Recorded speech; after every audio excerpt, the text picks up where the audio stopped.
Sounds like thunder.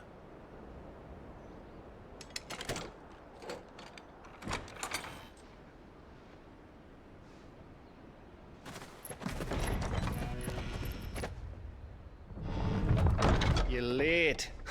We're starting to think you'd stumbled off a cliff. I seem to recall that was you, Gav. Good to see you. Any trouble on the road? Nothing we couldn't handle. I knew you'd come. Is that who I think it is? Yes. Allow me to introduce my brother, Joshua. Clive's told me all about you. Or even listening most of the time. Name's Midadol, but everyone calls me Mid. My lady. Hey?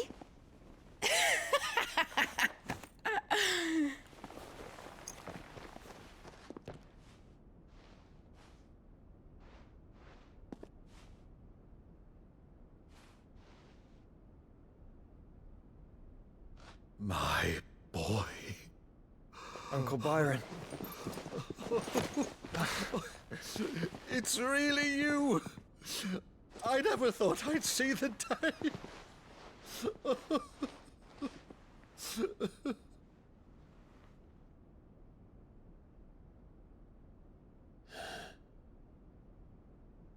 So these Akashic are being controlled. That's what it looked like.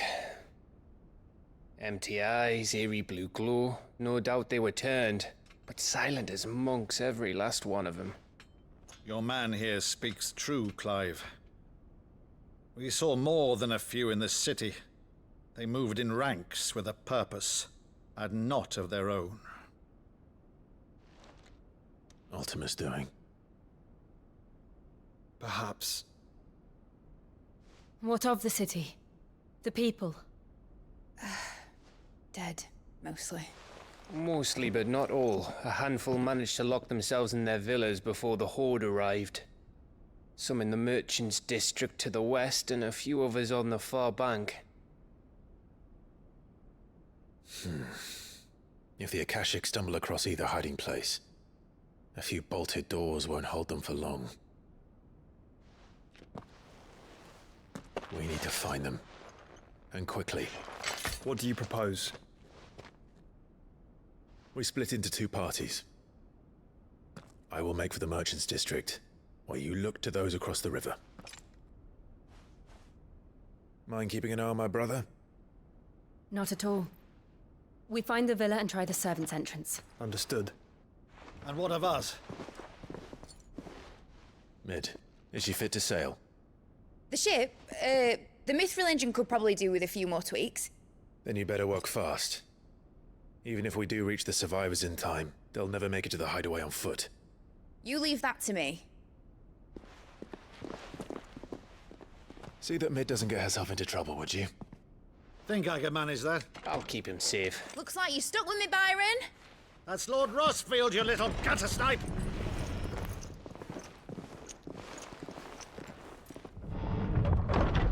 Shall we then?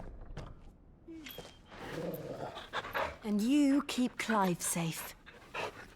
Be careful. Both of you. You too.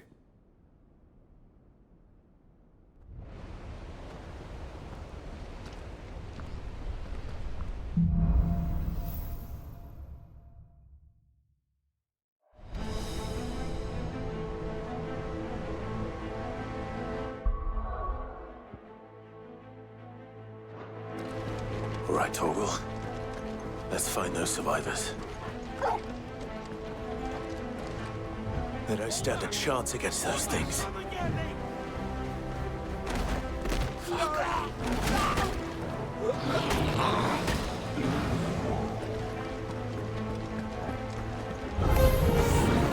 They've been routed.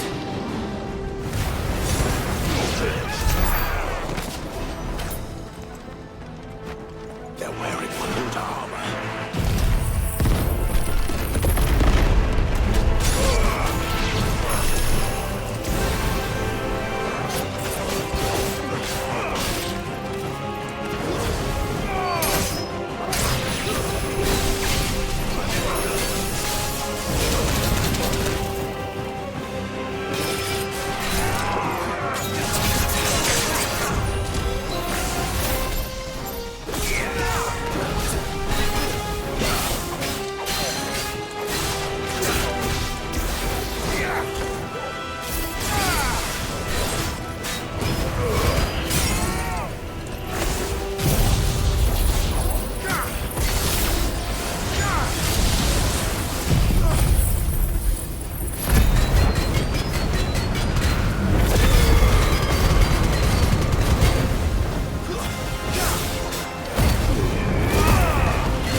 surrounded.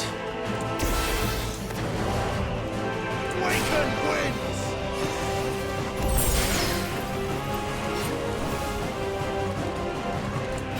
To me, Blades!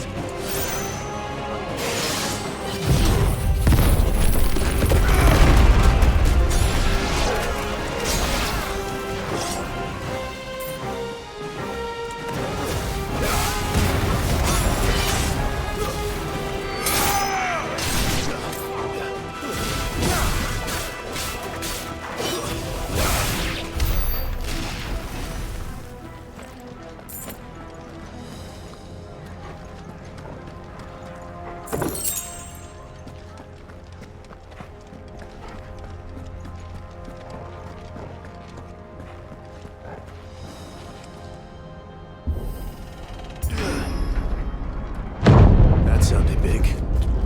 Joshua and Jill must be busy.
Where the city's leaders gather. There may still be survivors inside.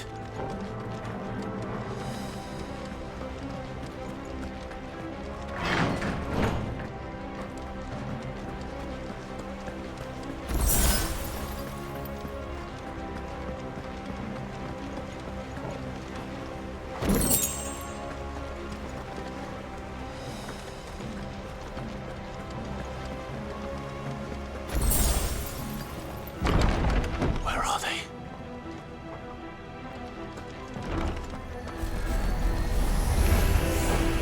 These creatures. Does Ultima's reach extend this far? What the hell is going on here?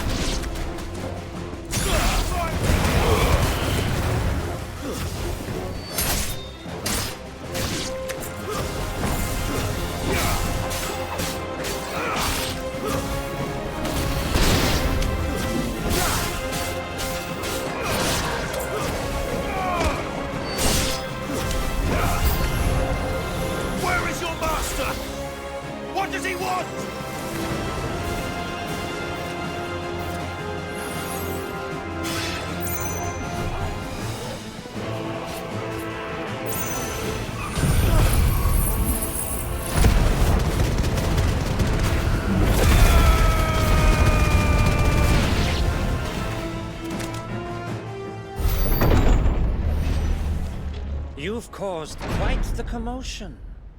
But then I would expect no less from you, Muthos. You again.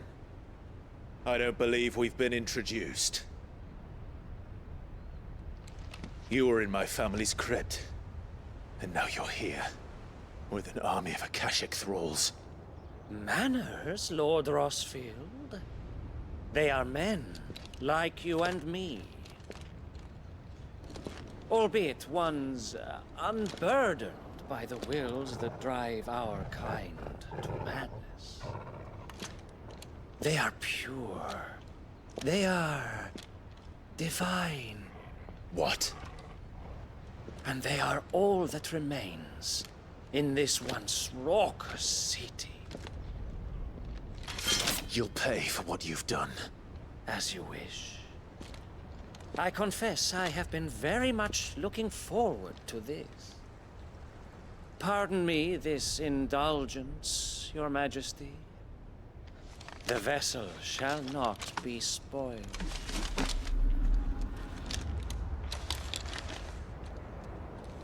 I am Sleipnir of House Harvard, and you will yield.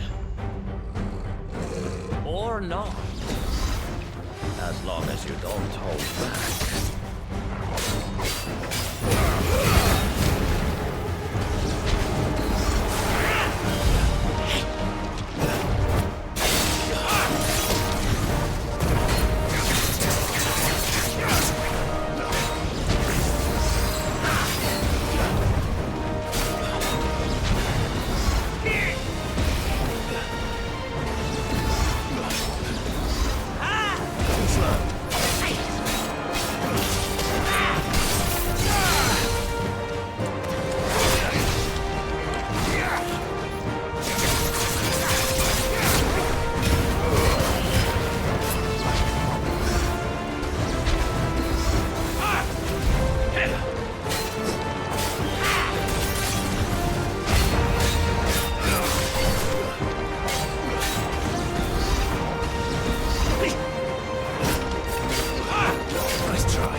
You will forgive me if my performance seems uninspired. It is just that I expected so much more from our chosen one. Perhaps this will kindle your flame? What now? A gift from my liege lord's armory. Gungnir. Watch closely, Muthos.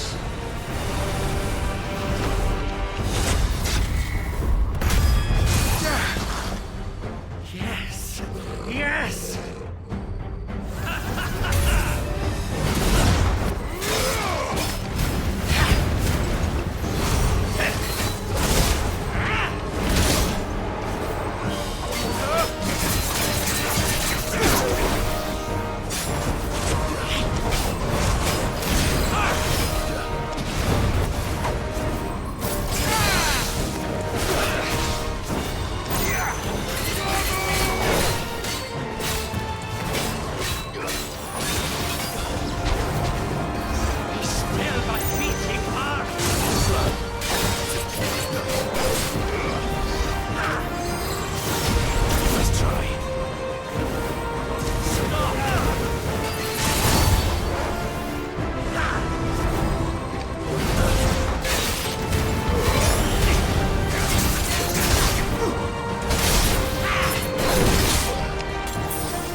Actually, I wouldn't.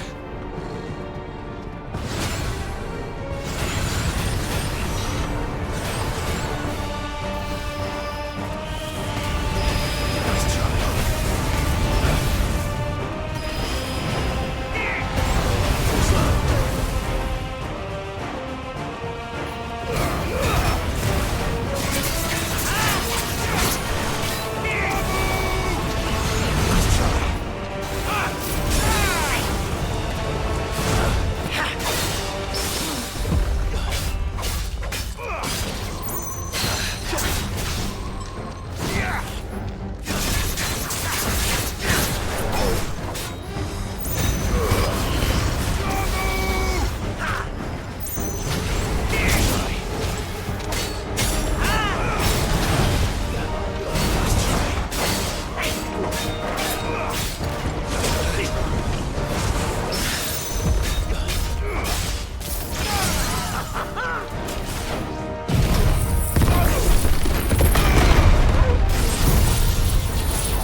Give me more! More! More!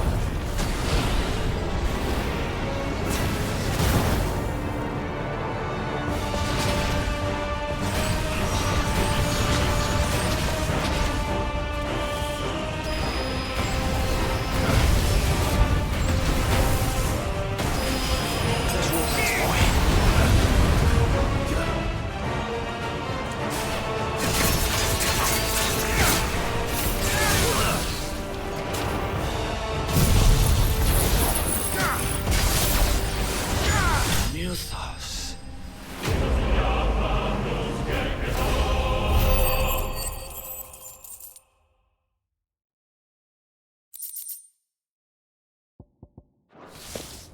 The vessel is strong. My liege.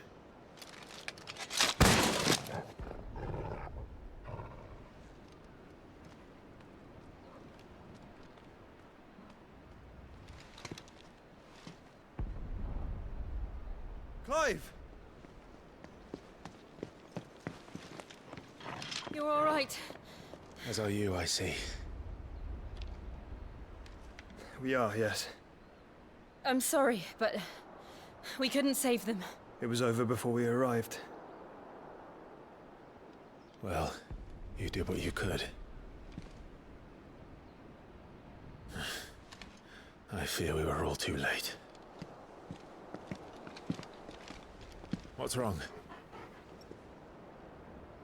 Nothing. I hope.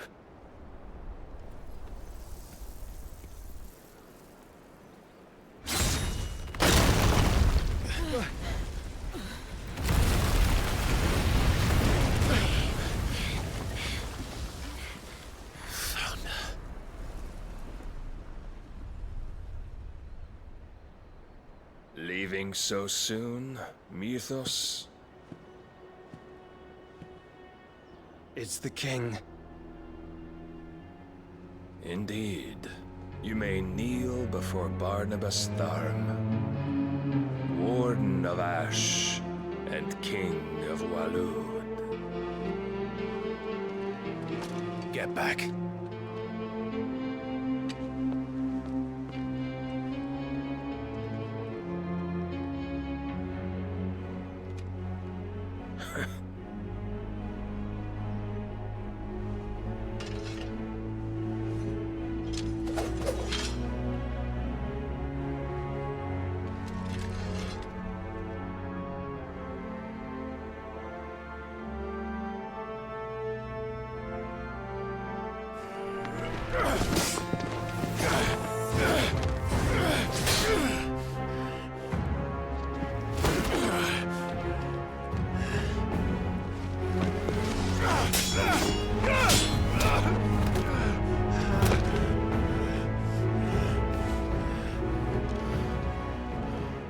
wild and impetuous.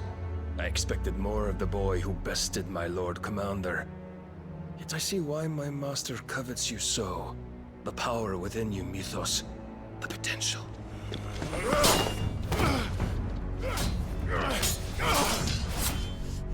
Stop calling me Mythos. But Mythos is everything. The cornerstone of all creation. The Lord's vessel. Your purpose.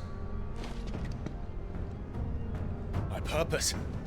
To surrender my mind and body to that thing.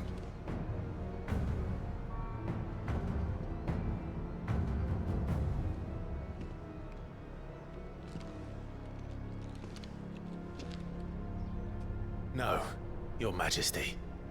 My purpose is my own. I made a promise to my friends, to my people. And nothing is going to stand in my way. You would allow this delusion of free will to bar your path to greatness? Truly, your volition is a cancer. One that must be excised.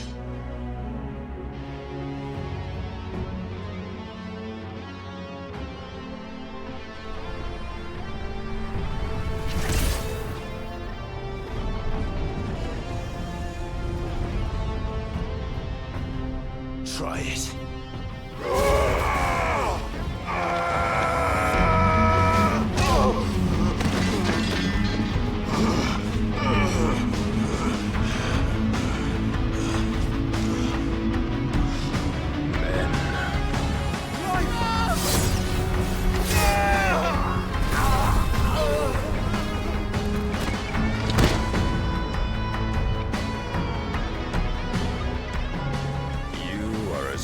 As all the rest.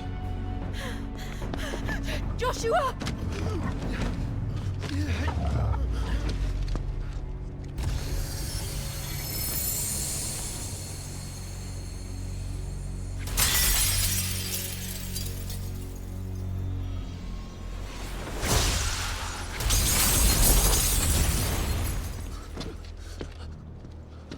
Oi! Oi! This way! Hurry!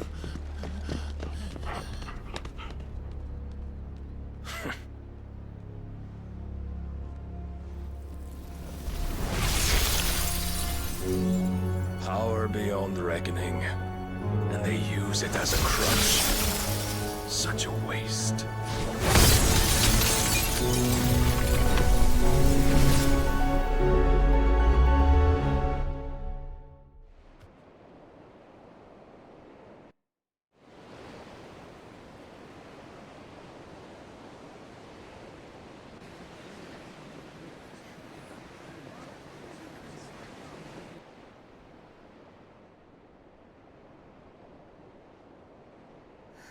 Will he be all right? The phoenix can mend flesh, but the spirit must recover on its own. I'm afraid the rest is up to him. This place is remarkable. Outfitting it must have been no small feat. But why go to such trouble? That beauty's belly's filled with wonders the world ain't ready for. If the guilds caught wind of what we were up to, they'd all want a piece. All right? And how is he? Do not blame yourself. He was barely breathing when you brought him here. We would have lost him if it were not for you. No. Barnabas may have severed nigh every sinew in my brother's body. But he made certain the wounds were not fatal. Nigh every sinew? Allow me, your lordship. Don't know what I was thinking, putting you to the Tis no trouble carrying comestibles to my ailing nephew. I know, but you've already done so much for us. pouring your gale into the hideaway and now the ship. I don't want to take the piss. You risked your life. And for what? Some girl you hardly know. Why'd you do it? You not mad or something? I wouldn't go that far. Clive! You're awake, my boy. Oh. All I want to do is help. And the world won't save itself. It was Sid. Your father, who taught me that. Sounds like him. Don't you dare do that again. What of the Royalists? Fucked off, the lot of them, along with the galleon. With the king on board, no doubt. Behind here, I wouldn't sail without him. Clive. Jill didn't come back. What do you mean? She kept the king busy while the others dragged you out. It's all right, Mid. Jill is fine. The ether of her icon endures. And as long as it does, we can be certain she is alive.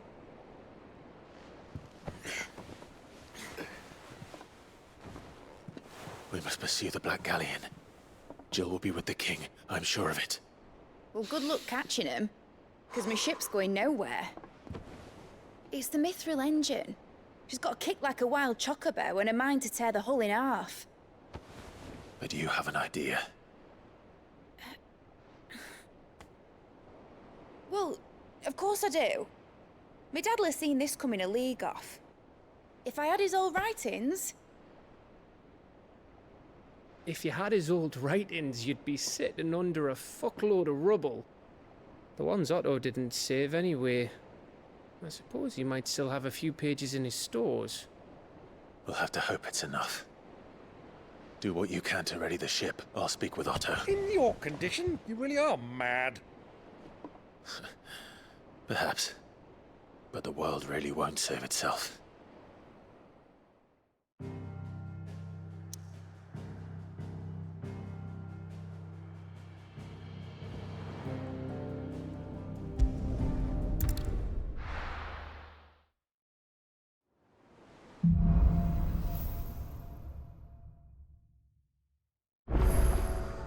Right.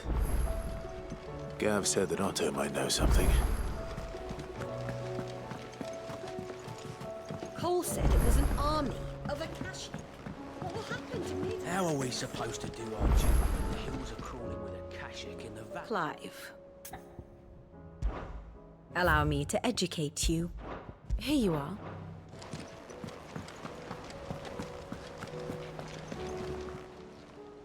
How may I help you today, Clive? Here you are. All done?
If it's knowledge you seek, we've tomes aplenty to guide you in your search. Let me tell you a story, Clive. All right. Them rumours Wetlegs were spreading. Might be they weren't just tales plucked out of thin air. You see, there were a time when I weren't too particular about who I sold steel to, so long as they paid me the right price. Some women lust after blood, others after flesh, but me, I were always one for gold. And to satisfy that lust, I sold to opposing armies, stabbed my every client in the back, made myself the most hated woman in the twins. But then one day I met a man who made me a different kind of offer. Said he'd give me access to a realm-wide community of like-minded individuals in constant need of steel and sundries. On the condition I sold to him and his alone. Was that the first time you met Sid? Aye. And I fell right into his damn trap. He was true to his word, so I ended up being true to mine. And I soon started making the best profits I've seen since taking up the trade. And all without aiding or abetting any outlaws. Except Sid himself, that is. Told me about his plan to topple the mother crystals, you know. Said that with them gone, the realm would want for all manner of things. An opportunity for the likes of me to mint gil. Why, I reckon an enterprising individual could find himself the richest dam in the twins. And that's when he had me. I emptied my stores that day and moved into the hideaway proper. And the rest, as they say, is ancient bloody history. A dozen years on, and I'm still not the richest dam. Not for lack of trying, mind. But I can say that I have never been happier. You've all shown me there are some things more precious than gil. That there are. So don't you go messing it all up, or you'll have me to answer to.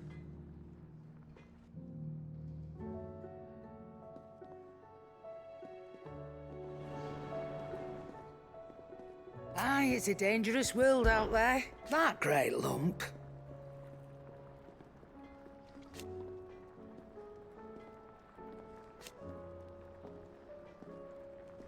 No.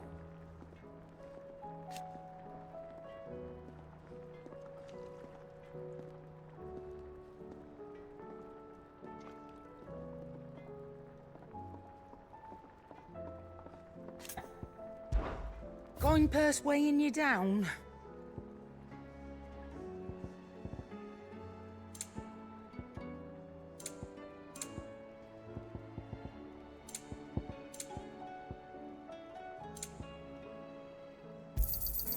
You're rubbing me blind, you know. So what do I owe the honour? So, what'll it be?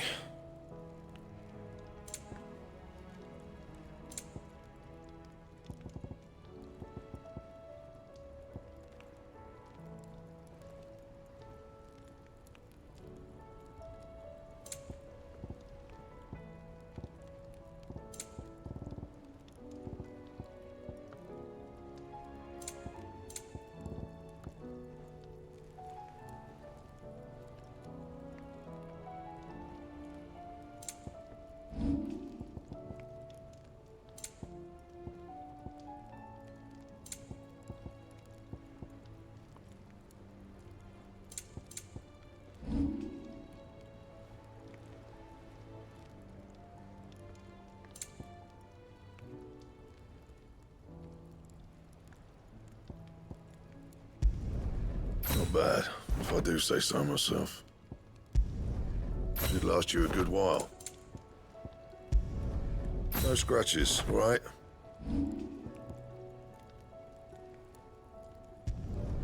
Yeah, that should do you.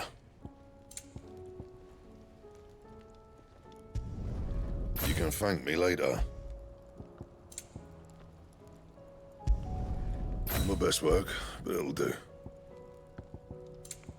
And?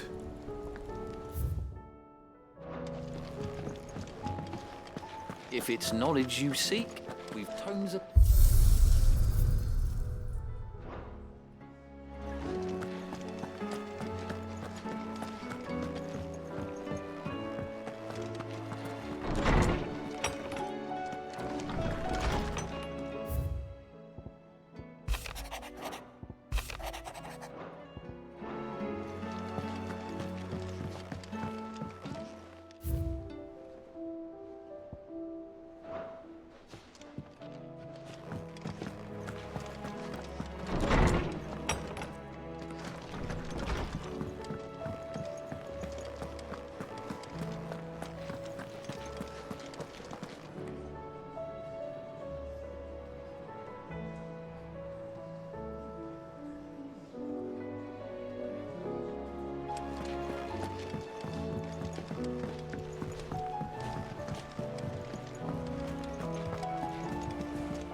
How are we supposed to do our duty when the hills are...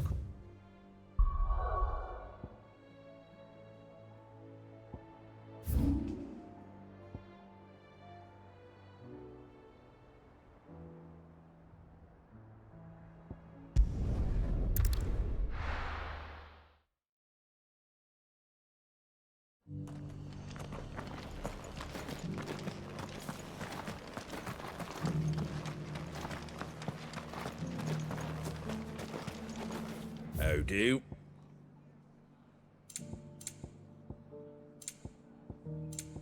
Very well.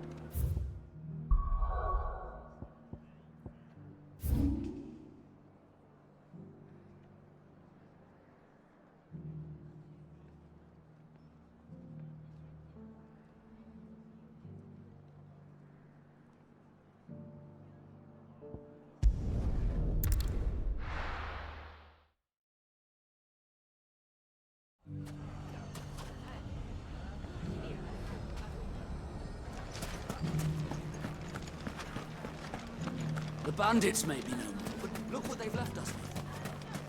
We've a hard time. Mummy, are the bad men going to come back?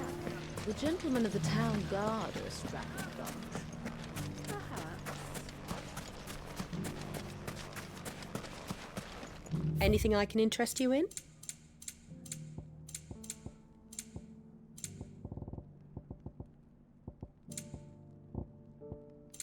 Thank you for your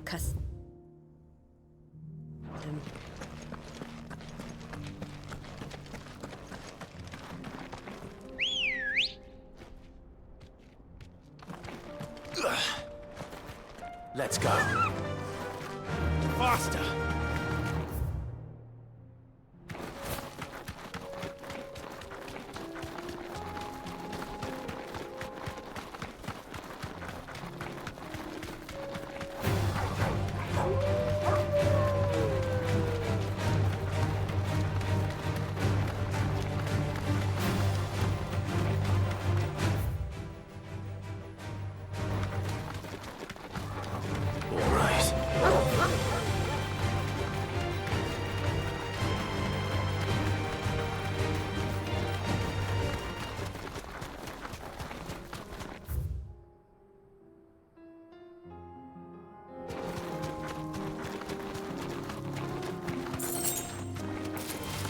This might take a while.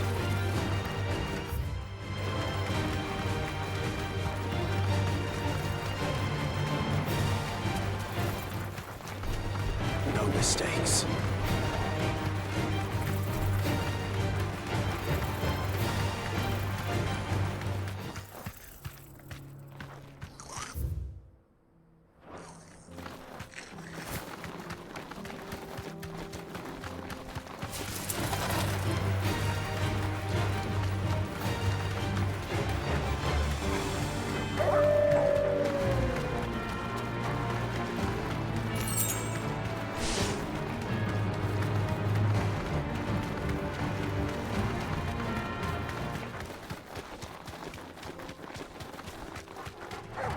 Don't get surrounded.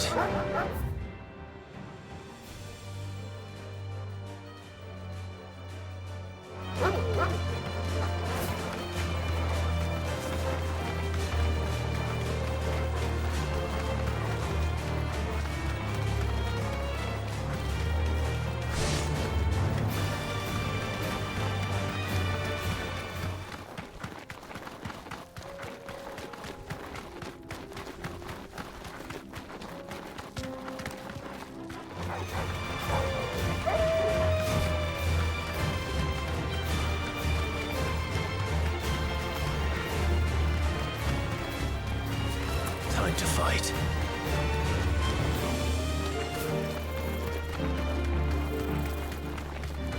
This won't be easy.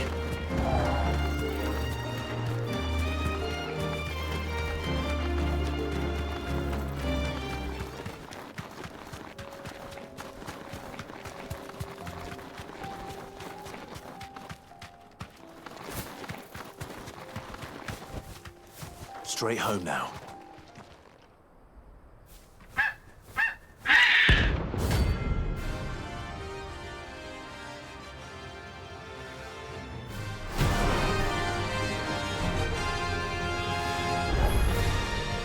like no chocobo I've ever seen.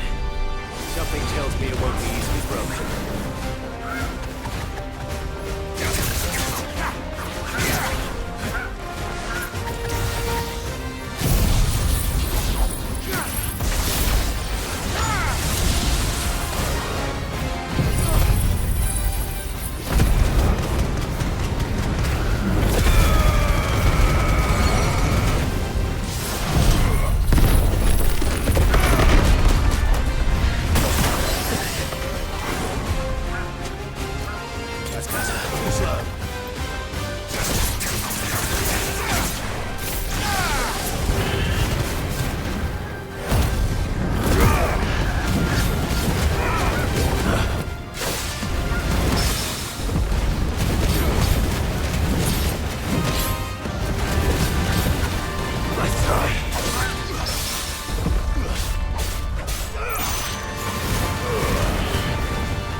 Poor beast.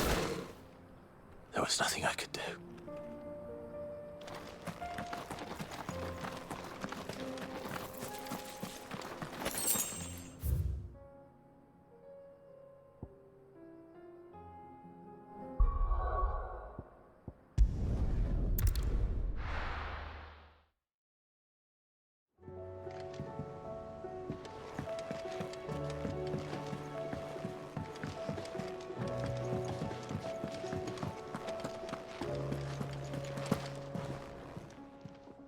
Clive, coin purse weighing you down?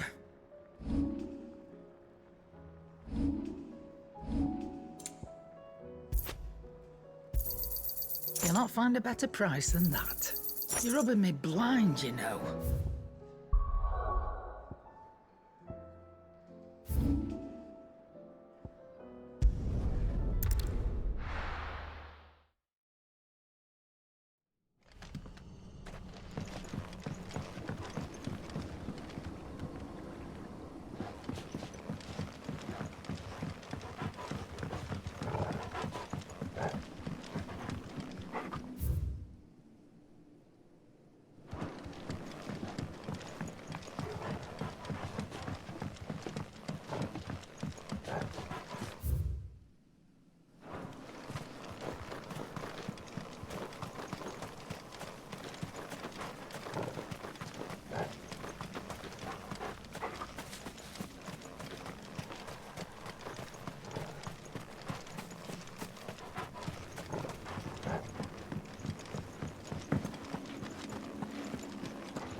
all said it was an army of Akashi. What will happen to How are we supposed to do our duty when the hills are crawling with Akashi?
Bring out the Baron!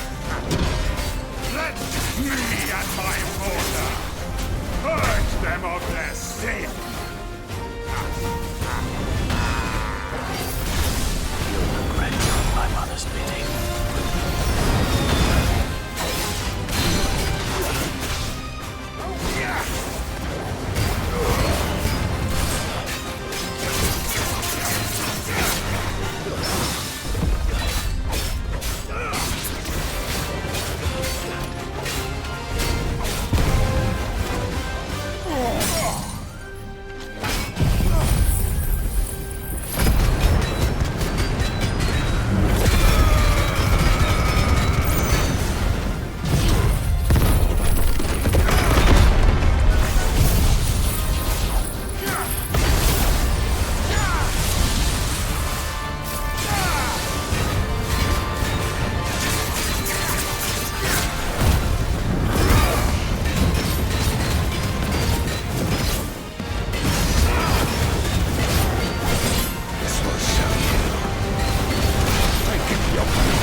Your work here is done.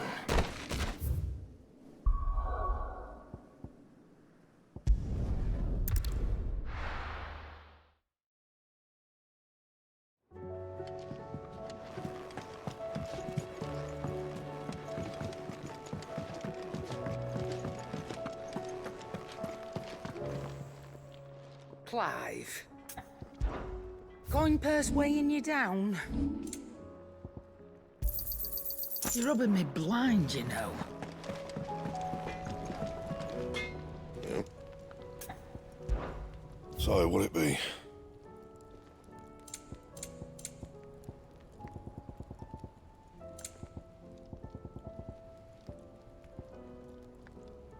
Anything else? If it's knowledge you seek, we've tomes of plenty to guide you in your search.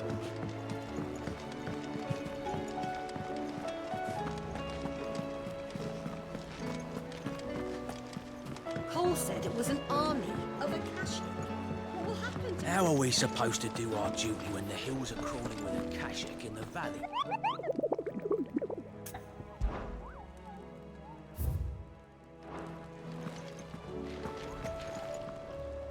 Clive?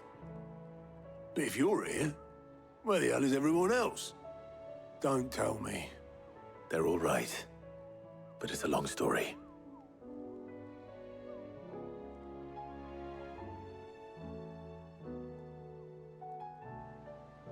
You lot don't do things by halves, do you? Well, at least everyone's still breathing. Now, As for these writings, I'm sorry to say, Clive, but if you had those, you'd be... Sitting under a pile of rubble, I know. But we were able to save a few bits and pieces from the ruins, most of which ended up being used to build this place. The more personal items we gave to the next of kin. In the case of Sid's things, that would have been Mid. Then I'll check the workshop.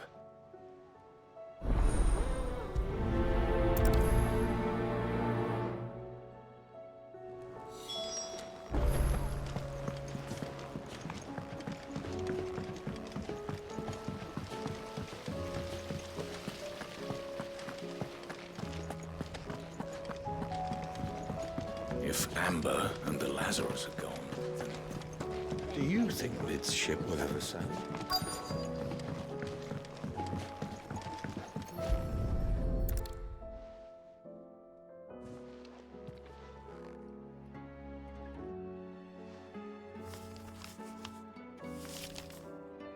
This looks like it's from Sid's old diary. But you'll already have read it. I'd better keep looking.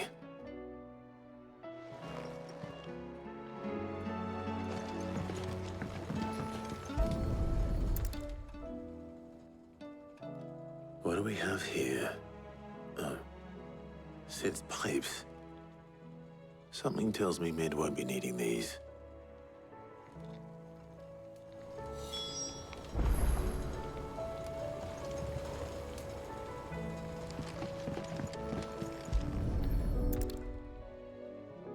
I remember seeing this doll in Sid's cellar. I wonder if it was Mid's.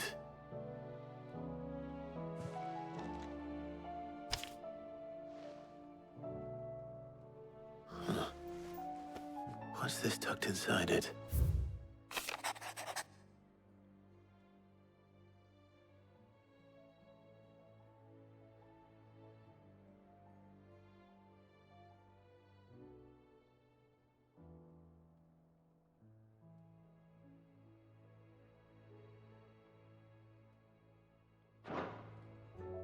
Sid's best invention.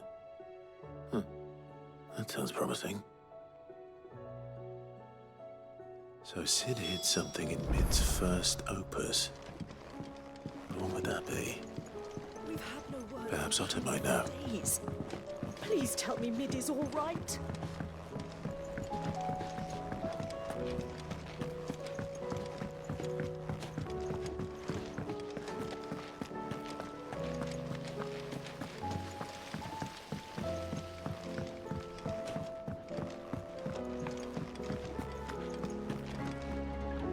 Well, did you find anything? Possibly. You wouldn't happen to know what Mid's first opus was? Opus? That girl's as tone deaf as a banshee. Unless you mean the orchestrion. She couldn't have been more than, what, 11, 12 when she cobbled that thing together? It surprised us all. Not least her dad. You should have seen how proud he was of the little scamp. What's that battered old box have to do with anything? I think Sid may have hidden something inside it. Wouldn't surprise me. Those two and their bloody treasure hunts. Half the things in the hideaway were hidden one time or another. How are we supposed to do our duty when the hills are crawling with a Kashik in the valleys are full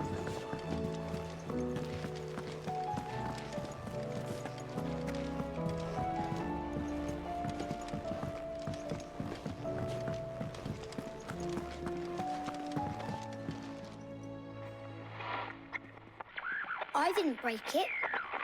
Well, I didn't break it. What didn't you break? Nothing. We didn't break nothing. We definitely didn't break the orchestrion. What's wrong with it? It's broken. Except when it isn't.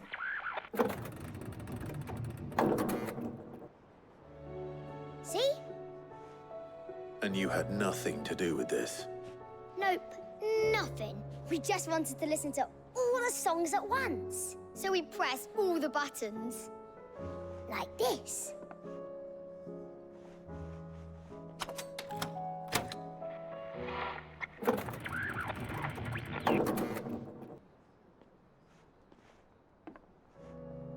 See? All too well. All right, out of the way.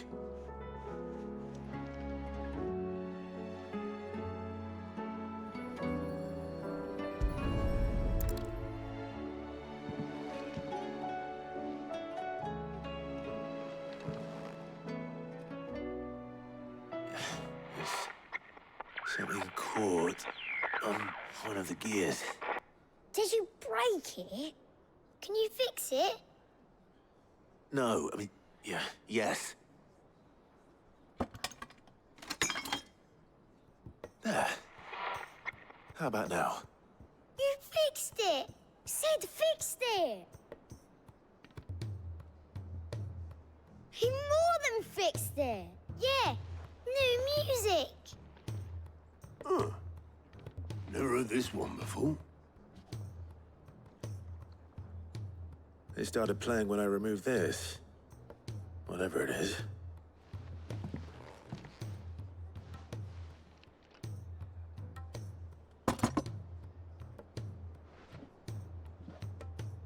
Well, don't look at me. I can tell you it's important, though. Sid showed it to me once and said as much. Said it was the stuff dreams were made of. Let's just hope it's the stuff ships are made of as well. Indeed. Let's see if we can make some dreams come true.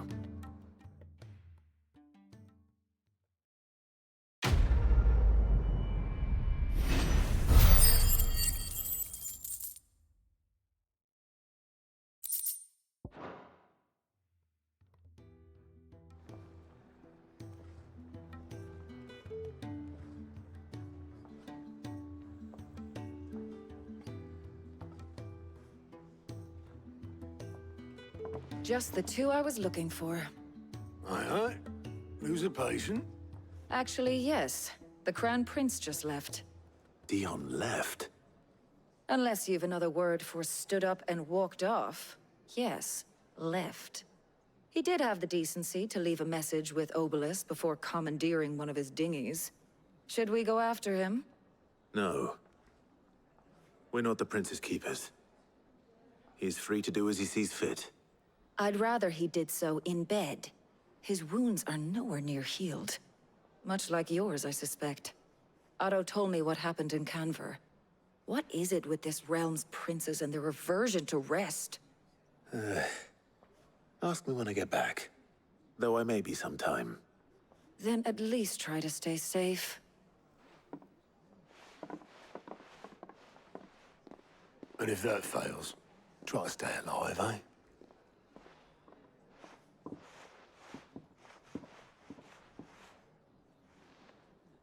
Every moment I waste here, the further the flagship sails.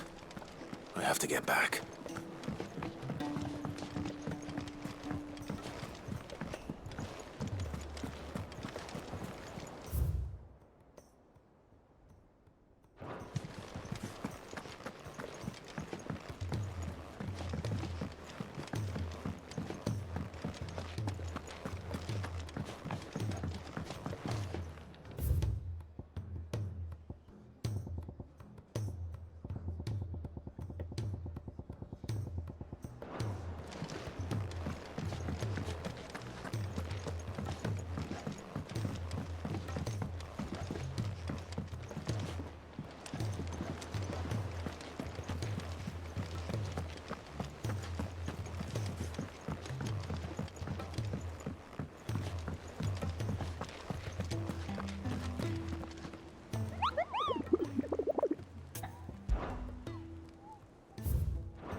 All right, Clive.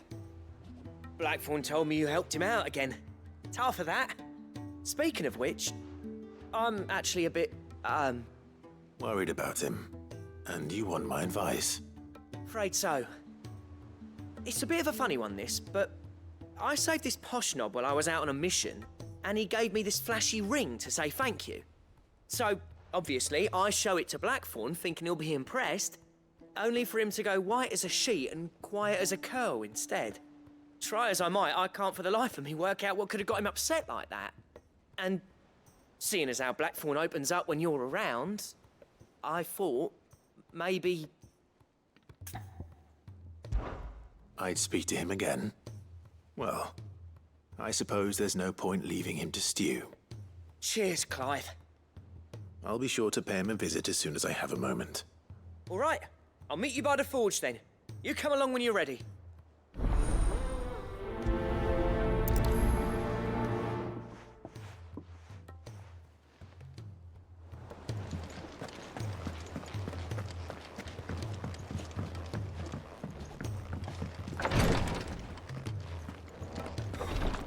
She can't keep this up. Glory to Griga. There you are. What's happened? Taya's busy working herself into an early grave. Since the arrival of her latest patient, she's refused to stop, even for a moment. I've tried offering to see to him in her stead, but she won't hear of it. Clive, she hasn't left the infirmary in days. She's pushing herself too hard. And if she doesn't rest soon, will you talk to her? Order her to her chambers if that's what it takes. Because if she keeps this up, I fear the hideaway will be without its best physica before too long. I know better than to order Taya to do anything. But I'll speak to her. Oh, thank you. I pray you have better luck than I did.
Talia.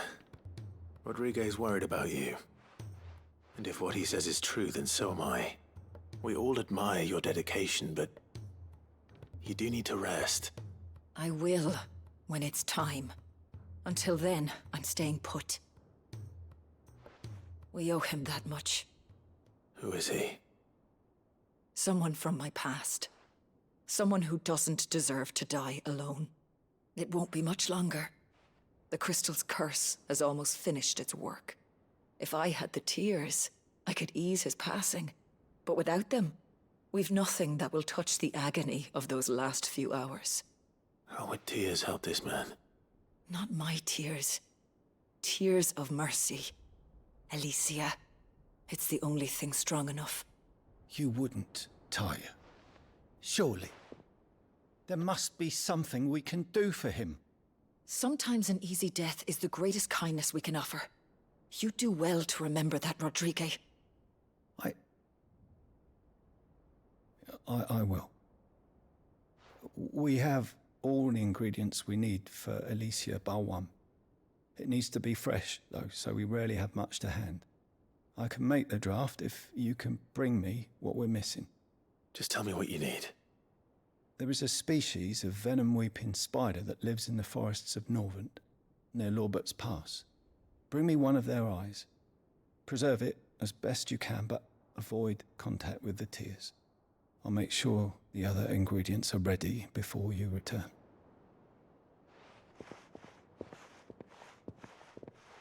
Thank you, Clive. I won't forget this.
Cole said it was an army of Akashi.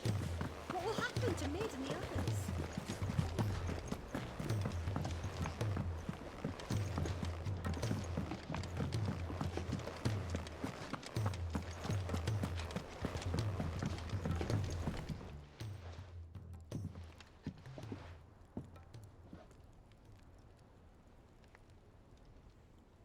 Bloody hell, Clive. Not this again. Oh, ain't you got better things to do with your time? That remains to be seen. August tells me he showed you a ring, and that the sight of it clearly upset you. Would you mind telling us why? Come on, mate. Bottling it up ain't gonna help no one. If it weren't the ring, and it was something I said, then I'm sorry. It was the ring, right? It brought back some unhappy memories, that's all. Memories better left forgotten. Memories of what? There are things we'd all rather leave behind, Blackthorn. But sometimes it helps to talk about them. And sometimes it doesn't. Is that so hard to understand? Don't be like that. Fine. If it'll get you off my back. That ring you flashed was the work of Zoltan. We apprenticed together, back in the day. You've never mentioned him before. Why would I? Ain't seen him in decades, and the last time I did, we almost came to blows. The ring brought it all back. I could tell it was one of his the moment I saw it. Bastard's improved, though. More than I thought possible. That thing's a work of art. So it was a nice ring. Worth a few gil, maybe. What's it matter to you? It matters because engraving metal's a nightmare, and I've got no bloody idea how he managed it. The fact is, I couldn't make anything even half that detailed. So what? You're an armorer, not a jeweler. I'm the Hideaway's master craftsman. I'm not stealing a living at some backwater village forge. My armor keeps you lot safe, and my swords keep you dangerous. As far as I'm concerned, every swing of my hammer's another blow struck in the name of our cause. So I put my heart and soul into my work. Because the curse breakers deserve better than second best. And I refuse to be shown up by the likes of Zoltan. Very well. Why don't we go and pay him a visit? Learn his secret. I doubt he'd be too happy to see me. Then just this once. Make peace with being second best. Swallow your pride, and focus all your energies on the task at hand. Keeping the curse breakers armed and armored. Provided you can do that, you'll hear no complaints from me. But if you can't, and it's going to distract you, we need to do something about it. What'd you say, Blackthorn? You know he's right. And it's not like you'll be going alone. All right. Magic. So, where do you reckon old what's-his-name is then? Zoltan, was it? In Dravozd, my old village. He won't have left. He's the chief. Dravozd, eh? That rings a bell. Not far from Tabor, right? Just north of the fields of Karava. Got that, Clive? Meet us at Dravozd as soon as you can, yeah? And I'll make sure Blackthorn don't get cold feet. Good luck with that. I'll see you there.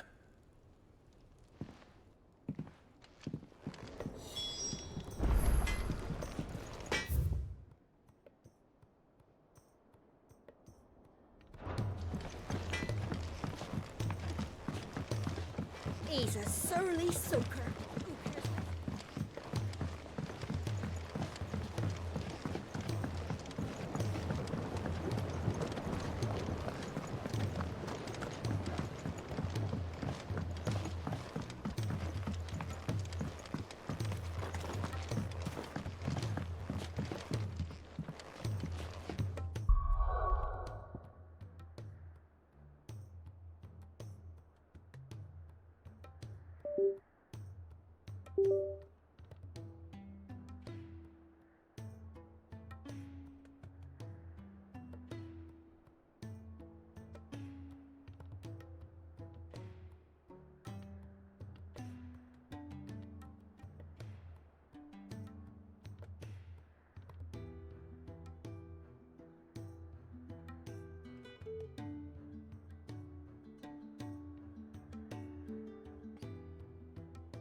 Sid, do you recall the flowers I had you bring back to the yard? Vaguely. Is something wrong? I'm afraid so. I was able to get most of the Morganbeards to take root, but they rarely flower. I fear the soil here does not agree with them. However, I believe I have a solution. I can't wait to hear it.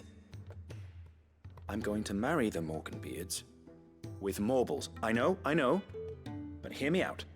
Morbles are possessed of a highly choleric temperament. The fire which drives them appears to be maintained by an abundance of nutrient-rich ether drawn from their environs. I believe that by grafting a Morble vine to a Morganbeard, the appendage's wealth of vigor-inducing nutrients might well stimulate the flower to bloom. The endeavor, I assure you, is scientifically sound. I simply need a vine to prove the theory. And all you need is a single vine from an ordinary Morble. That is correct. A single vine. As for the Morble, I fear ordinary may not suffice. But, as luck would have it, a most extraordinary specimen is rumored to haunt the swamps of Rosaria. Why, a notice concerning this very creature was only recently posted on the hunt board. How timely. Well, I shan't keep you any longer. I know you have much to do, as do I. Now, where did I put my watering can?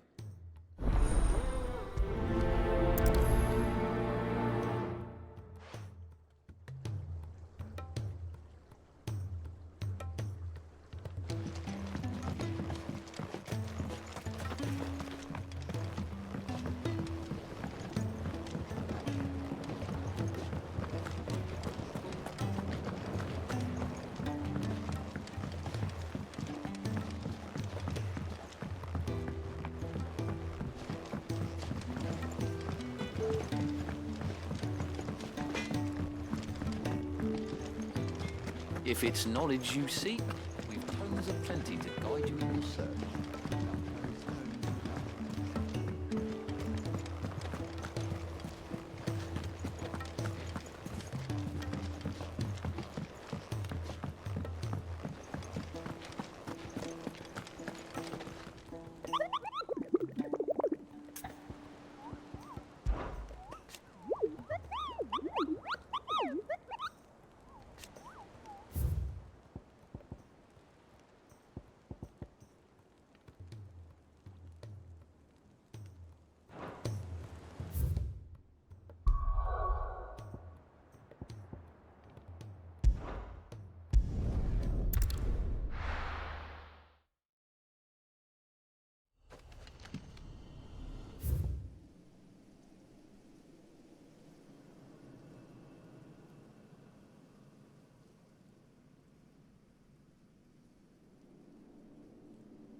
Good girl.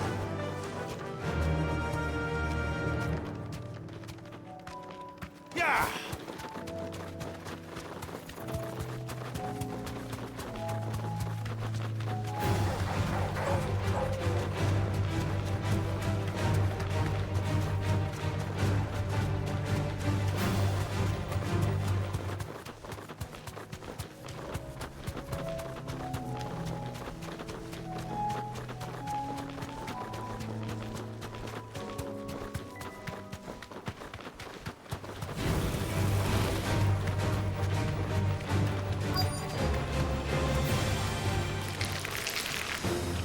Rodriguez could have mentioned his spiders would be the size of curls.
Hopefully one will be enough.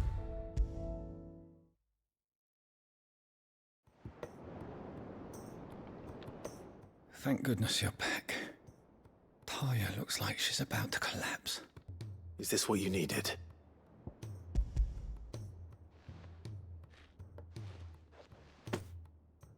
Yes, it is. Thank you, Clive.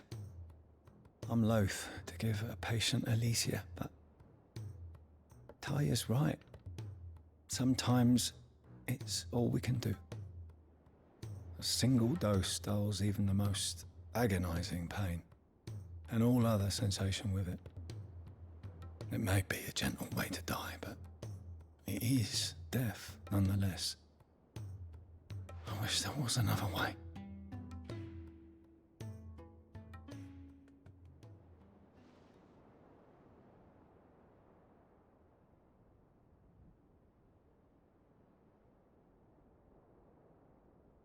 How are you feeling?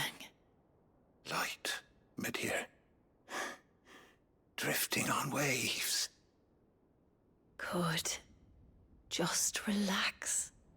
Let the waves carry you to a better place. Thank you, Taya.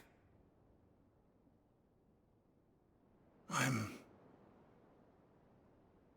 so proud of you.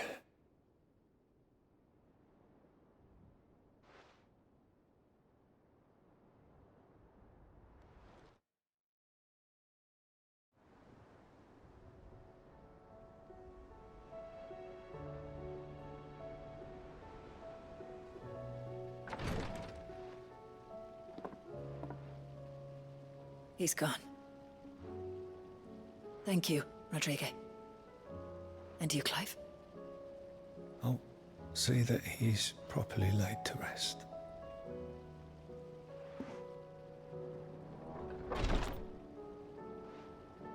The man you helped today was my mentor, back in the Southern Isles, on the front lines of some meaningless war. I was still a child when they shipped me to their triage tents, to treat the wounded with my gift. But in such blighted lands, I was next to useless. Until he taught me the true physicker's art, that is. An art we would be lost without. Tears of mercy were his gift to the bearers of the world. A respite from the agony of the curse's end. And a kindness Sid would have approved of. You know as well as I what life is like for a bearer soldier. Marched from one battle to the next, never knowing which might be your last. A commander may care nothing for the bearer spent in his service. But my mentor's gift gave the dying one fleeting moment of tranquility before the end. I've no tears left, Clive. I've seen too many of my friends taken. Something needs to change. And we need to be the ones to change it. And we will. I promise. I hope so.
cozier.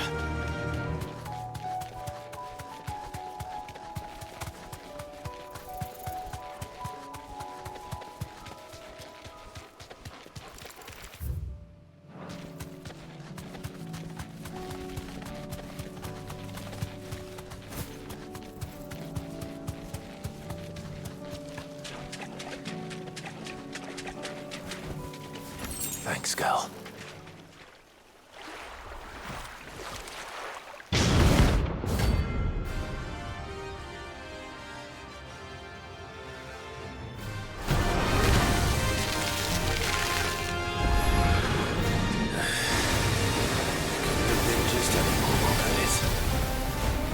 Right then.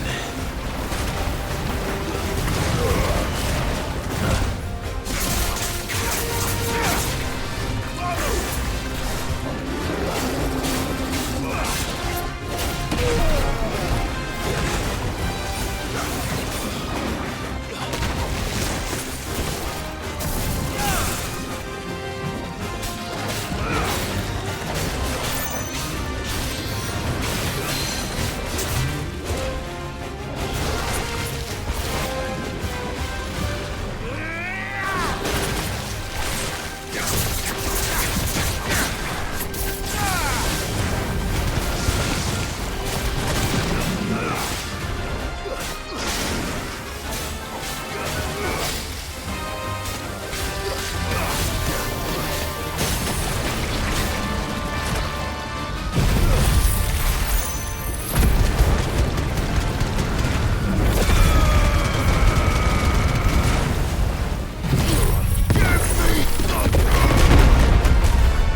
was definitely anything but ordinary.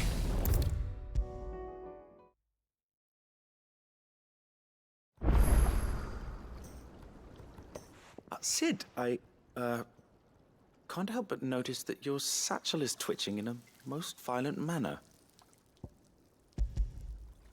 Here. It's your problem now. What an amazing specimen. The flesh positively throbs with vitality. If I can successfully graft this to the Morganbeards... When I successfully graft this to the Morganbeards, I suspect the results will be immediate. I shall begin at once.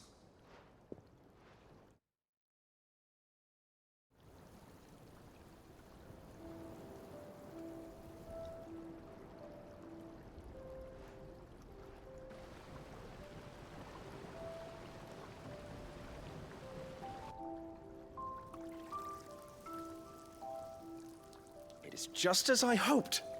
Witness how the Morganbeards have taken to the blighted soil. How they bloom with heretofore unseen vigor. Why, I dare say such a vine graft would yield similar results when applied to other specimens as well. I'm glad I could be of assistance. You've not only helped us, Sid, you've saved us. Do you recall the extract with which I provided you before? I took a moment to distill some more, but this time with the petals from the invigorated Morganbeards. And would you believe? Its potency has nearly doubled. You must accept this phial as thanks for your assistance. The rest, I shall give to Taya.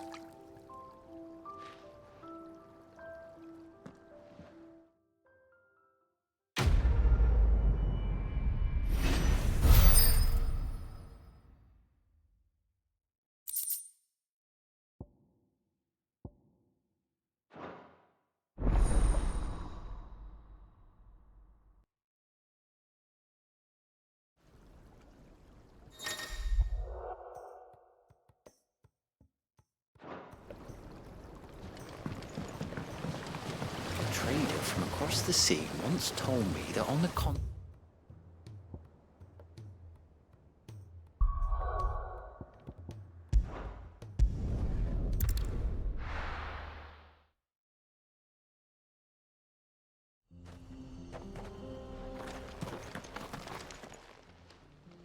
Kicked out already?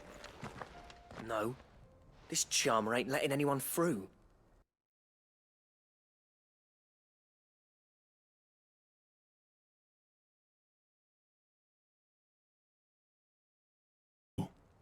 I suggest you go home. That's what I'm trying to do, you little prick. Ain't changed a bit, have you, Snotty? No. It isn't. Blackthorn. Long time no see, eh? What the hell are you doing here? Well, it was meant to be a surprise, but since you are so nicely, I'm here to see Zoltan, you fucking numbskull. Now let us through. All right. Just don't go starting anything with the chief. Yeah, I promise I won't throw the first punch. That good enough for you?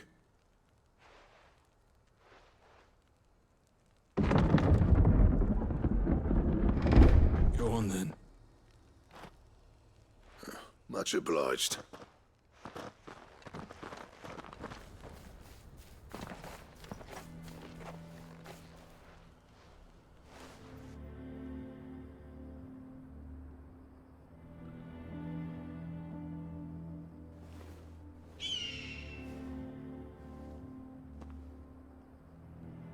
So this is Dravosht. Not much going on, is there? It's a smithing town. When I was a lad, you'd have to shout to be heard over the sound of hammer on anvil.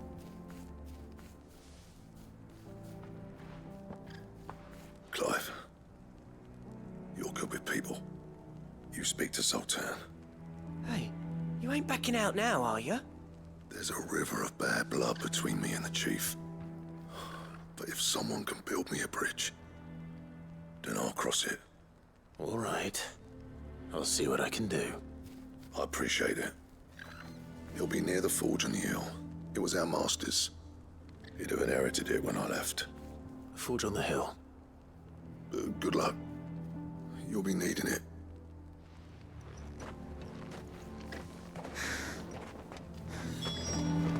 But if we can't fire the forges, how are we going to earn our keep? Shut your... Would you like to see my wares? Go safely now.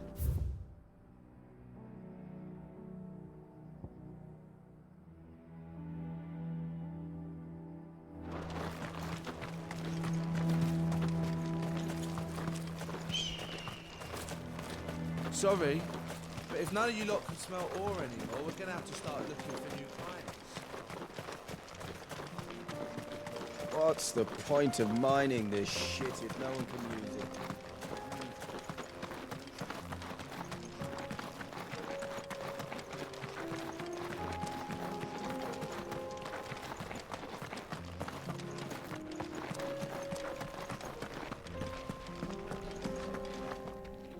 Watch it, stranger. There's a fault up ahead. Take a look if you want, but slip and you won't be coming.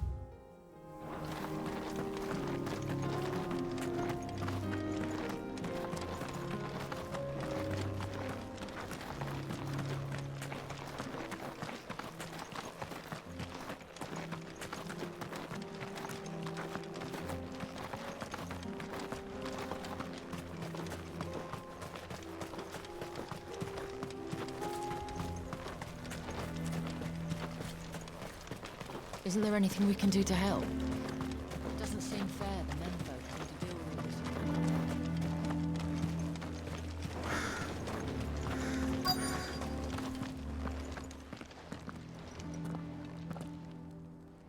Hotter! Hotter, damn it! Those miserable flames wouldn't melt butter, let alone iron. Pardon the intrusion. I'm looking for the chief. That'd be me. It's a pleasure to meet you. I'll bet it is. Keep the gates closed, I tell him. Well done, Snotty. You're not welcome here. Get out. Before things turn nasty. Blackthorn's here. What did you say? He's traveled a long way to see you. Yes, has he? He's waiting. Down by the gates. Then I suggest you take him with you when you leave. Didn't you apprentice together? So what if we did? Fuck! We're getting nowhere! These bearers' flames are next to bloody useless! We're never going to be able to fire up the forges unless we can find some new crystals. I'm a busy man, as you can see, so do me a favor and piss off. Oh, and if you're struggling to find your way out, ask Blackthorn. That prick knows exactly where the exit is. He's not wanted here. And neither are you. All right. I'm going.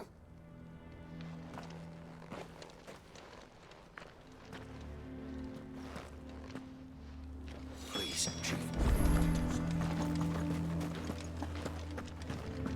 Mama, why hasn't Papa come back yet? But if we can't fire the forges, how are we going to earn our keep? Shut your...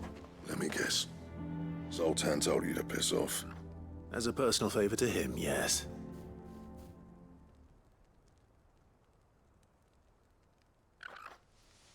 Well, at least he didn't beat about the bush. There'll be no talking him round. Not after what I did. Which is what exactly? If we're to help, we need to know. What turned the village against you? I left. Dravost. Zoltan. The burden of leadership our dying master dropped in our laps. All of it. There are two kinds of smiths in this world, you see. My kind, who are in it for the love of the craft, who labour on a single piece from dawn to dusk to get it just right. And the other kind, who are in it for different reasons. People like Zoltan, whose work is quick and cheap. The kind of smiths who shit out a few hundred blades, reap the profit, and divvy it out among themselves. There wasn't a single day we weren't at each other's throats. And bit by bit, people started taking sides. You would have torn Dravost in half had it gone on. So, I left. You didn't have to do that. Zoltan's a better chief than I would have been. His way of doing things kept food on people's tables. Dravosh prospered without me and my lofty ideals getting in the road. Until the crystals run out, at any rate. Without magic to fire the furnaces, this place is as good as dead. It depends on how you look at it, though. There's got to be other ways of making fire. We manage it in the Deadlands. Thanks to Sid's ingenuity, yeah. He saw all of this coming, knew crystals were the problem, not the solution, and spent years coming up with ways of doing without. You know what I mean, though, right? Where there's a will, there's a way. What I'm trying to say is that it's not your fault. You couldn't have predicted this. It doesn't matter whose fault it is. I don't want to be the greatest smith alive just because I happen to be the last. Clive. Dravosh won't last long without his furnaces. So, do you think it's time we shed Sid's bellows with the world? The way I see it, it's your decision to make. Hold on, Blackthorn. Sid made those things for us. They give us an edge over the rest. And you'd be throwing it away. All right. Do it. This place was your home. I won't abandon it to its fate. Sid's creations were never meant to be hoarded. It was only ever a matter of time before we shared them. Let this be another step on the road to freeing Valisthea from the prison of the Crystal's blessing. Dravosh will show the world that it's possible. Wouldn't you agree, August? When you put it that way, of course. It's like hearing Sid speak from beyond the grave. Thank you, Clive. Shall I go and fetch the plans, then? I know I'm off by heart. I'll be needing some help, though. Building a furnace isn't exactly a one-man job. Do us a favour and round up anyone strong enough to lug a brick or two, would you, August? All right, then. And I've got a job for you too, Clive. Finding me some salamander skin. I need leather for the bellows and nothing else will withstand the heat. Luckily for us, salamanders feed out in the fields of Carava. Time for a spot of hunting, then.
Let's make this quick, shall we?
dare say that would be enough for a decent set of bellows.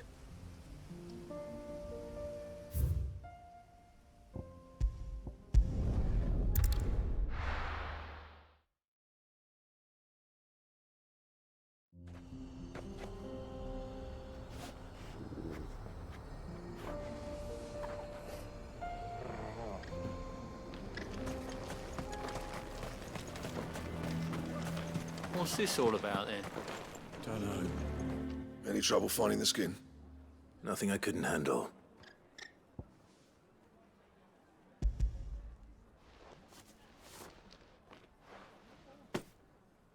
There should be plenty. Right then, time to put these louds to work. If everyone pulls their weight, we'll be finished in no time.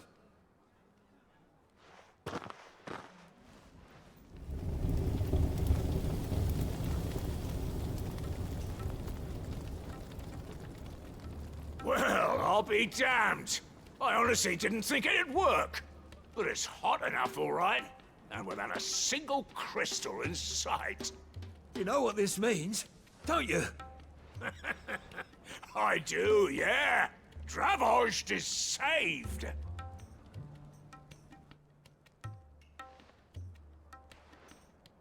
Sorry about earlier.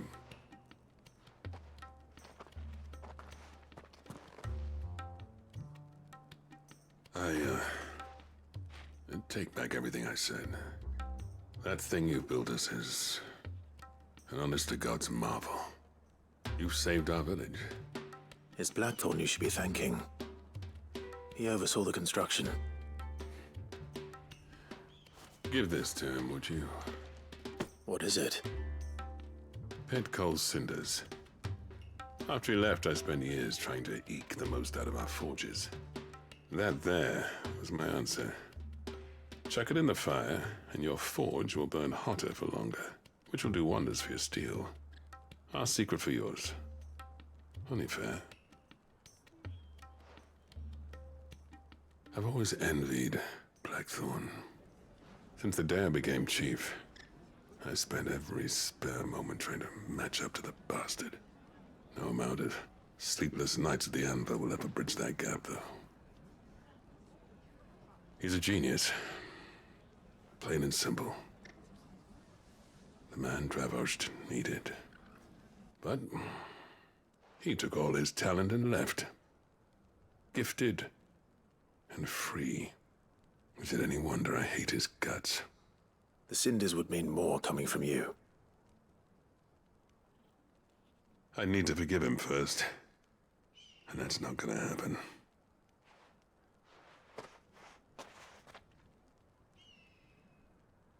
Well, you know what they say. Oriflamme weren't built in a day and all that. These things take time. Especially when they involve two geezers who hold grudges tighter than their hammers. But what matters is, Blackthorn's got that twinkle back in his eye. And I'd call that a job well done. So would I.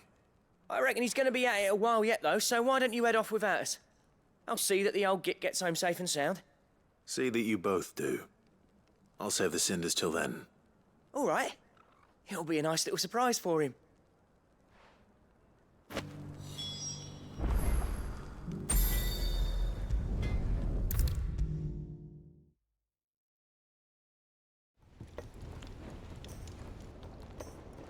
Gentlemen, I see you both made it home in one piece. Yeah, well, we didn't want to outstay our welcome. The whole village turned out for a go on the bellows after you left. Everyone except Zoltan has. Didn't see hide nor hair of him. Oh, but that reminds me. I have something for you.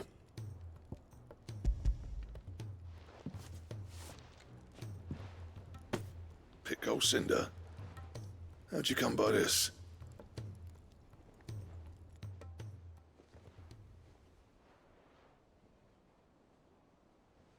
And you're sure he wanted me to have it? I'm sure. He didn't say so, but I think he wants to forgive you. Huh. Imagine that.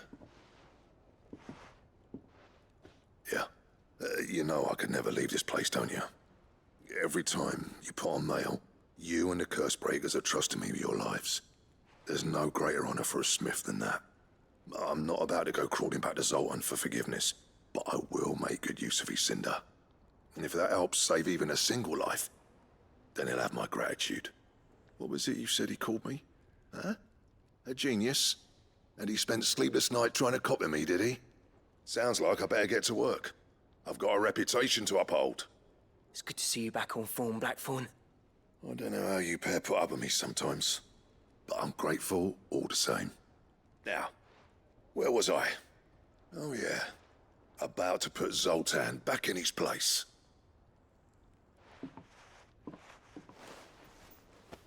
Ain't got the art to tell him how similar they are. Stubborn bastards. A little healthy competition should be good for him. You're not wrong. Still, it's a shame him and Zoltan couldn't let bygones be bygones. No use grumbling about it now, though. Blackthorn's happy. Or as near to happy as he gets. And that's good enough for me.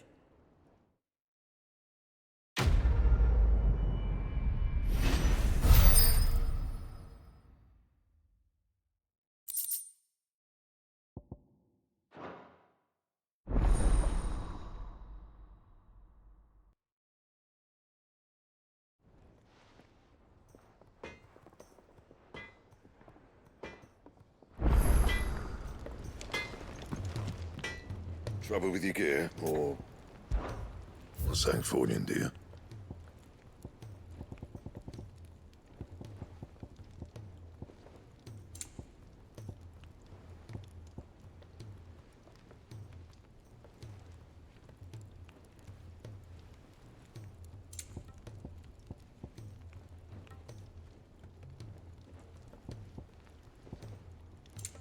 Anything else?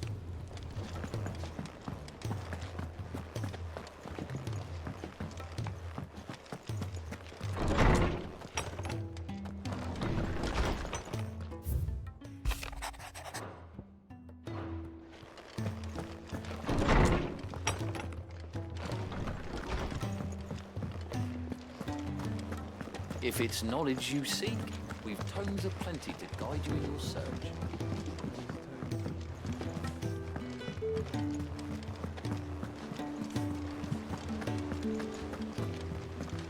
Cole said it was an army of Akashi. What will happen to Mid and the others? Ah, I wasn't expecting you back so...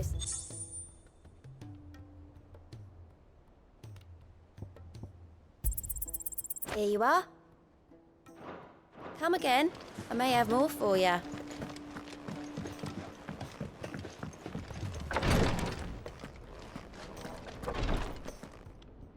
Clive, I wanted to give you something for the kindness you showed my mentor.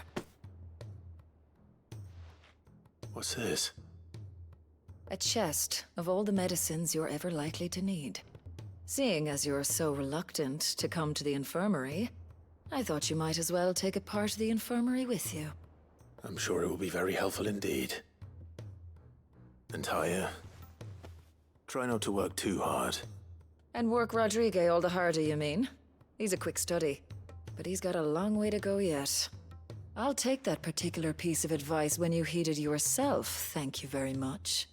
Besides, who else is going to see that your brother takes his medicine? Who indeed?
Clive. My dad had it all worked out. He'd be proud of you, Mid. His writings may have helped, but this achievement is all yours. Can we catch them? The Ainayar's one of the largest, fastest vessels ever built. And it won't help she has the wind at her back. Any other ship would be hard-pressed to keep pace with her, let alone reel her in. But this isn't any other ship. This is the Enterprise! And the world's never seen anything like my dad's engine. It certainly hasn't.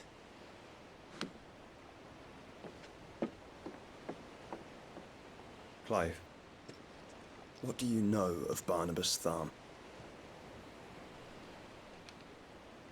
Only what the bards sing. And he sailed to Ash from southern lands. That it was his mastery of the blade which won him the throne. And that his sword, Odin's sword, can sever the very threads of creation. But don't lose any sleep over a last tilt.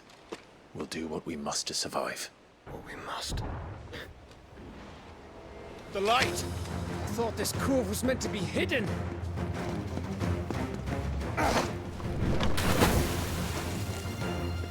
Mid! Company! Eh? We'll hold them off until the ship is ready. But hurry! Bollocks! All hands! Man your stations!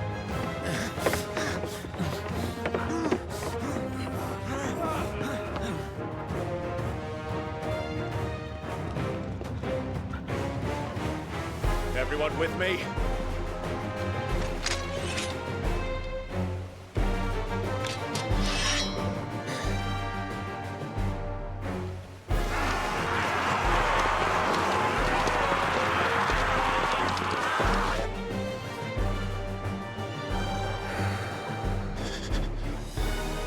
Here they come.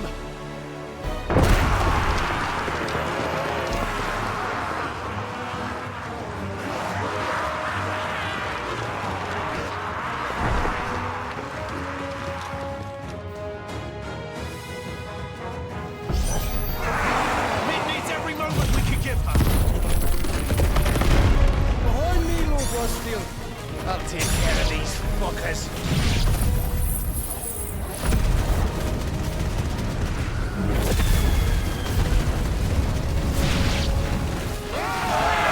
About that offer, Gav? How are we doing, Mid? I thought you said that ship was fast! Once you get going, we'll have this time!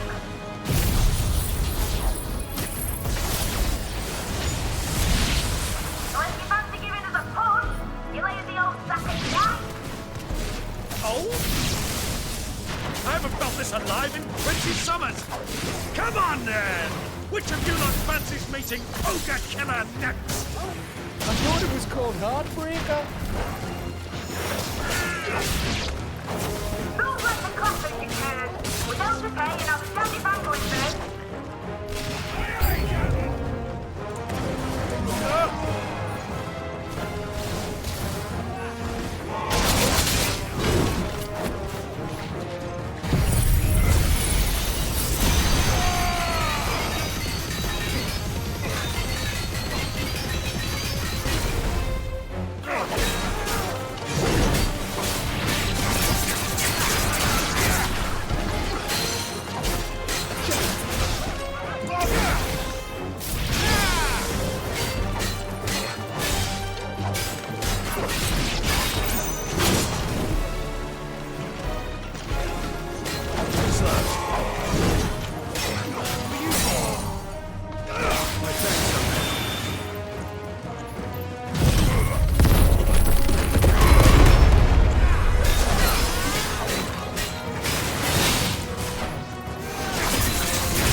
That was easy enough.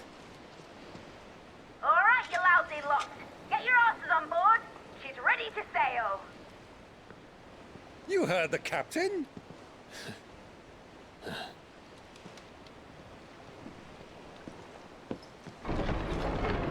Clive?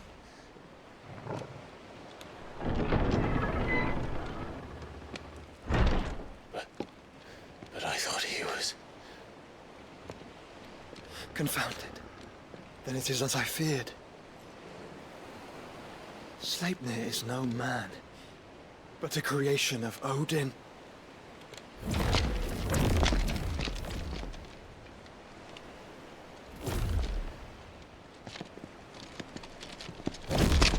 Phoenix's fiery fundament. Have you no normal enemies?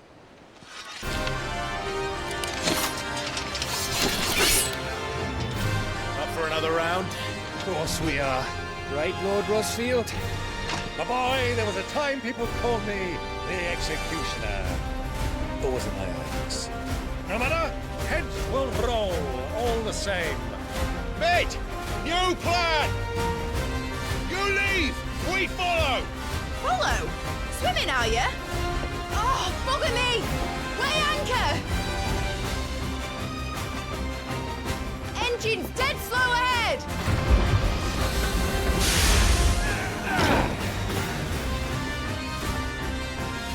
Have care, my friends. 'Tis not blood that runs through in Odin's veins.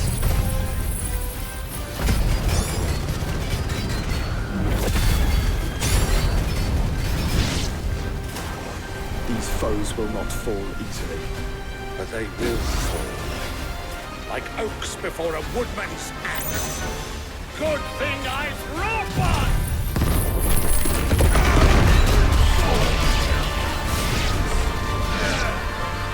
How long are we meant to keep this up? As long as it takes. Unless you have a better idea. Well, I've already killed at least 5 of the bastards.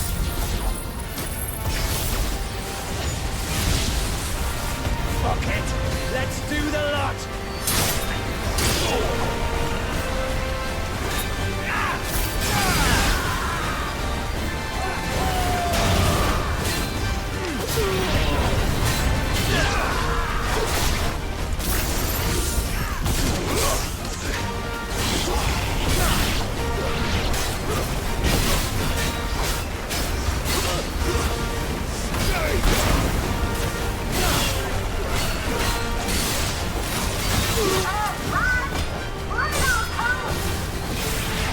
Should we make for the ship? Not yet. Wait for my signal.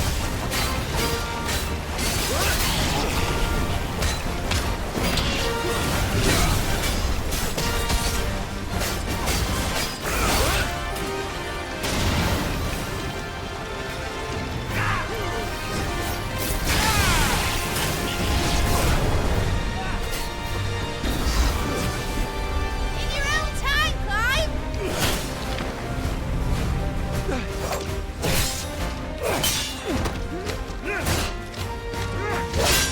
Right, grab for it!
Now, mate! All right, engine full ahead!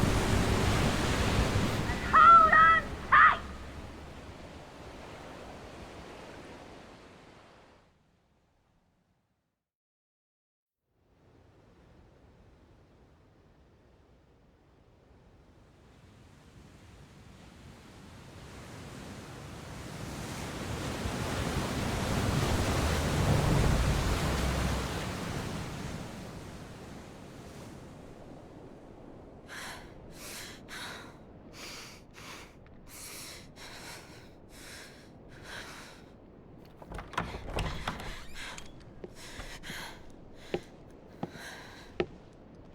What do you want?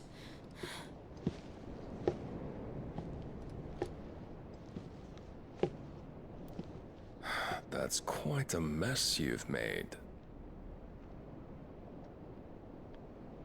And wholly unnecessary. You are my offering to Mythos. I would not see you damaged.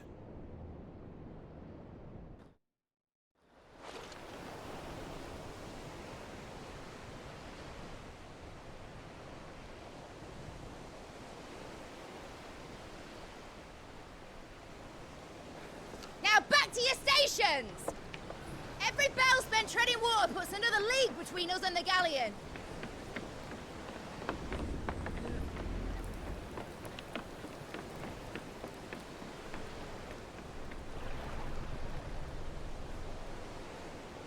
I don't suppose Mid has a spare engine? Since you rose from the grave, my fortunes have plummeted.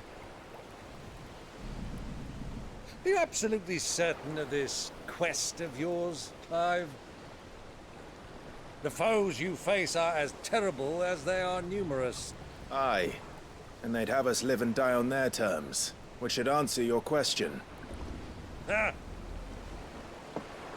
You have that same stubborn look as your father did when he set his mind to something. On the battlefield, I am but a single axe. A deadly one, mind, but a single one nonetheless. Yet what you require is 1,000, and I believe my old friend in Brandalar can provide them. Take care, Clive. I have many more tales of your father's exploits to share. And I cannot very well do that if you're dead. Again. Good luck, Uncle. And may fair winds attend you. As for you, Joshua, take care. I shall do my best, Uncle. Farewell, my nephews. When next you see me, it shall be with an army at my back.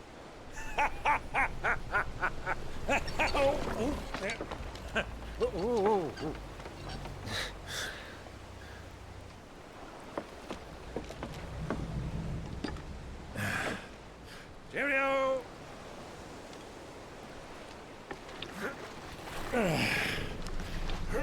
Oh, yeah. Do keep up, my boy.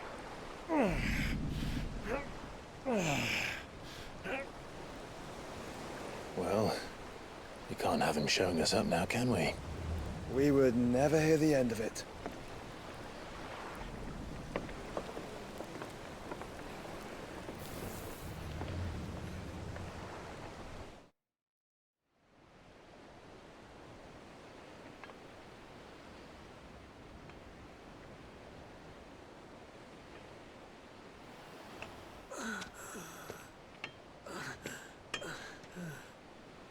Greek, have mercy.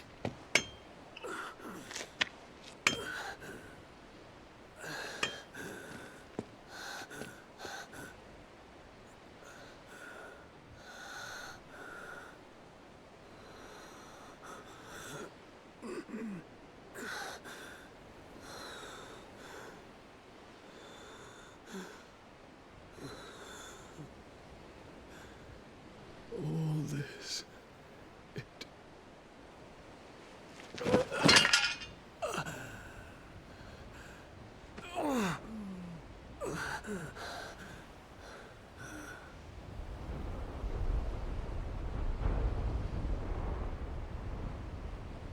What have I done?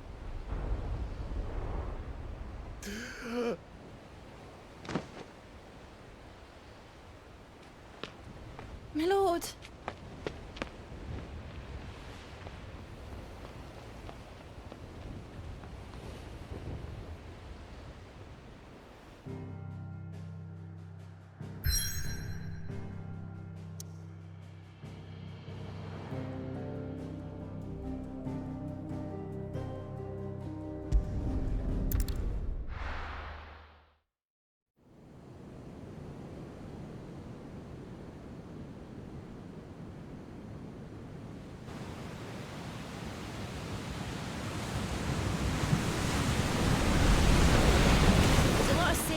near in Waloed, but any ship heading north has to round Zemeckis and put through the Narrow. Maintain our current bearing north-northeast, and we'll catch the Black Galleon before she vanishes again. What's to prevent her from circling around Ash from the south? With these winds in those waters, it'd taken forever and a fortnight to reach Stonehere.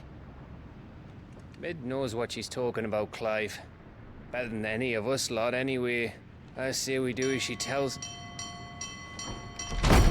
Sails on the horizon. She's ours.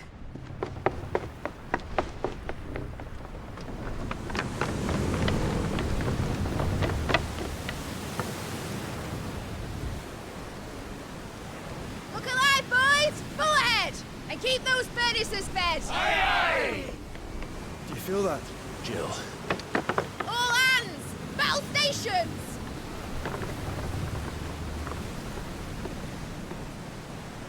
Let's see what this girl can do.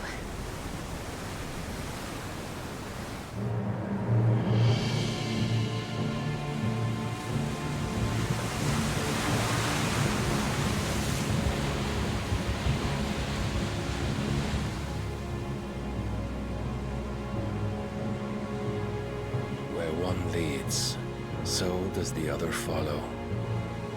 The bond of consciousness which joins them condemning both to the same fate. Yet my every attempt to strike it from their hearts serves only to tighten its hold.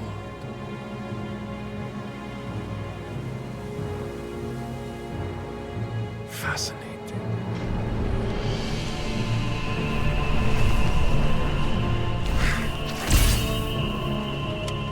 But then, there is naught my blade cannot sever.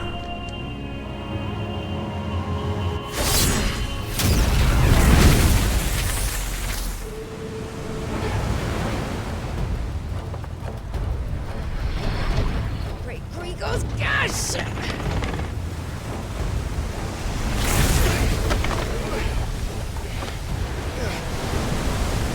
One of us.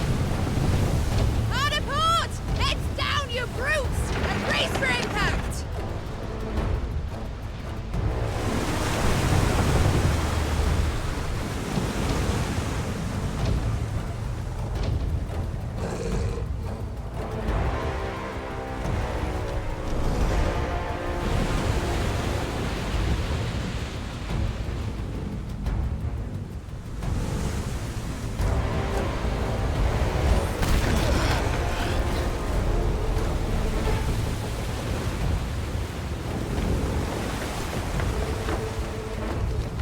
It's now or never. I'll find her.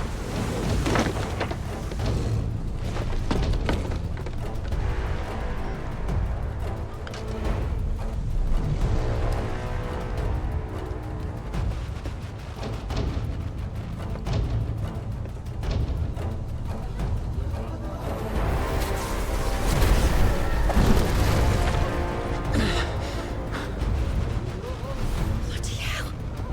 Out of starboard!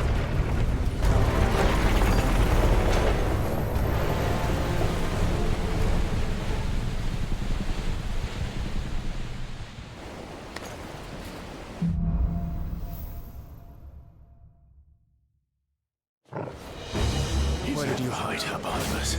Cut him down!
Guess we're all ready.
I need to hurry.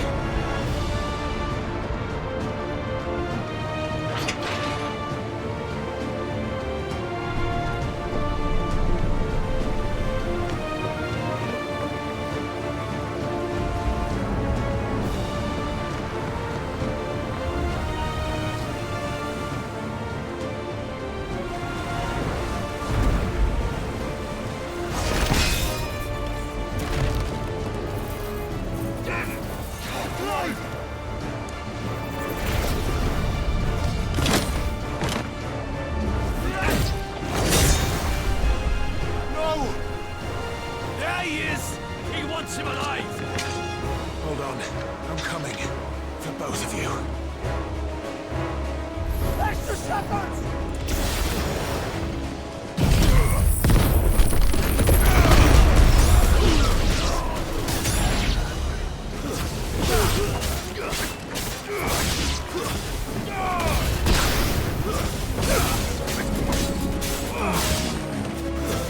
Stay down!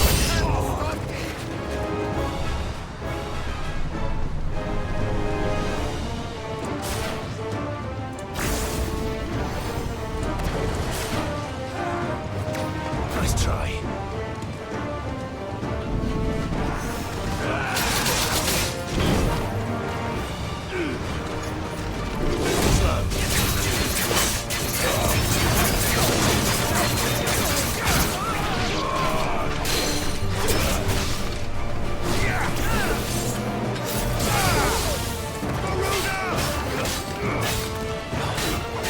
Nice try.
flame!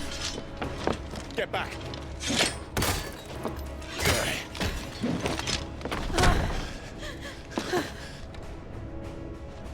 Clive, how did you... I'll explain later. Hands.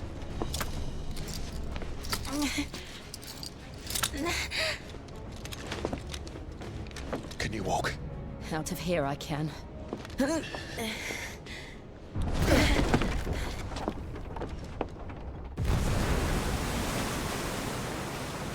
Stand still! Phoenix. Are you not the dominant of fire? I see naught before me but a guttering flame.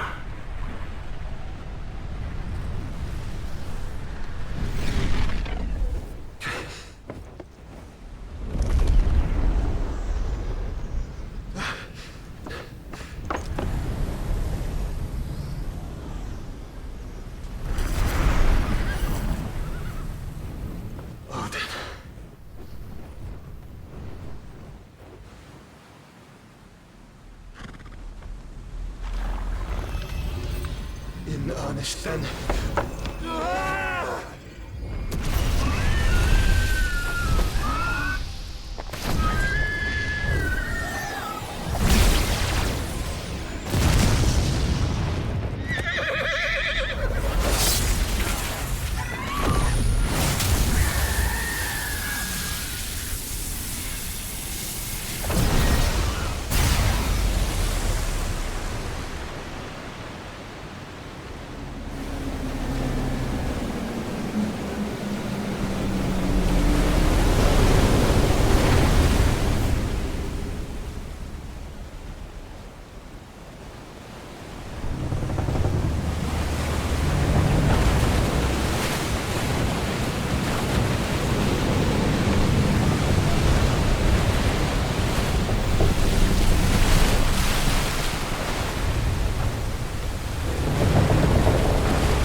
Can you go on? I think so.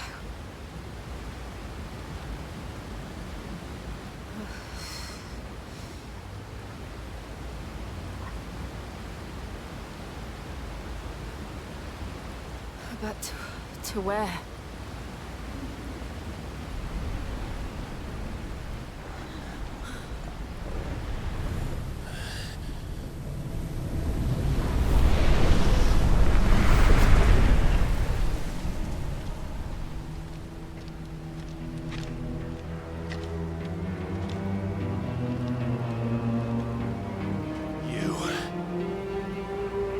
What did you do to Joshua?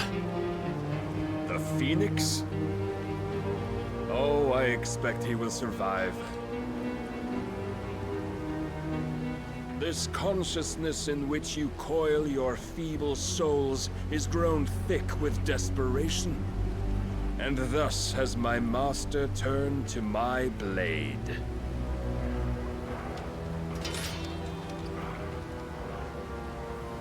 The world will soon be painted in black. And all that live shall gather in death's autumn wake. Not if we remove the cause of this misery. Not if we destroy the last of the Mother Crystals and restore balance to the world. Come. Do you truly think it's so simple?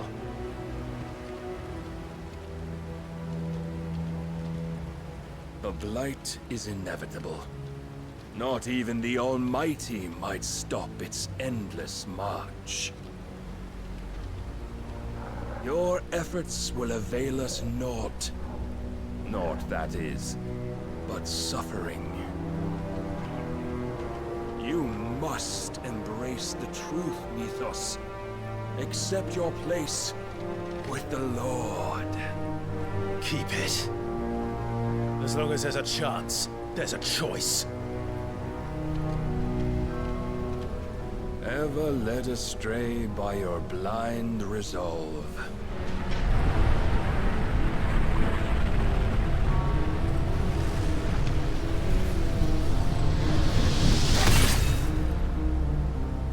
Now, it is time you learn the inevitability of your divine fate.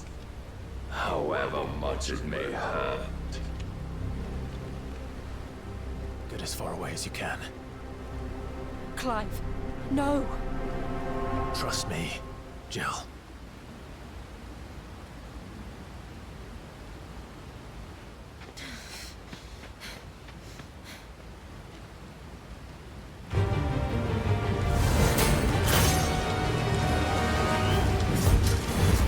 We don't have to do this. Oh, but we do. If only to remind you of your duty.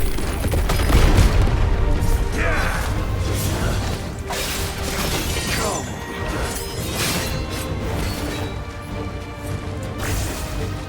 In the short time since our last meeting, you have grown much.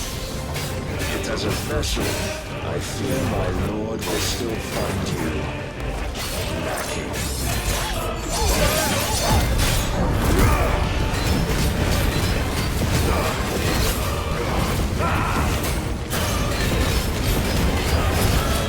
All this fire and fury, for what?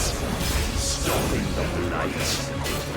A foolish notion fed to you by a foolish man.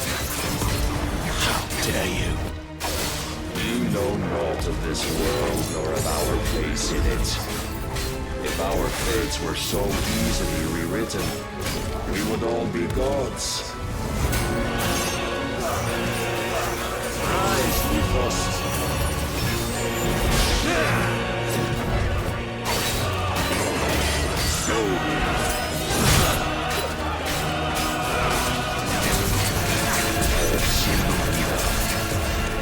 If reason cannot sway you, there are other means of persuasion that might.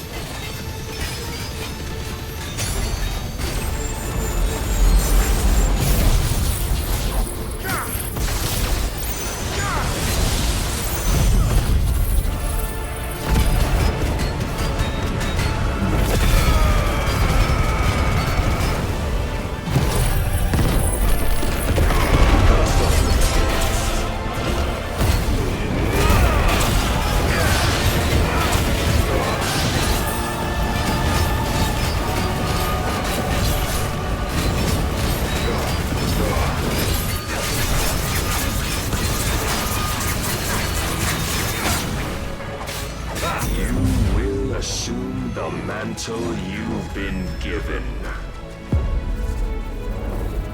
And thus is the light of hope severed.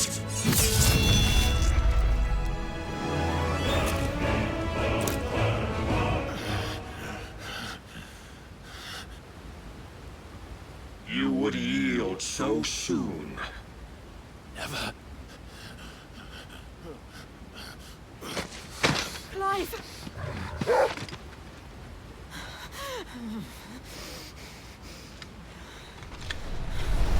Do you not see? Your iron will weighs you down, dragging you ever further from your purpose. And what is my purpose? Mythos. Who are we? What are the dominants? The breath of the Creator still warm on our lips. We carry his light that we might guide the masses in his name. We are but mighty acts of God. We are more than that. You would be nothing without what he has granted you. The power we wield is his, and yet every time we draw upon it, it wears away at our very being. It breaks us. It unmakes us, that its immaculate aspect might reveal itself. The ikon. It is too much for even his chosen few. Apart from you, Mythos. You wield the might of many, yet your body does not answer for its avarice. What are you saying? What I am saying is that we dominants are a means to an end. We were created for you, that you might drink deep of our strength and thereby fulfill your divine purpose. Which is? To feed. As you would know, could you only look beyond the walls of your prison of self-regard. As long as you choose to ignore this, you shall never penetrate my defenses. Still, you may take solace in the fact that you are not alone in your plight. The chains of volition shackle all of mankind, but there is yet cause to rejoice. For the Lord, in his mercy, has taken pity on his flawed creations, and shall see them restored to their proper forms. And what exactly would that be? Why, loyal servants to God. No. Manners, Lord Rossfield? They are men, like you and me. Albeit ones unburdened by the wills that drive our kind to madness. They are pure. They are divine. You mean to turn everyone Akashic? Not turn, Mythos. Turn back. For too long has mankind been led astray by their clamorous wills. It is time they return to a world of quiet equality, where they might once more know salvation. Salvation? And abandon everything we hold dear? We don't need your salvation. We'll save ourselves, and we'll do it on our own terms. Not yours. And not your gods! With every defiant expression of your will, the tighter the chains of consciousness become. But perhaps that fact may be put to use.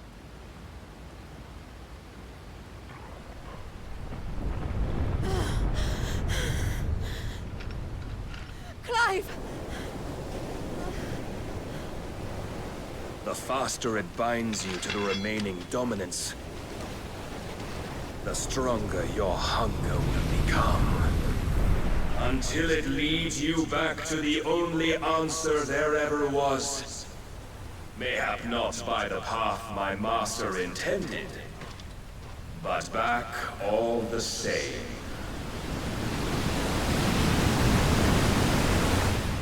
Ash is not far. I could freeze a path. You're in no fit state. Probably not, but I can try.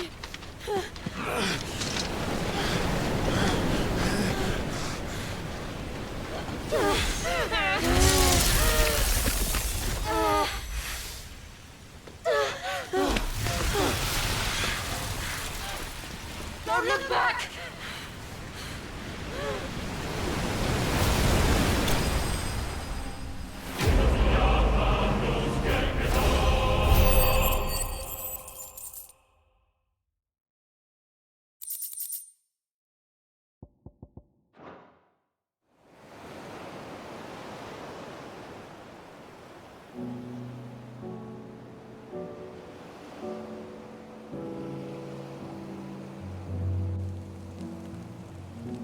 I hope the others are safe. The Enterprise was clear of the gap when we fell. They made it, Jill. And they will have seen the ice, where it led. We need only wait till dawn.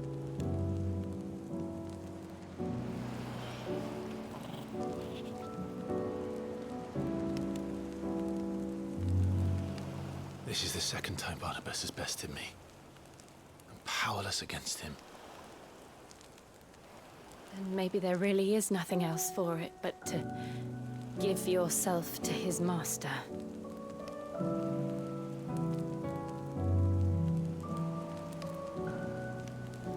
Only you won't do that.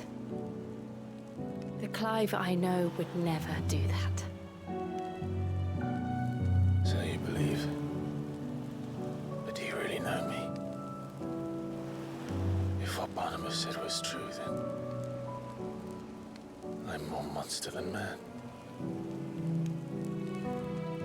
And each time I summon the flames from within, I burn away the things that make me who I am.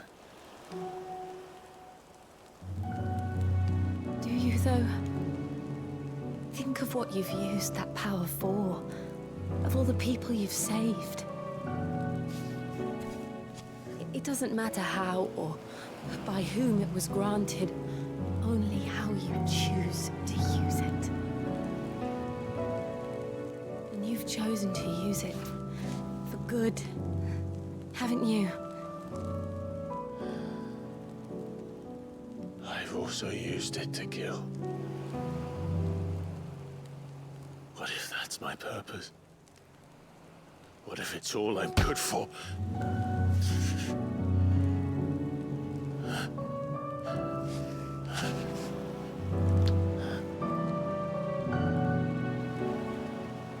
You're still that same boy I grew up with.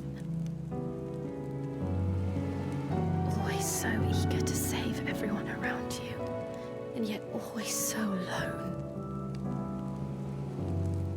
Because you failed to realize the one thing that needed saving most of all. You, Clive. You. You never once took the time to save yourself.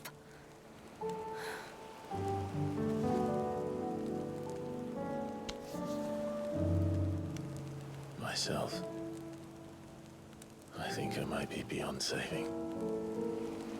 No one is beyond saving, provided they want to be saved. You fight to survive. And you survive so that you may protect those you love. It's what you do. What you've always done.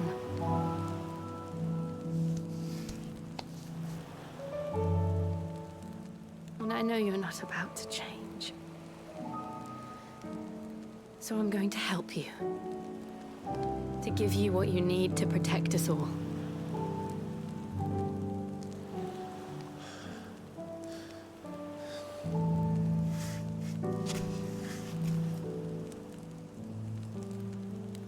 Jill. Are you sure?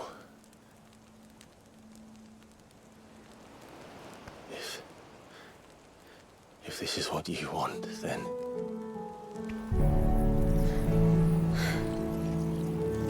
Don't worry, Clive. It is.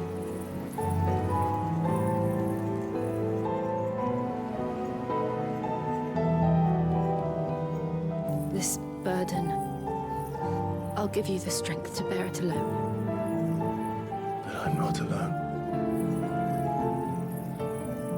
These burdens I carry, my sins, my pain, my sorrow, I see now that they are all a part of me.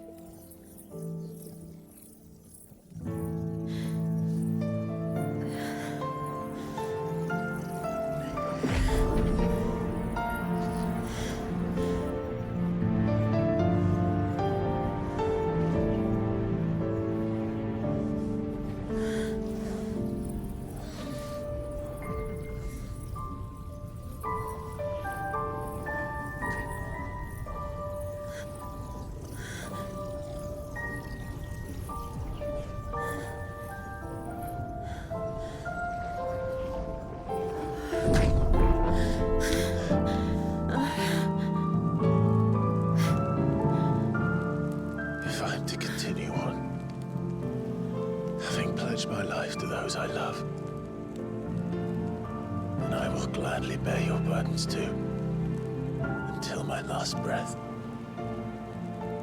Clive.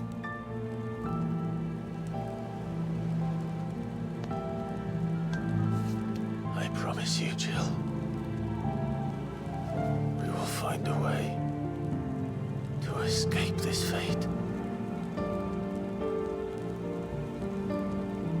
Find a way to save each other.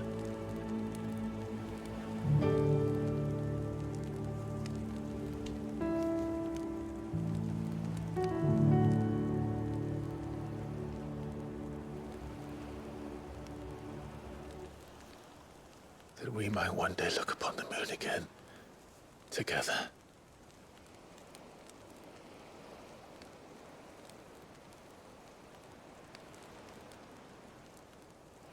And I promise you, Clive, that I will be there, no matter what you must become. I know.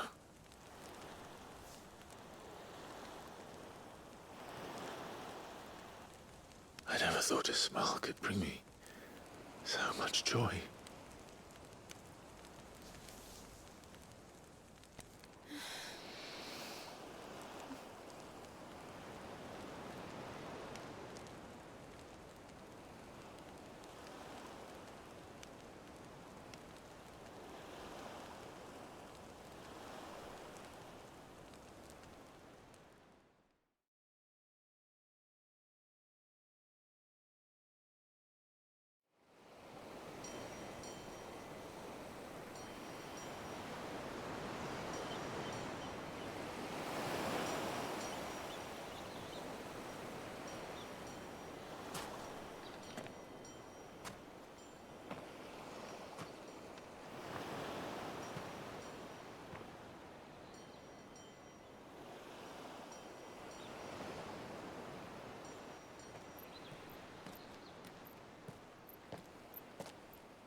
What of Barnabas?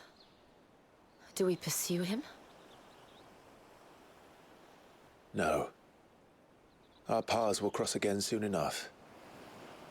Whether we like it or not. Besides, there is something we must do first.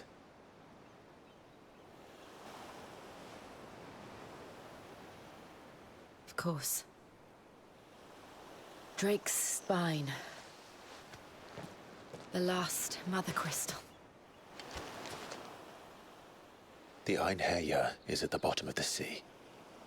Waloed won't dare move on Storm without her. But they know we're coming now. We'll need a plan. And a damn good one at that. Then let's go home and find one. Ash will have to wait.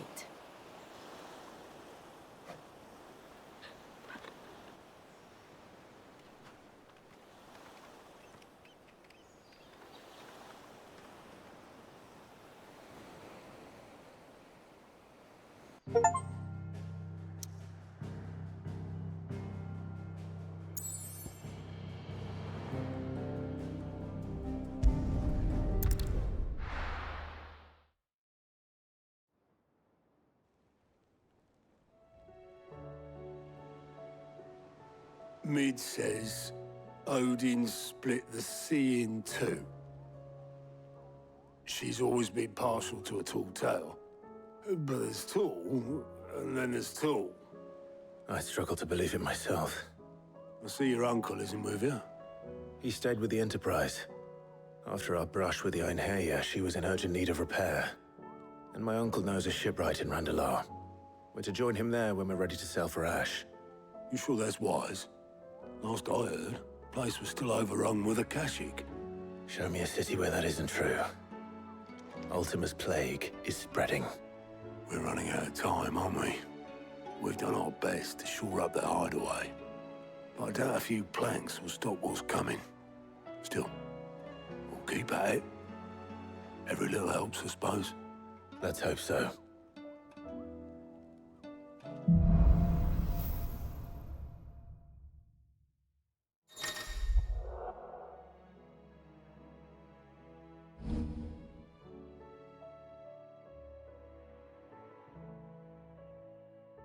We should visit Joshua. Assuming Talia will allow it. How are you doing? Here you go.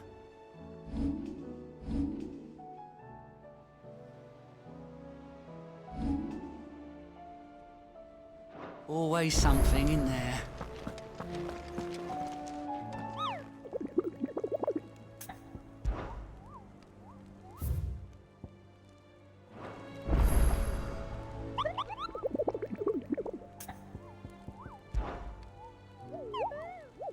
Through Orcish lands.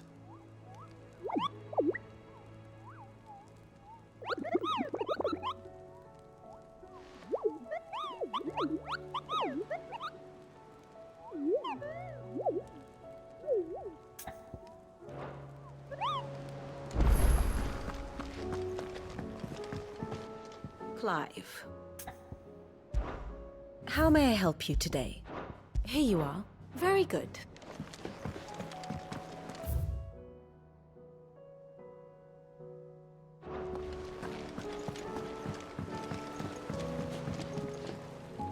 Heard the bad news then, did you? What bad news? About Dravost. Blackthorn's old haunt. With the forge and all that.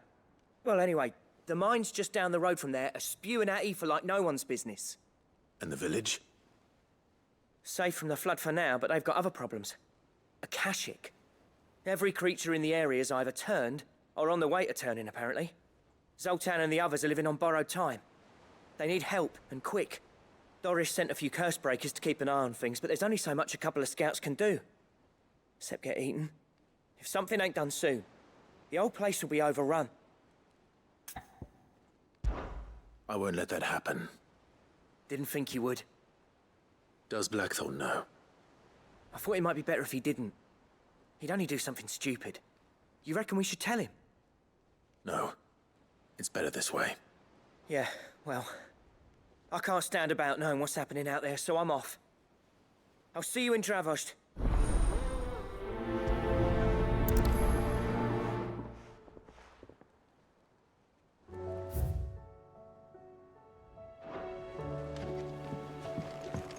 How do you split the sea?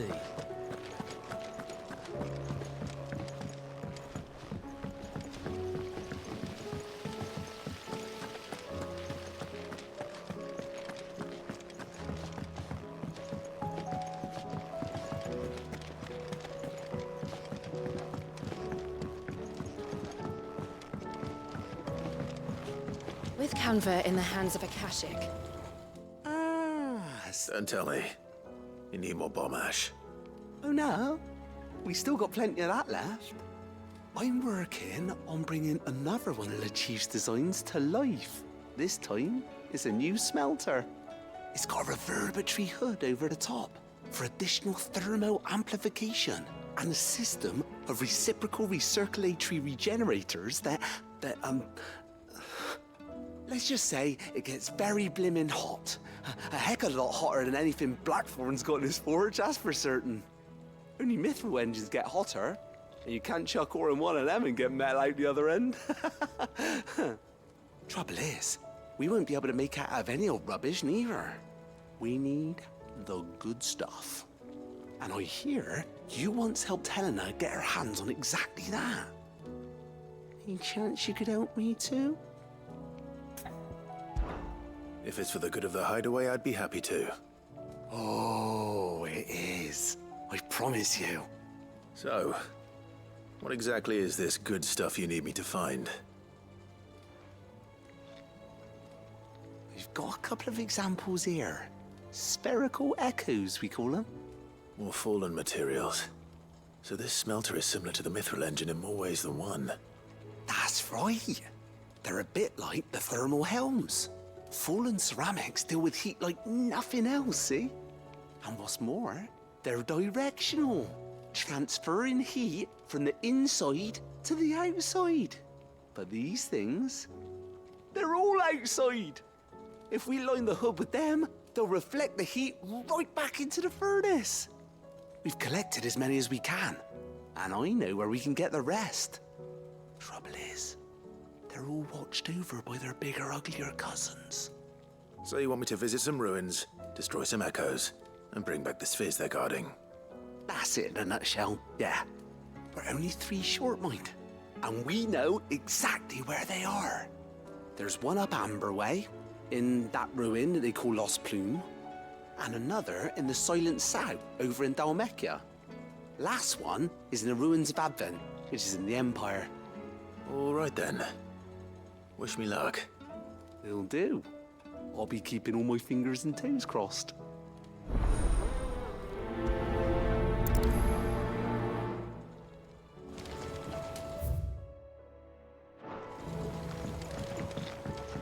How was she? The Enterprise, I mean.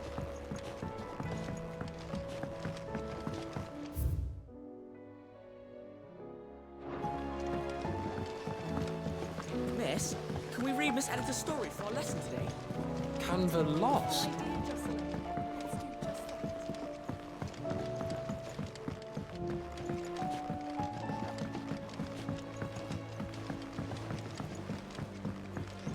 Have you tried Molly's lemon tarts? I've never had anything so delicious. I should be so lucky. Yeah. The weight of all that shit.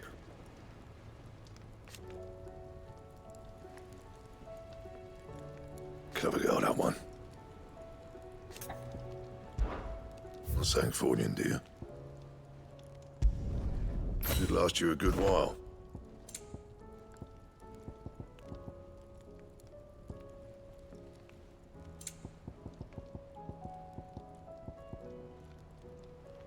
And? Don't tell me we've run out of papio nuts and all. Oh, what do you expect? Aye, it's a dangerous world out there.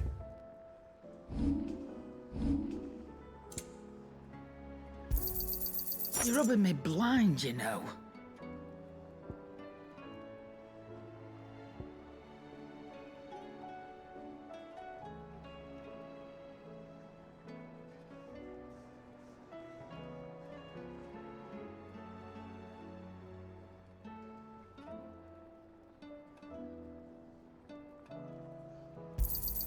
You'll not find a better price than that.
There's no way of knowing if Doris will confide in me, but I can speak to her at least.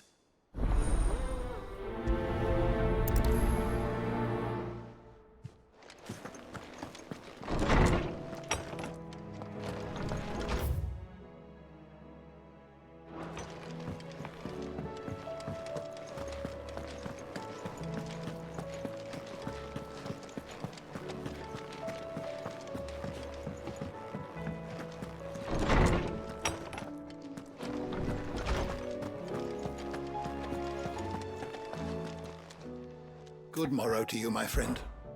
I don't believe you've read this particular chapter before. There is a rather fascinating excerpt I've been meaning to show you. What subject shall we consider today?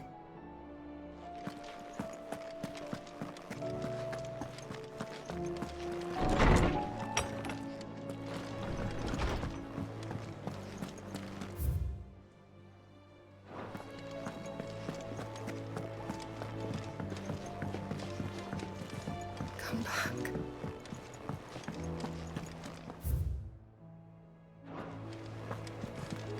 Covered in nicks and lumps, the lot of them. It's a wonder they can still walk.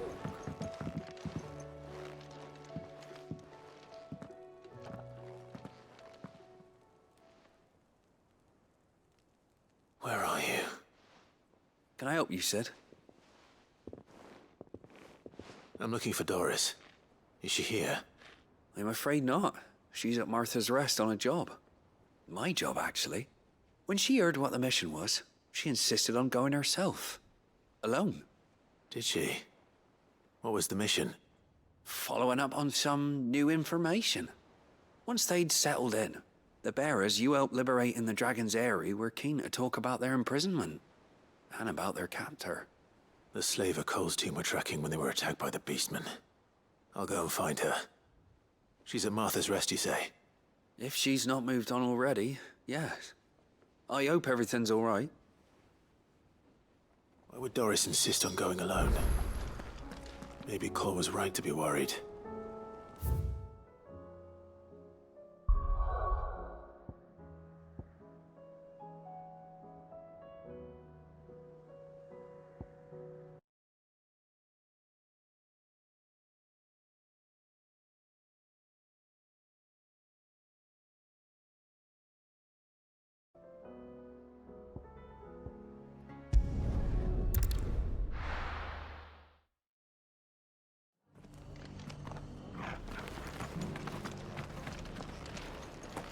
Doris should be somewhere nearby. Assuming she's still here.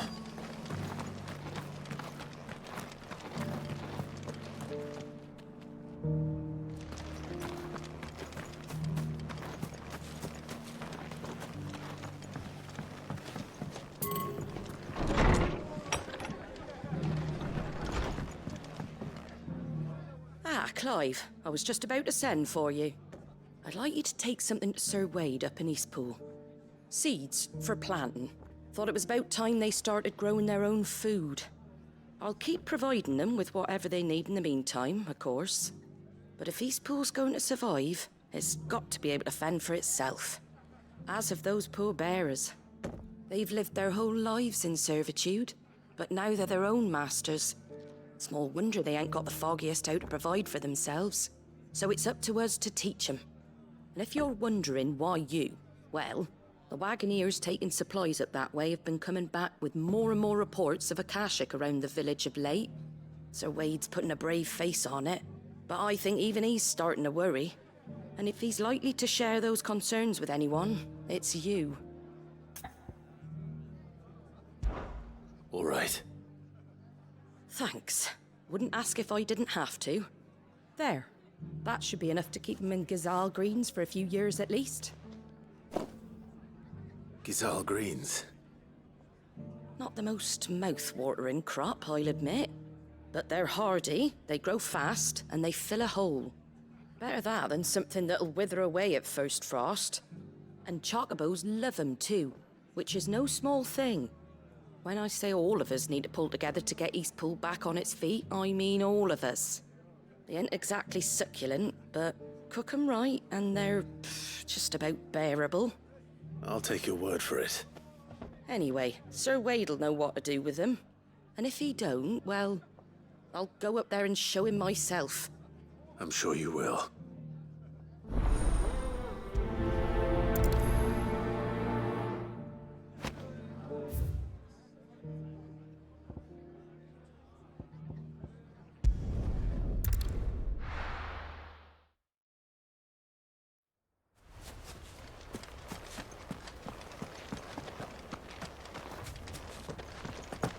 I heard the Guardian saying you're supposed to grow iron.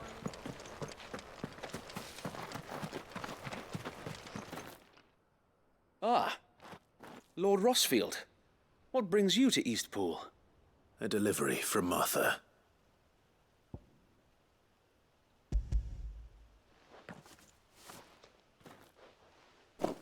These are Gizal green seeds. Martha's keen to cut the apron strings then, is she? I jest, of course. You see, I had thought we might be able to revive the old wheat fields, but they'd long since gone to seed. Only without the seeds. Martha was hoping he might be able to show the bearers how to plant and tend these, so that they'll be able to fend for themselves. That's not a bad idea. These bearers had only recently escaped their bonds before we brought them here. They know little of freedom, of providing for themselves and their loved ones. Unless we teach them how to live like free men, I fear that all we have achieved in bringing them here is to exchange one master for another. Not that myself and the Guardians have been the best example to them so far, subsisting almost entirely on Martha's charity as we do. It's about time we all started to provide for ourselves, bearers and Guardians alike. Unfortunately, we've been a little too busy of late to focus on much besides bolstering our defenses. There have been alarming reports of... The Horde is closing in. They're coming, so wait, all of them. Damn it all, I thought we'd have more time. Gather the men in the square. Send to the rest for reinforcements. Yes, Sir Wade. The Horde. A Kashek, a veritable legion of them. They've been seen prowling around the northern reaches for a while now. We don't have the numbers to hold back a swarm that size. I had hoped to build a perimeter wall so that myself and the Guardians might be able to defend the village, but... Now you're out of time. Precisely. If reinforcements from the rest arrive before they do, we may just scrape through, but I fear that's rather an enormous if. What if you could call on reinforcements from Eastpool? You mean the bearers? We brought them here so they might live, not die fighting for their lives. So wait. You said you lack men to defend the village. Are the bearers not men? Do they not wish to see Eastpool saved? Though they may not be trained soldiers like your Guardians. What help they are able to offer could still prove the difference between victory and defeat. You're right, my lord. I will appeal to them.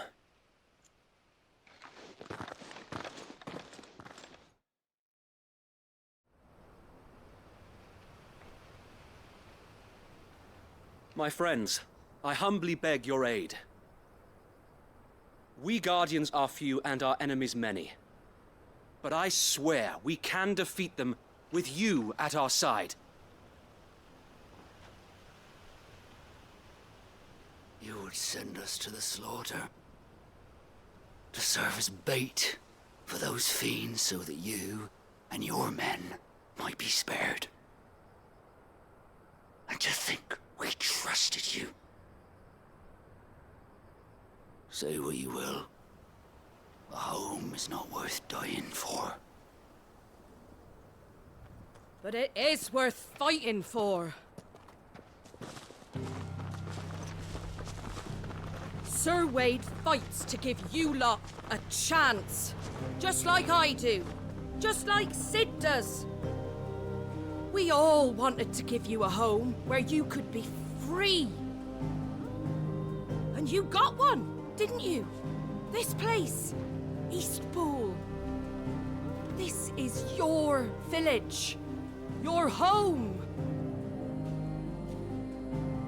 you don't fight to protect what's yours, you'll lose it. You know I'm right. This world wants to take everything from you. Everything. Your homes, your freedom, your very lives. So then, are you going to stand by and let that happen to you?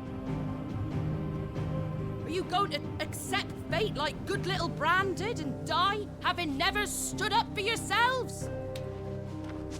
Or will you fight like free men and women?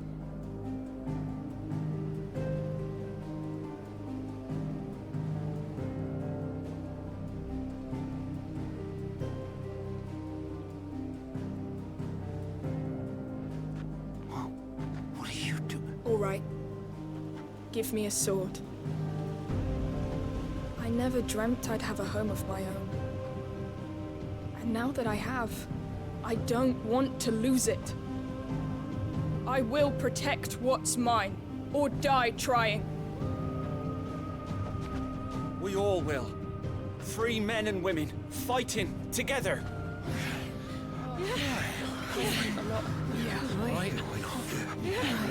For Eastpool! For Eastpool!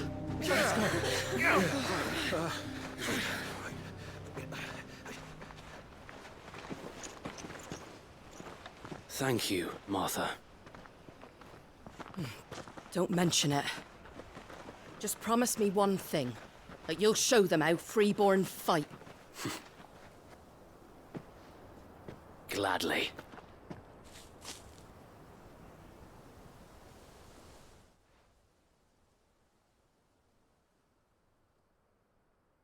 Well, if it was numbers you were lacking, you certainly won't be now. Thanks to you. Me? Oh, I just love the sound of my own voice. Lord Rossfield, my lady, we're ready. So what's the plan of action? We'll divide our forces into several small detachments, each made up of guardians, bearers, and guards from the rest. These will position themselves at strategic points around the village. Upon engaging with the Akashic, each detachment will keep the creatures occupied as best they can, steadily retreating all the while. You're going to lure them into the village? I am. We will have neither the time nor the resources to treat the wounded, so injuries must be avoided at all costs. Instead, we will focus purely on defense at first. By coordinating our withdrawal through the use of messengers drawn from among the bearers, we will aim to have the swarm converge at a point of our choosing.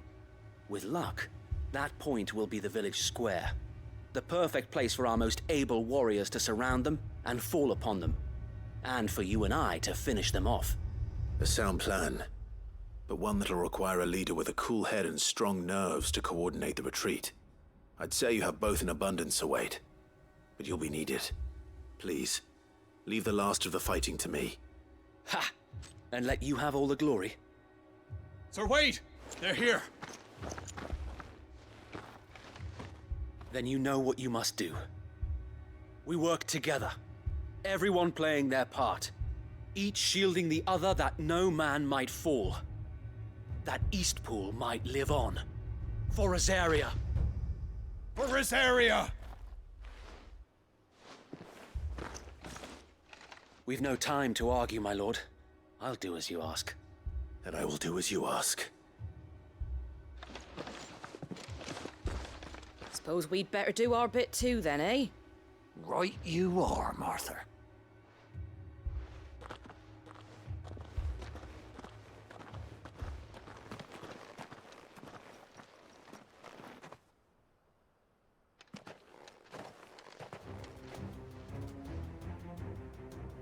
The calm before the storm.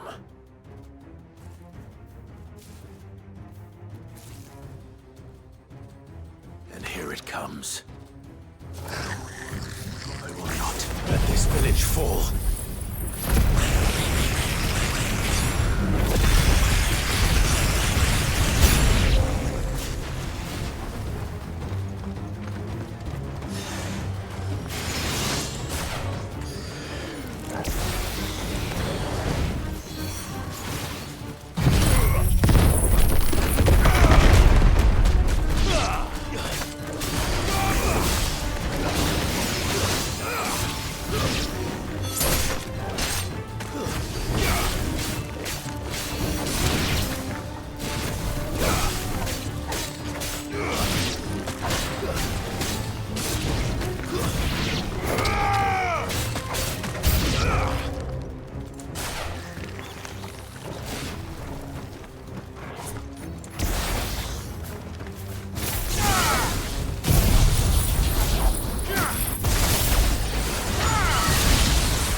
Looks like that's the last of them. Lord Rossfield! Change of plan! What is it? Owl from the rest. An Akashic curl's been sighted on Rhiannon's ride and is headed in their direction. Well, the better half of her guard is here. So wait, how many Akashic remain in East Pool? Hard to say. My men are still facing some resistance, but I think the worst is behind us. I could order a detachment or two to fall back and... No. Let them finish the job. You stay here too, Sir Wade. Your men need you. I'll go after the curl. Join me only when East Pool is won. If you're sure, my lord. May the Founder protect you.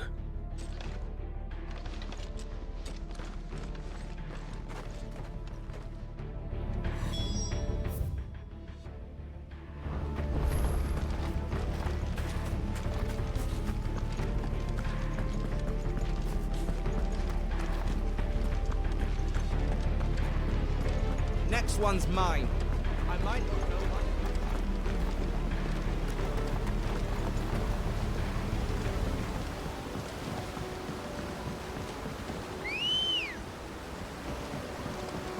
Ready, go?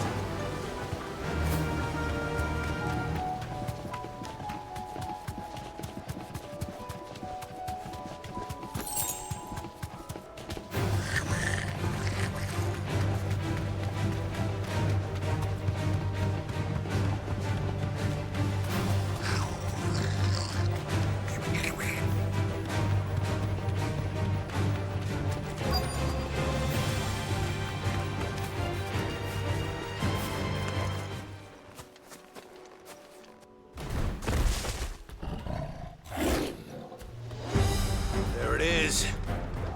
With me, Torgal. Nice try.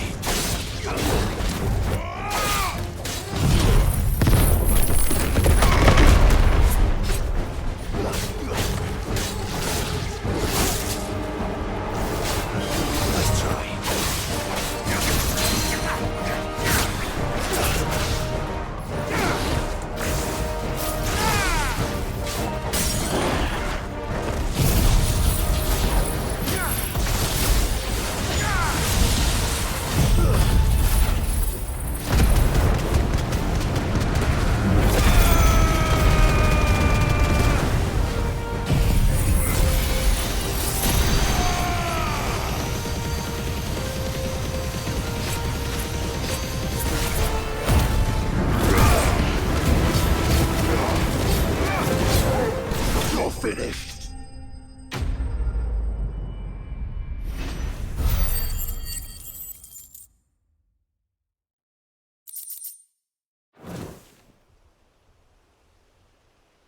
All right. Back to East Pool.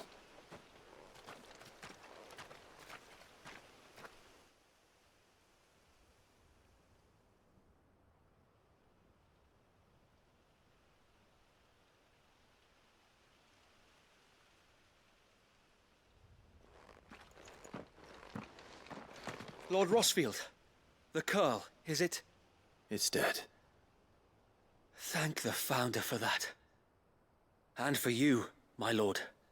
We were able to eradicate the rest of the Horde. I have guardians posted around the village to keep watch for further attacks, but all seems quiet for now.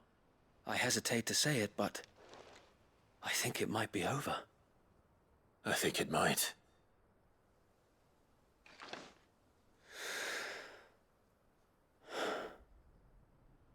We did it. We saved Eastpool. Thank you, my friends. Thank you. No, Sir Wade. It's us who should be thanking you. You brought us together. Showed us what it means to fight for what you hold dear. We never had nothing to call our own before. We didn't know what it meant to protect it, but now we do. We really do. Forgive us, Sir Wade. You and your people saved us, and still we doubted you. But there's no doubt in my mind anymore. We're free men now, so we have to start acting like it. We have to fight to protect what's ours, to protect Eastpool. And we shall. We all shall. Together. This is our home. And if anyone or anything tries to take it away, they'll have us to answer to. Come on then. Let's get to work. This village isn't gonna rebuild itself.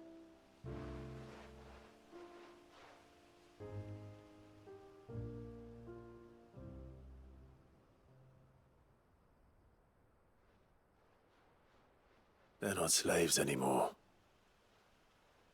no. They're Rosarians. Your father took pity on the bearer's plight, and I believe if he were still with us today, this is what he would have wanted. I believe you might be right. I shall remain here, my lord, and do what I can to help rebuild the village. After all, this is my home now too, and I could hardly call myself an East Poolian if I didn't pull my weight. I think you'll find it's East Pudlian, Sir Wade. But you should be proud all the same. I'll have to pull my weight too. Can't have the rest getting outclassed. Speaking of which, I ought to be getting back. Can we continue to count on your support, Martha? Of course, and I'll be counting on yours too. Us Rosarians have got to stick together, haven't we? Indeed we have. And Clive, come by the Golden Stables when you get the chance. I ain't paid you for delivering them seeds yet. All right. I will.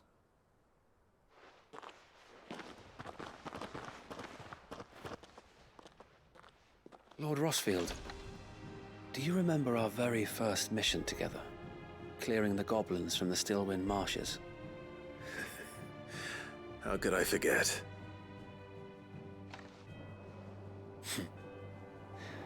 There's one sight that I shall never forget.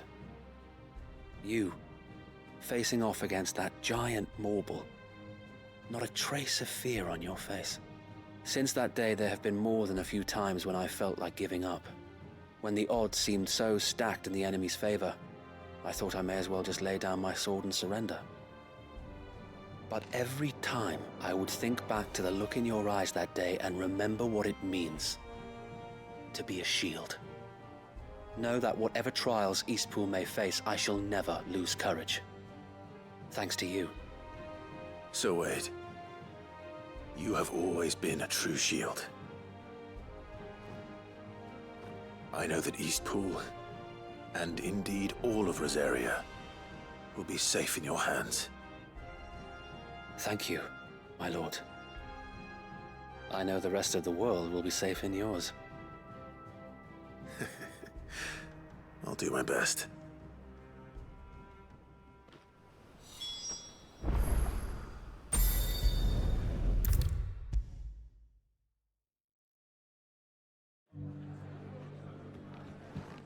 The hero returns. It's lucky you came by when you did, eh? Not only did my seeds get delivered, but you went and saved Eastpool and all. I just did what I could. And it's only right that you get rewarded for it. Take it before I change my mind. Thank you, Martha. So, Eastpool's finally back on its feet again. And a home to free bearers. Who'd have thought we'd see the day, eh? Well, it was your idea. I know that, but I never stopped to think what it would mean. Bearers in charge of themselves, thinking for themselves, working for themselves. Like your hideaway, but not even hidden away. Though I suppose the rest ain't much different nowadays. You know, bearers living free like that reminds me of when I first met Sid. Loath as I am to recall that particular day. I take it you didn't always see eye to eye. What happened? Well, if you really want to know, I started doing what I do long before I met Sid. In fact, that's how I met him. Or at least how he came to meet me. He showed up at the stables one day, asking questions about who'd been buying up bearers. Founder knows what he thought I was doing with them. Running a hunt, poking around in their innards. Something awful anyway. Me, I thought he was a new constable. Thought the game was up. But somehow we both managed to work out what each other was about. And before I knew it, the cheeky arse was rattling on at me about how I was doing it all wrong. After all my hard work. Told me I was giving them relief, but not freedom. That my bearers were still dying as slaves. Got right under my skin, it did. Told him if he didn't like it, he could bugger off and report me to the garrison. And do you know what he did? He smiled, and then he laughed. And then I did the same. We made a pact that day, that whenever one of us was in need, the other would always be there for him. And you were? Well, we both wanted the same thing, to make life better for bearers. Just like your dad. Do you know I was born right around the time Elwyn became Archduke? Growing up, I saw how he tried to change things. He certainly didn't lack for ambition, that one. Indeed. But the loftier one's ambitions, the harder they are to achieve. Which is why those of us who follow in their footsteps need to finish what people like Sid and my father started. Suppose you're right, aye. And if we don't manage it, there's always them who come after us. Good thing we've got a few half-decent sorts waiting in the wings, eh? It's almost enough to give you a little bit of hope. Just a little. Anyway, enough nattering. Better get back to work. Let's see about making everyone some dinner, shall we? The least the folks who saved Eastpool deserve is a hot meal. And you and me ain't gonna save the world on an empty stomach neither. That sounds like a wonderful idea.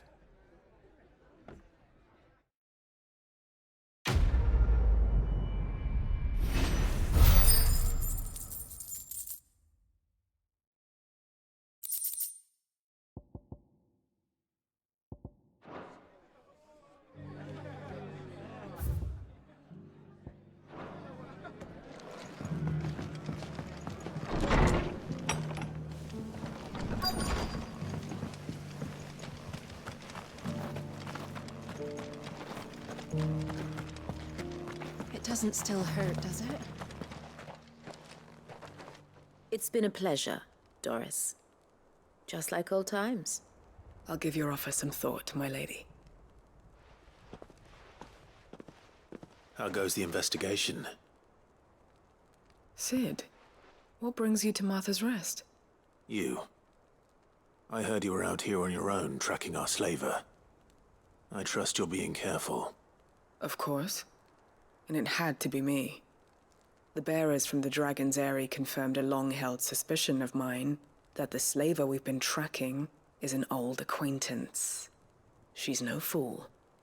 If we'd come in force, she would have spotted us straight away, and then vanished without a trace. That was her just now, wasn't it? So, was it a fruitful reunion? I'd say so. She tried to recruit me. Seems her time in Rosaria is coming to an end.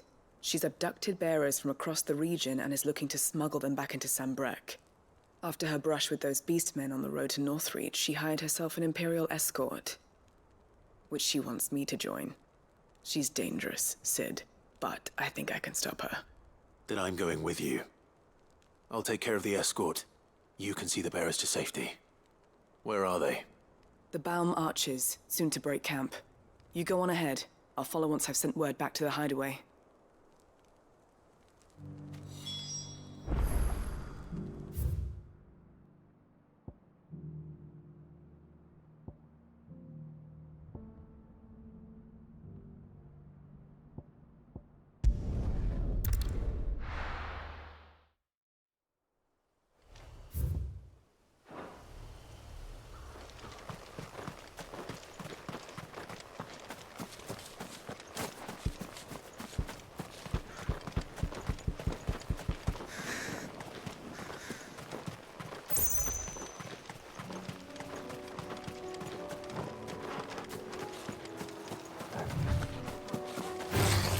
Time to fight.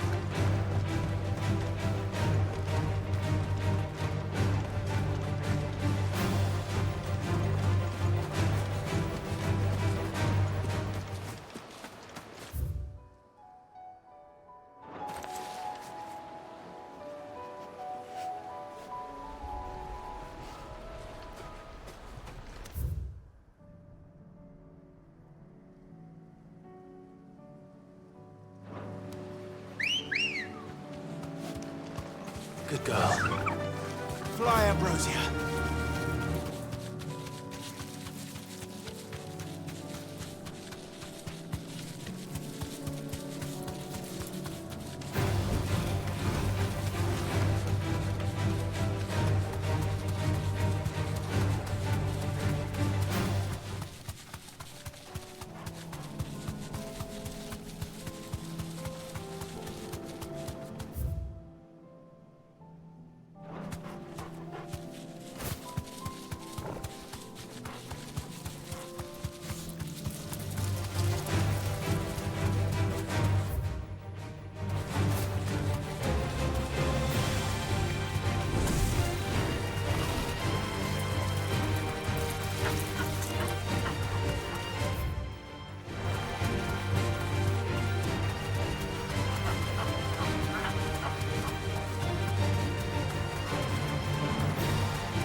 Village is turned. It'll do, girl.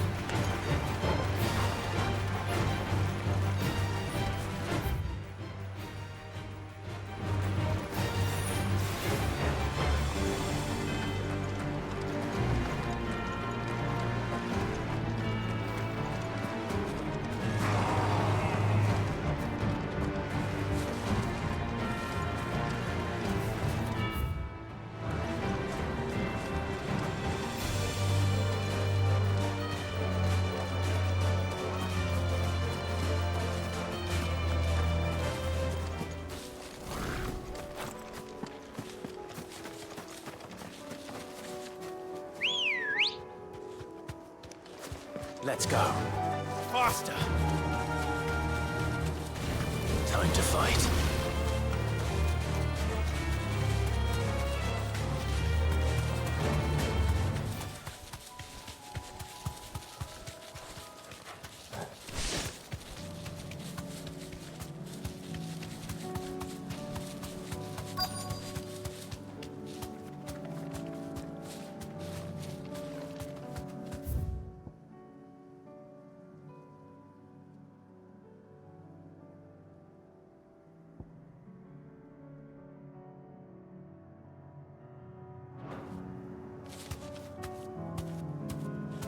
Be safe.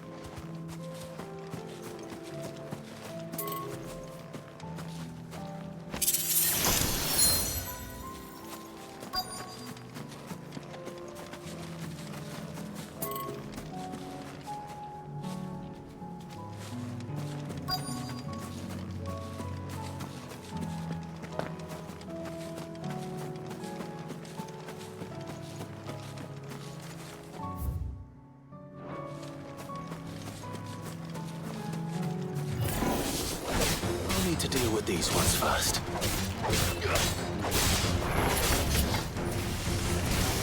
There you go.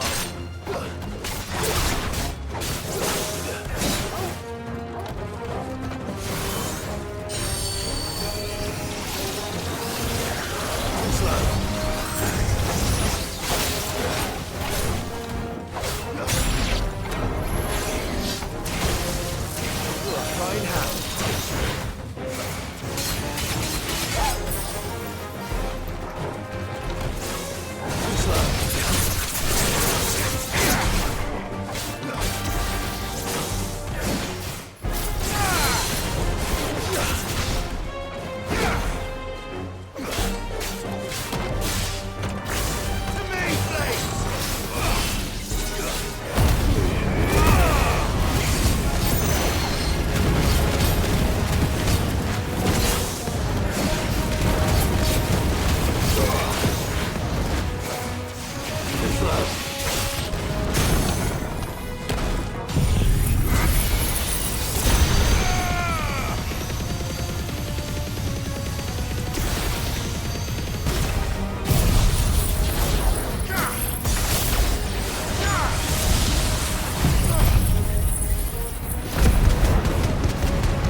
This is it. Right then. Just two more to find. Come on. Yeah!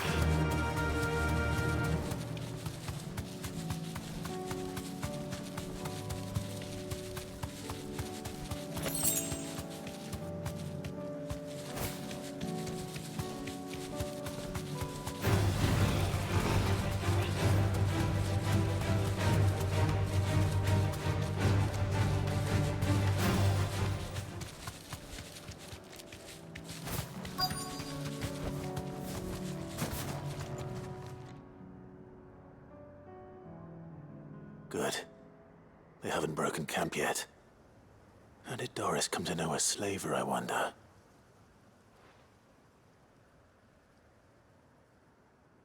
We've waited long enough. She's not coming. Ready the bearers. We're leaving. Back to civilization, is it, Mom? With all haste, lest any of you lackwits start talking like these feckless bumpkins. I presume your men are ready. We've suffered too many delays as it is. Any more, and I'll be docking your pay. Yes, Mom. Oh, but before you go, it appears we have company. Kill him. You're welcome to try.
So much for your escort.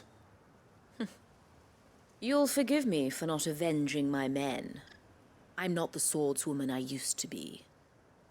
I surrender. Do with me as you wish, Sid the Outlaw. Sid. Ah, Doris. I take it you're not here to rescue me from our brooding renegade? You know, I always wondered where you'd vanished to. But casting your lot with this criminal of all people. Better fighting for a cause than killing for coin. I'm sorry, Sid. I should have told you sooner. This woman, my former master, once trained bearer children to be weapons in service of the highest bidder. She raised me like a daughter. And I did terrible things to earn her favor. It wasn't all terrible, surely. We had our fun, too. You were always so eager to learn, and had such clever hands. All my other children took either to the blade or to the books. Always either or. But you proved yourself a master of both. That's why I kept you for my own. How about it, my little dagger? Care to swear that blade to me again? I never swore my blade to you, nor will I ever. I fight for a higher cause, to liberate the bearers of this world. Farewell, Master. Thank you for making me the weapon I am. You always were a righteous child. Perhaps that's the reason I loved you so.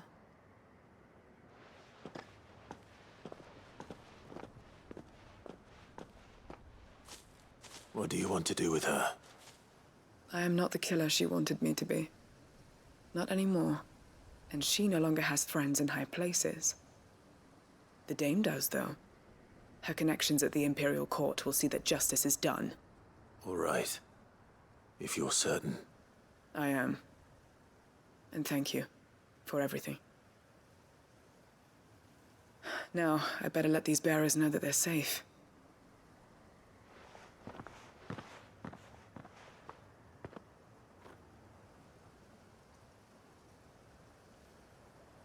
Then I should head back to the hideaway and put Cole's mind at ease.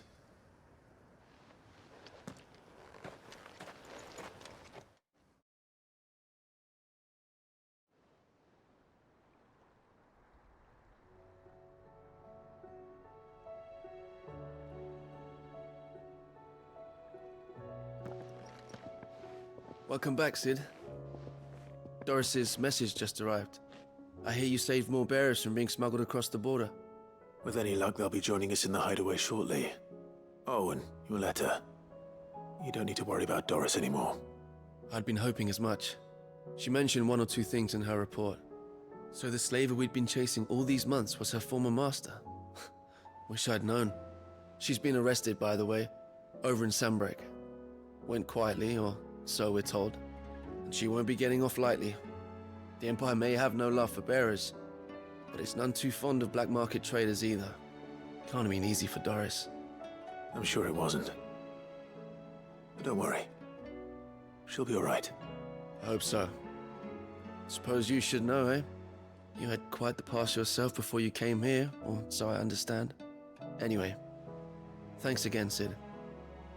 The Cursebreakers would be lost without Doris. And you, of course. Keep up the good work, Cole.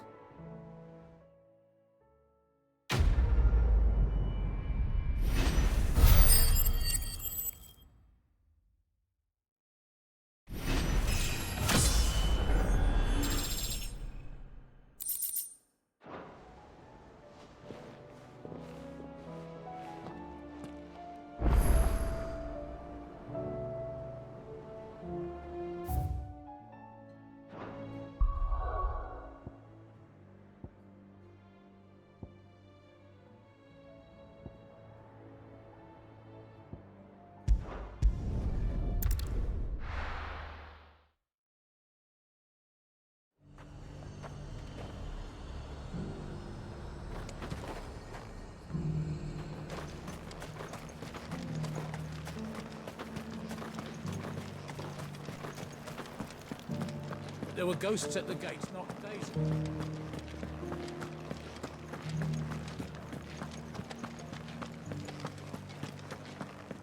Those things I said before about not being able to fight.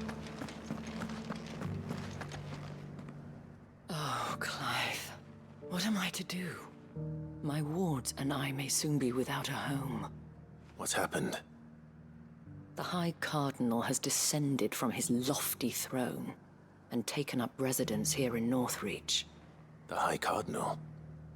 Leader of the Council of Elders, second only to his Radiance at the head of the Imperial government. Not that any of those things still exist. Now he goes by his noble title, the Duke of Oriflamme. And what does he want with Northreach? He wants to transform it into a military stronghold. A foundation upon which to build a new Sambrek. He's already secured the support of the various army remnants, with promises that they shall be afforded the respect they deserve in his empire. One built on the confiscated property of the people. He would rob the populace to pay for it. Believe me, I have used every means of persuasion to discourage him from this folly. But for whatever reason, he will not listen to me. What does Captain Philippe make of this? When the town was under attack, it was him the soldiers rallied around. Couldn't he use that influence again? How? By speaking out against one of the most powerful men in Sambrek. A man whose stated aim is to revive the empire Philippe's comrades swore to serve, and to improve the soldiers' lot within it. The captain can offer them a regular supply of gruel, and an occasional trip to the Vale to help them forget the terrors they face each day. The Duke offers them a vision of strength and safety. No. Any attempt to incite mutiny would cost Philippe the support of his men, if it did not cost him his life. But given the mood around town, mutiny may yet be unavoidable. The people have little appetite for further deprivation, least of all when it serves only to elevate others. And who could blame them? Clive, would you appeal to the Duke on my behalf? For your services to Northreach, you have the respect of the soldiers, and they will take you to His Eminence if you ask them. And unlike Philippe, no bonds of loyalty prevent you from speaking your mind to the man. Well, will you try? You could hardly fare any worse than I did. I'll see what I can do. Thank you, Clive. Tell me then, where will I find this Duke of Oriflamme? In the garrison? Overseeing the troops, yes. All right. Wish me luck.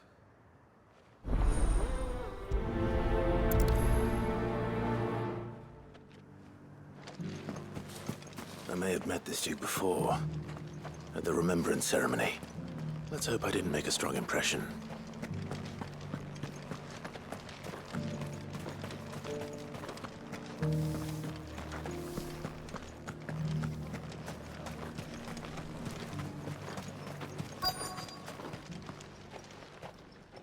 Halt! Oh, sorry about that. You're the dame's man, aren't you? You got some business with the captain? No, actually. With the Duke. I was hoping I might be able to speak with him. We're under orders not to let any civilians pass. But you should be all right. His Eminence has heard all about you and your heroics. Wait here. I'll go and ask.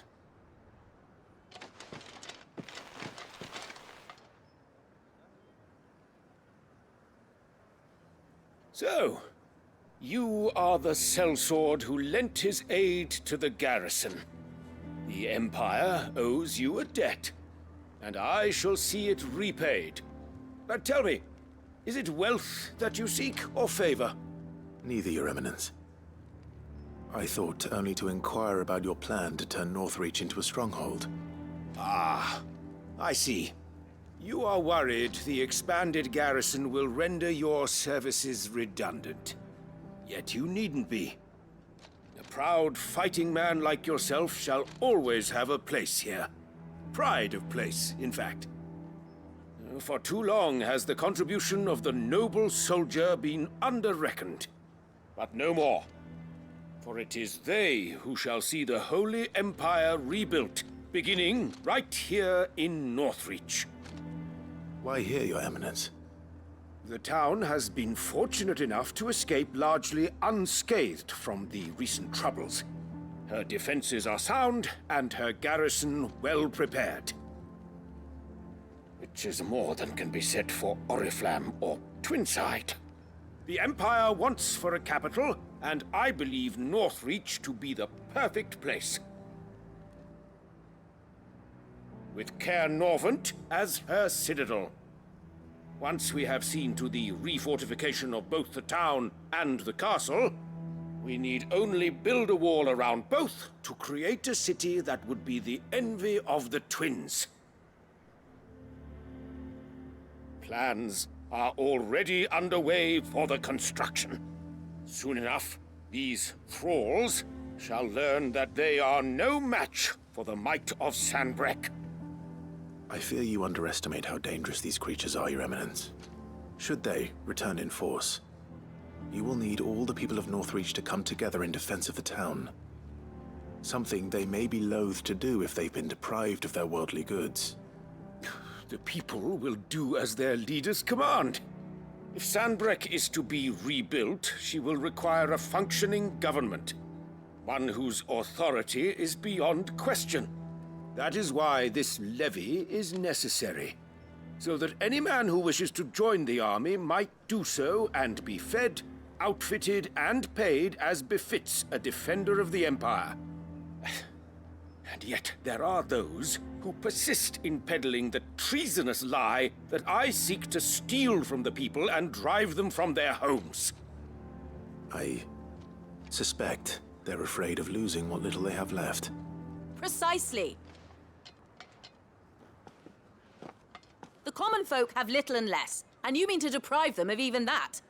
You would sow the seeds of your new empire in your own salted earth.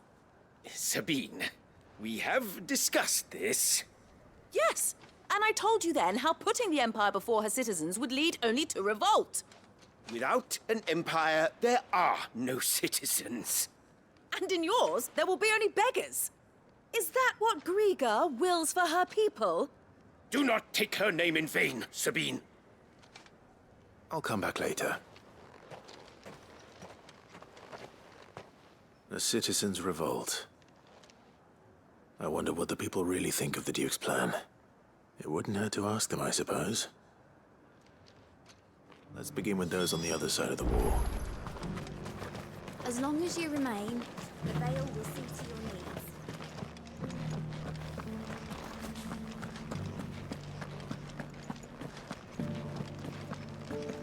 You needn't fret. The creatures There were ghosts at the gates not days ago. All right there. What is it you're after, sir? Just your opinion, actually. I wondered what you thought of the Duke of Oriflamme. Oh, him. Not much. None of us traders do. It's thanks to nobles like him that we had to set up shop this side of the wall in the first place. Couldn't have the rabble getting any closer to the holy capital, could they? And now he's trying to drive us out completely, threatening to take everything we got from us if we don't clear off. If the dame said she wanted him run out of town, I'd be straight through that checkpoint, tar bucket in hand.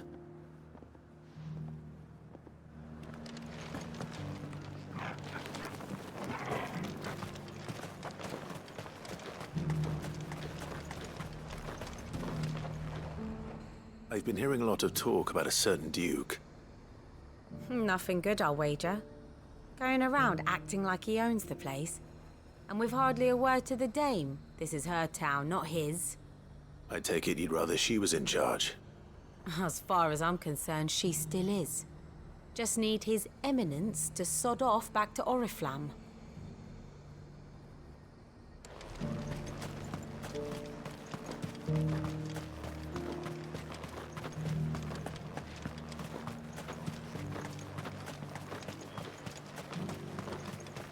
I heard the dame got an ikon to rid the meadows of.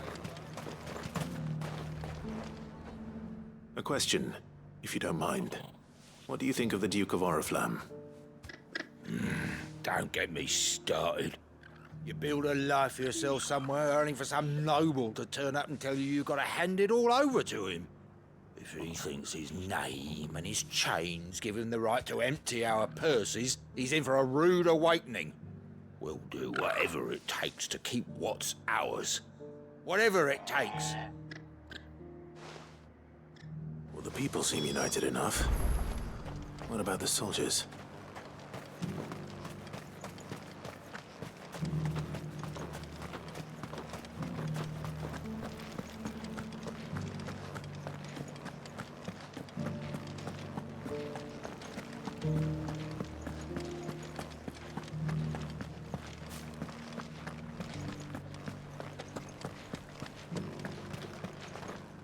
Excuse me, do you have a moment? I wondered if you'd mind sharing your thoughts on the Duke of Oriflamme. Well, he's made a lot of enemies coming in the way he did. But I mean, look around us. You can see the state the realm's in. The traders might not like having the screws put on them, but if they volunteered a few more of their hard-earned gil before things got bad, maybe they wouldn't have to. I think the Duke's got a point when he says rebuilding the Empire's the best way of making sure we're all protected. And if that means people who don't know one end of a sword from another have to make way for those who do, well, that's just how it goes.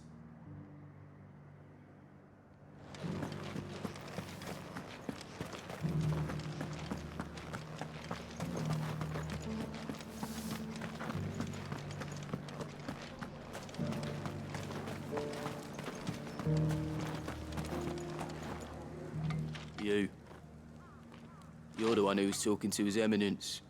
On the Dame's behalf, yes. I was trying to persuade him not to take the people's goodwill for granted, but it seems my words fell on deaf ears. What do you think of his plans? I'm a soldier, mate.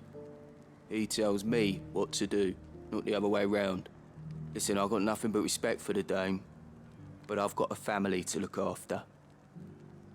That's where my loyalties lie, not with the town or the Empire, but with my wife and children.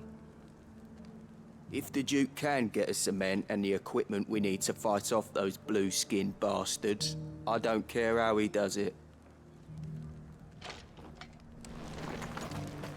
As long as you remain, the Vale will see to your needs.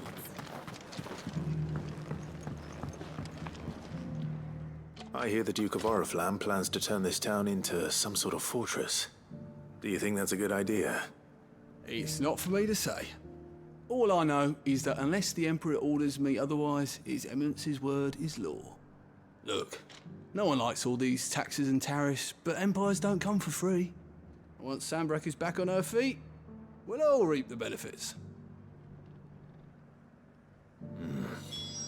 Let's see what Philippe makes of all this.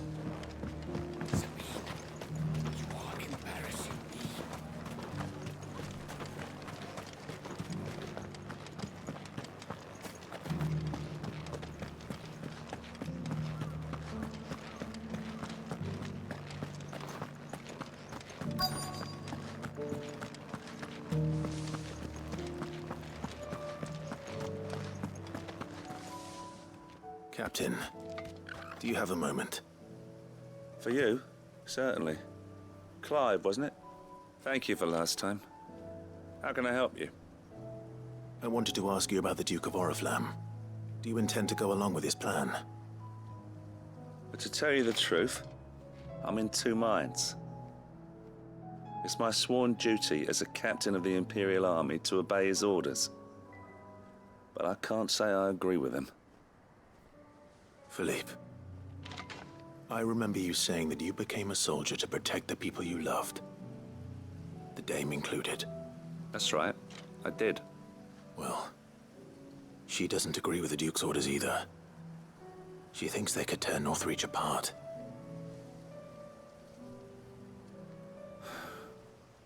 And she's probably right. Thank you, Clive. I know what I need to do now. Protecting the people I love is what matters. Doesn't matter how. Well, duty calls, so I better go.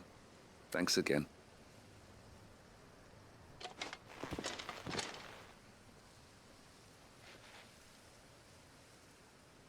It seems Philippe wants to do the right thing at least. I expect Isabel will be pleased to hear that.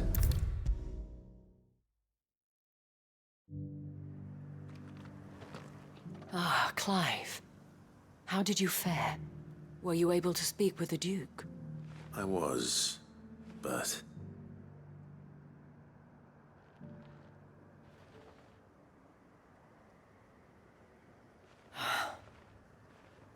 So Northreach is to be a fortress after all. Well, it will certainly help to hold back the thralls. There's no denying that. Though I doubt it will come as much consolation to the townspeople whose worldly goods are confiscated to pay for it. They deserve to be heard, Clive. To have a say in this new empire the Duke means to build. Sadly, His Eminence values their obedience more than their opinions, and hopes to reassert the authority of the state. I fear he sees the people as mere pawns on his chessboard to be sacrificed for the greater good. Needless to say, they themselves are of a different opinion, and would rather their destinies were in your hands. The soldiers, meanwhile, are content to follow their orders. And not just because of the Duke's rank, but because of his vision. I thought as much.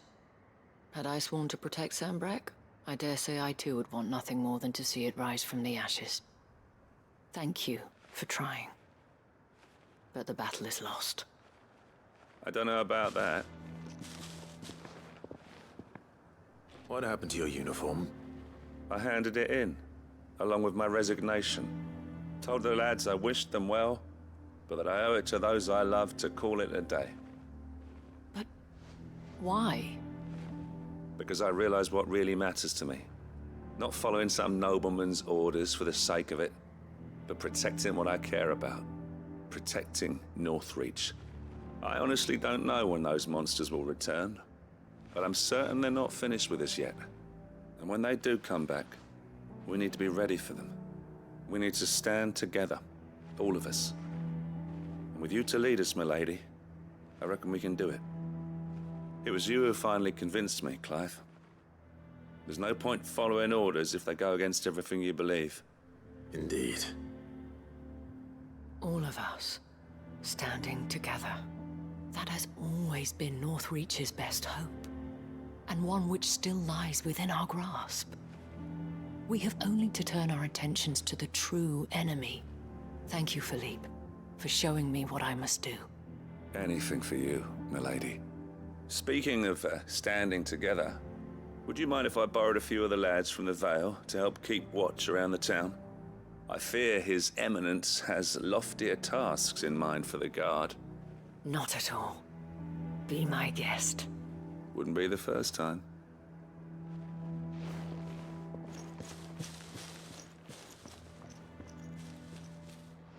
There may be hope for Northreach yet, especially with men like you and Philippe to champion our cause. I, for my part, shall continue to work upon the Duke, in the stubborn belief that I might still tempt him into joining hands. But I suspect I shall have to call upon your aid again. Until then, Clive. Until then.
Thanks, Cal.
Two down.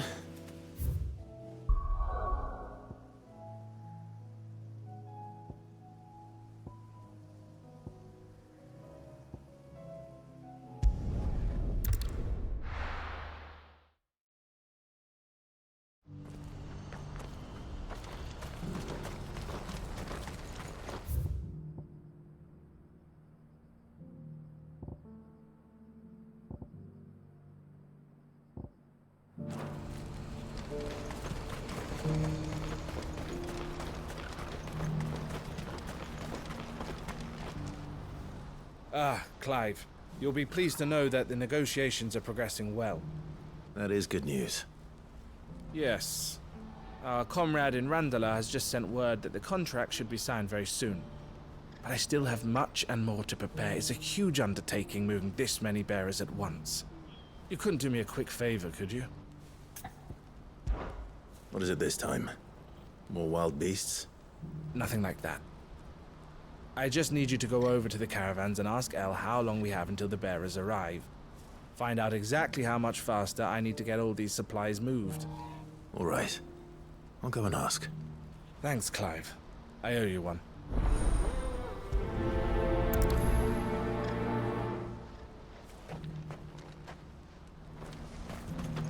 What's happened? I can't see the gate.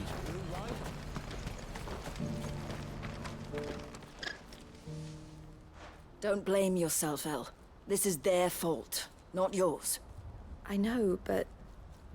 No buts about it, all right?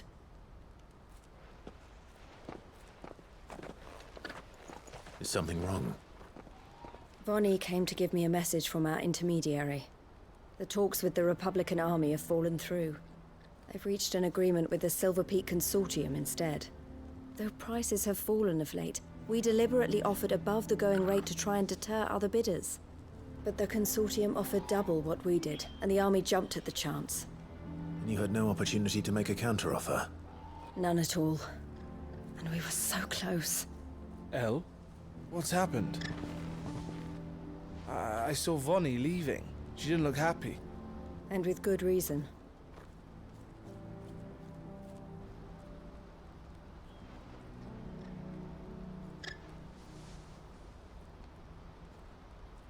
But I thought we were the only ones the Fist were speaking to about the bearers. How did the Consortium even find out about this? It's not so surprising. They have ears all over the Republic. This isn't over. The Consortium will have to sell these bearers eventually, and at the price they paid, buyers will be few and far between. I'm going to Randalar myself. Alone? You sure that's wise?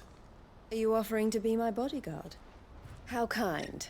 Meet me at the checkpoint near the capital gates. I'll send an owl ahead and request a meeting. You go to Cashlock, Theo, and get everything ready. We've waited far too long as it is. Even if I fail to free these bearers, there will be others. Someone needs to prepare the place and keep any prowling beasts at bay.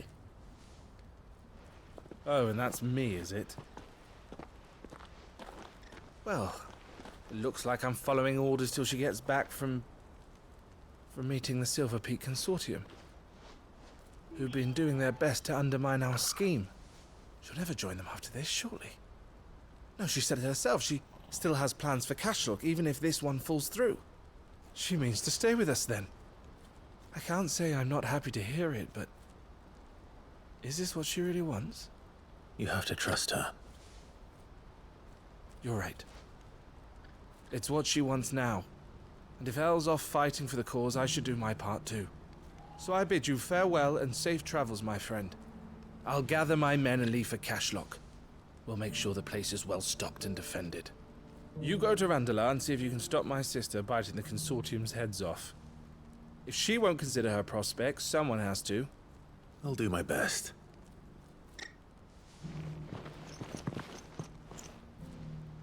All right. To Randalar, then. I'd better not keep Eloise waiting.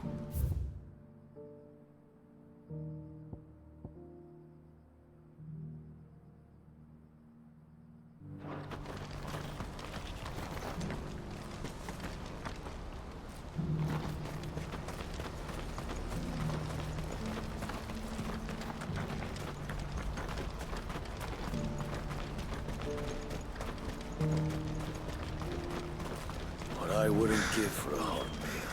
Looks like this is the end of the road for us. When are they gonna let us through?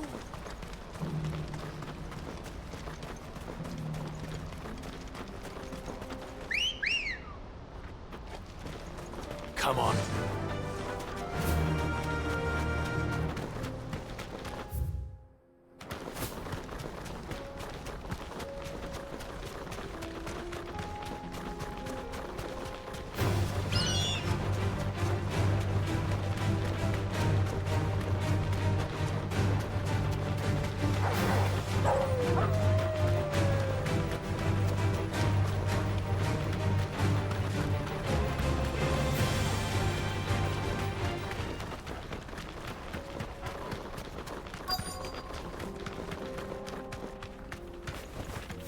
Straight home now.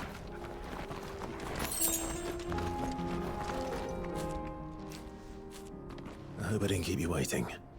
Did you arrange to speak with the consortium? Here they are now. You wish to consult with me? I did. It's about the bearers you recently purchased from the Fist. We had all but finished making arrangements to buy them ourselves, and then you stepped into the fray. You misunderstand. The consortium had an interest in purchasing them from the very first. It was only our regard for you that kept us from bidding. But your hesitancy in accepting our offer to you suggested that the regard was not mutual. And so we resumed our business. I did not hesitate. I am simply not inclined to make such decisions without first giving them due consideration. But what is done is done. Come then. How much do you want for them? Alas, you are too late yet again. We rarely take on such unconventional merchandise without a purchaser in mind. The bearers belong to him now. Who is your buyer? A trader from across the water. A most demanding fellow, if it's any consolation. He insisted the bearers be fed, dressed, even given their own bunks for the voyage over. That's what you get when you deal with continental types. I wouldn't know. Oh yes, the culture on the continent is quite different to ours. They pay good money for bearers not fit for the knacker's yard, and treat them like kings. But as long as they pay... That does sound unusual. No matter then. If they've already left our shores, there's little that can be done. Allow me to withdraw my interest. And with it, my interest in joining your organization. My associates will be sorry to hear that.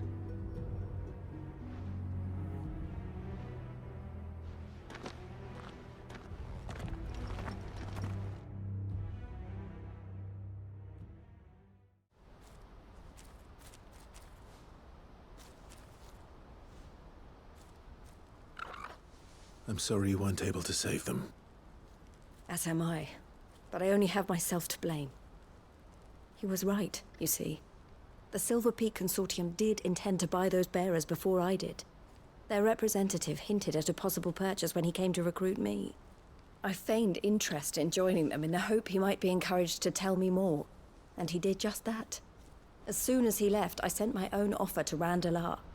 So you never... No. I entertained the Consortium's proposal solely so I could learn more about those bearers.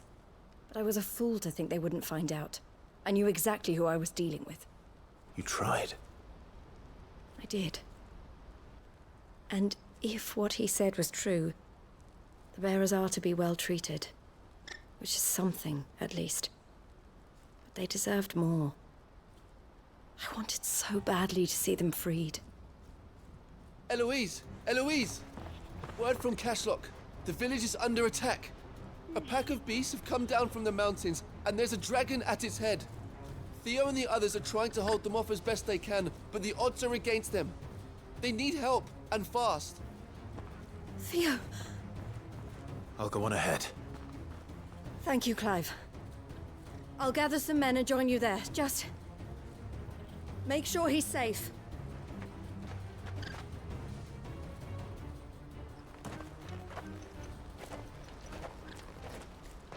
Hold on, Theo.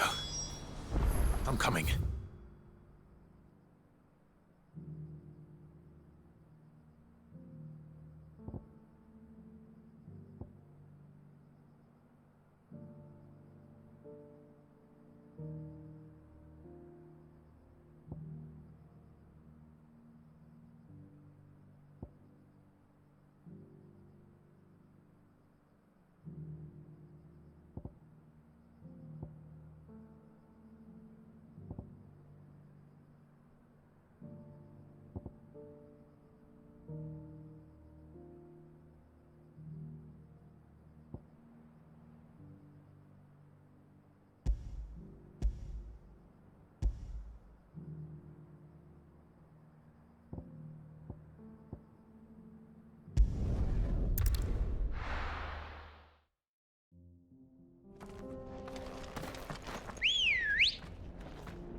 Let's go. Fly, Ambrosia.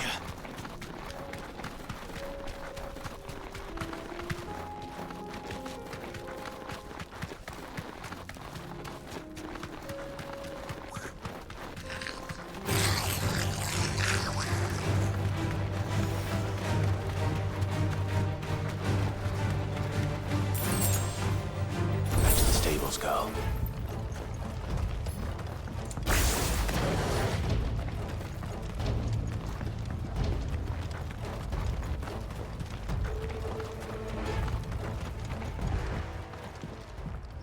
Where's Theodore? Upriver! He led the dragon that way to keep it from the village, but the whole area's flooded with ether. We just have to pray he makes it out in one piece. I can do better than that. Torgal, with me.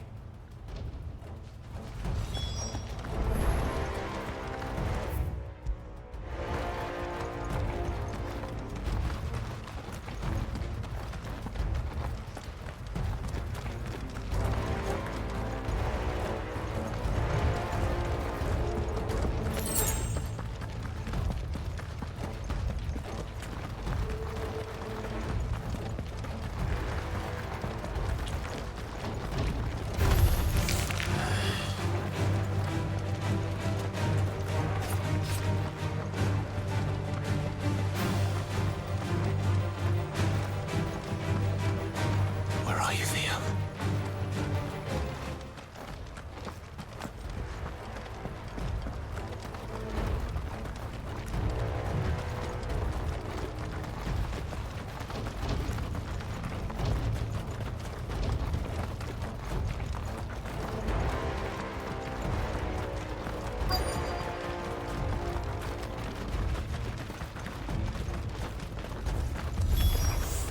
Damn it.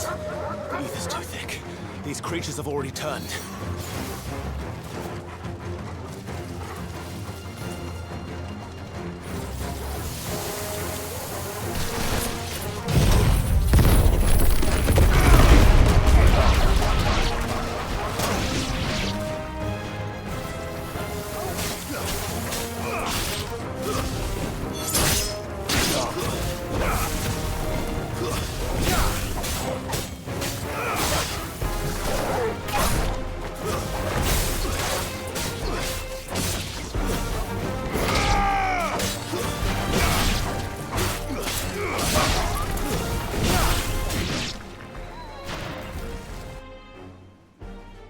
I can't waste any more time.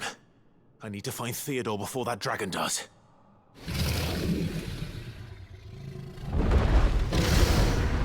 Looks like it's found me.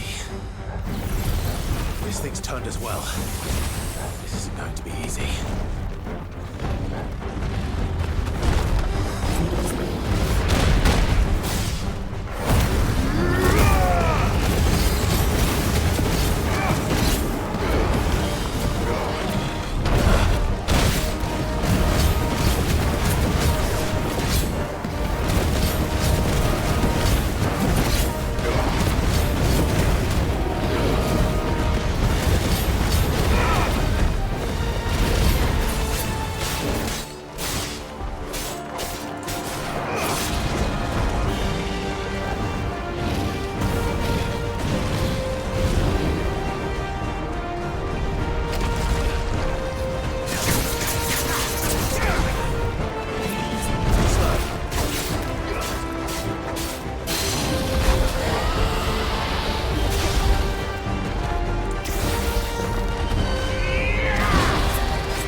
Theodore, you had me worried for...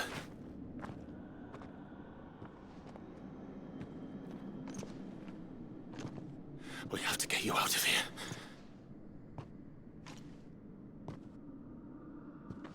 I think it might be a little too late for that. Bearer or no, there's only so much ether a man can take, and that Drake just wouldn't let me leave. You have my thanks, Sid, for finishing what I could not. For keeping Elle's dream. Theodore!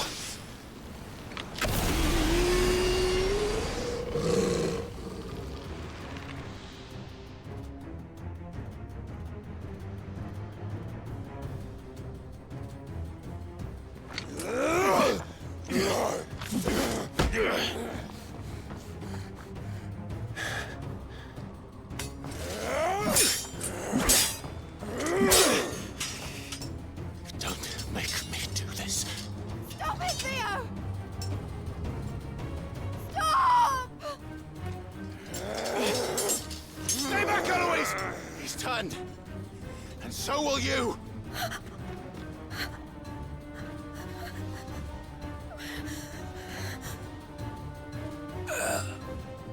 Elle. Theodore.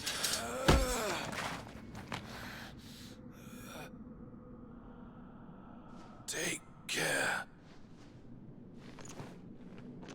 of my sister. Theodore, wait. Goodbye, Elle.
Thank you, Clive.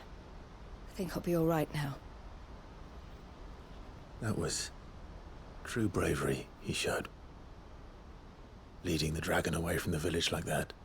His first instinct was always to protect people. To put others' well-being before his own. And now he's gone. Because I sent him to that place, against his will. It wasn't against his will. He was ready to do whatever it took to show you he could stand on his own. So that you would finally be free to live your own life. To live my own life. He never could come to terms with the choice I made. What exactly happened? You once told me Theo was the first bearer you ever helped.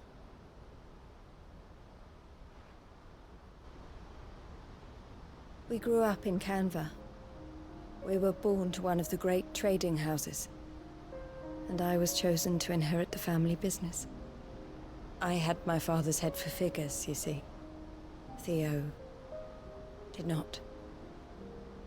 While I studied the art of commerce, he played at soldiers instead. A late bloomer. In more ways than one.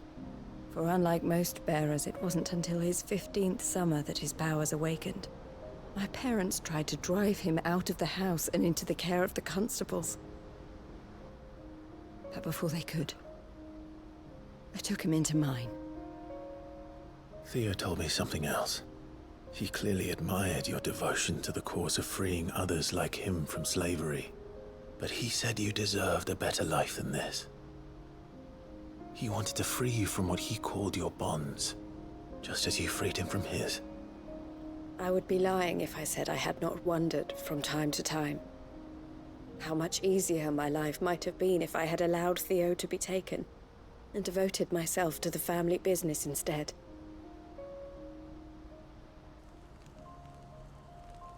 But I have never regretted the decision I made. Being with my brother meant more to me than tradition or reputation. I only had to look at him to remind myself of that night and the choice I made, and the fact that I would make the same choice again in a heartbeat.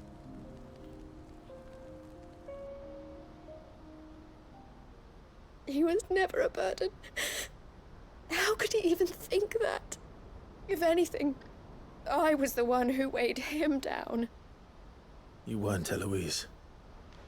He said it himself, that he had always been grateful to you for saving him, and that he wanted to repay you by letting you live the life you were denied. Neither you nor Theo weighed each other down. You loved one another. You did whatever was necessary to continue living your lives together, and you always would have. You're right. All I ever wanted, all I ever did, it was so we could be together. Oh, Theo, why did you have to...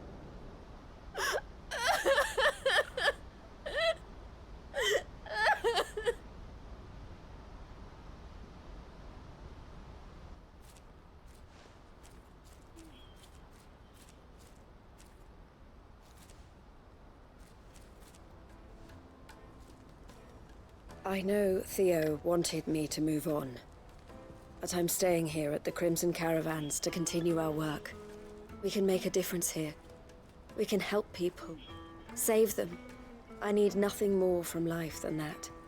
So I'll carry on doing what we do, ensuring that goods, people, bearers get where they need to be, bringing smiles to people's faces, just like we always have, and to Theo's, wherever he is.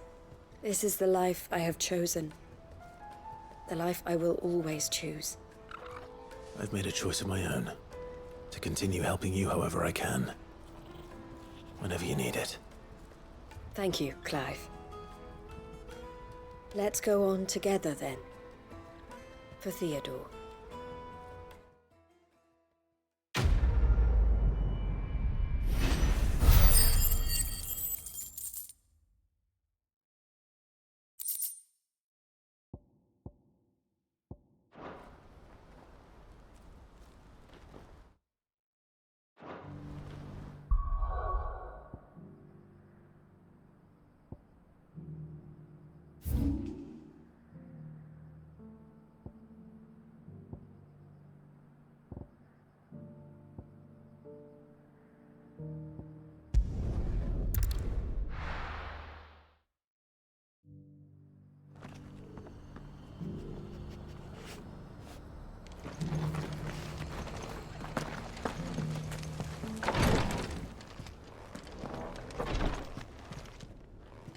Lord Rosfield, is there aught the Undying might assist you with this day?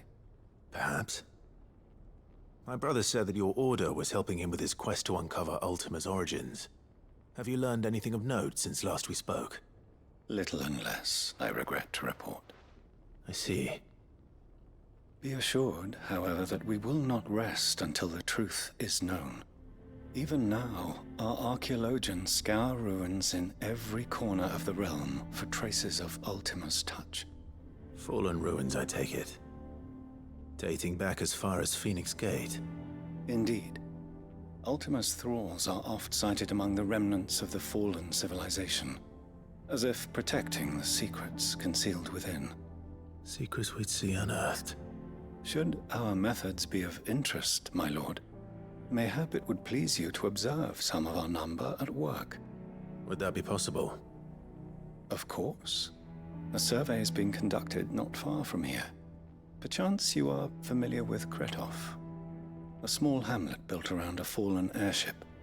I was due to visit my colleagues there to collect their preliminary findings, but if you would consent to do so in my stead, I'm sure that they would be honored to relate any discoveries they have made to you directly. All right. I'll go and meet with them. They will be most gratified, I am sure. Might I suggest you take the road through Titan's Wake? It will lead you straight to the village after but a short walk. Thank you. I will. I wish you a safe journey, my lord. May the Firebird's flames burn ever in your heart.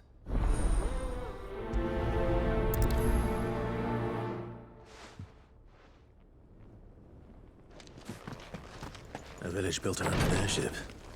Sounds like another lost wing. I hope you know.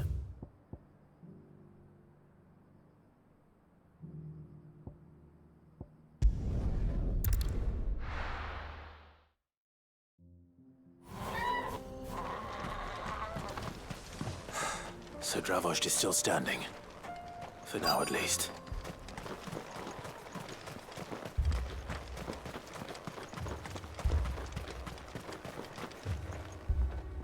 Clive! You're here! And the Akashic? Mostly off to the north still. But I spoke to Doris's scouts and it turns out things are worse than I thought. There's swarms of them out there. Told old Snotty to be ready to seal the north gate. That should buy us some time if we need it. Enough for the villagers to barricade themselves inside their homes, at least. Well done. Welcome back, Sid. I'd never have guessed, you know. Not if August hadn't let slip. Who'd have thought that the savior of Dravost would turn out to be the realm's most infamous outlaw? Keen to help us out again? I am. Thought you could sneak off without me, did you? Blackthorn. Oh, what are you doing here? One of the scouts couldn't keep his voice down. Unlike my best mate who didn't think I deserved to know. Zoldan, how long's it been?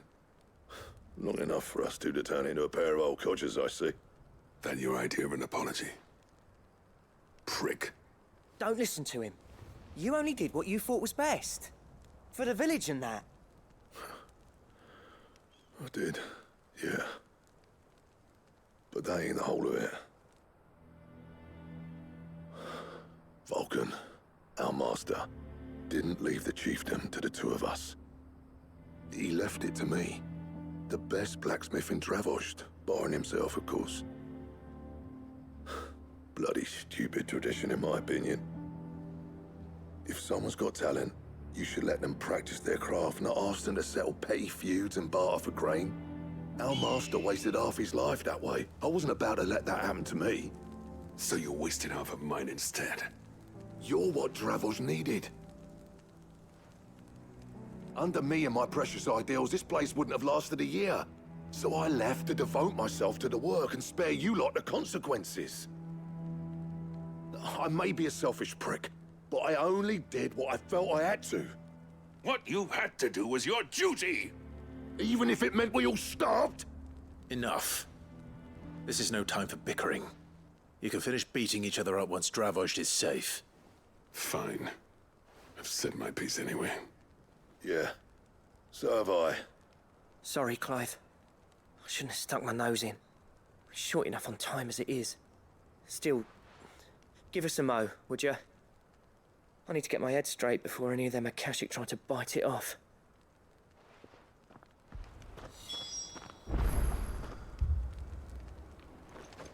You, ready for the off, then? Cheers, Clive. Just say the word. The villagers know. You, ready for the off, then? We can't afford to waste any more time. Right you are. Might be worth having one last word with the scouts, though. Don't want any nasty surprises, do we? Oh, and Blackthorn, you and Zoltan might be better off staying inside the... Akashic on the move. How close are they? Within sight of the walls. And there are more coming up from the mines. What was I saying about nasty surprises? They'll wash right over us if we stay out in the open. We're pulling back behind the gates. Good idea. Get yourselves inside, but keep your weapons handy. Understood.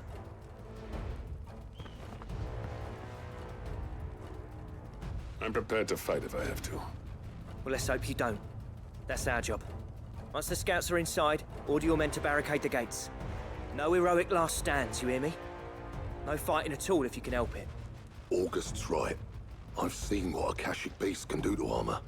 The people here are tough and willing, but they ain't equipped to face what's coming. I'm going out there. Start work on the gate as soon as I've left. I'll give you as much time as I can. And if they kill you? You evacuate. But it won't come to that. I promise. You'd better be right. Take good care of Dravoj till I get back. Leave it to me. And give those things what for, yeah?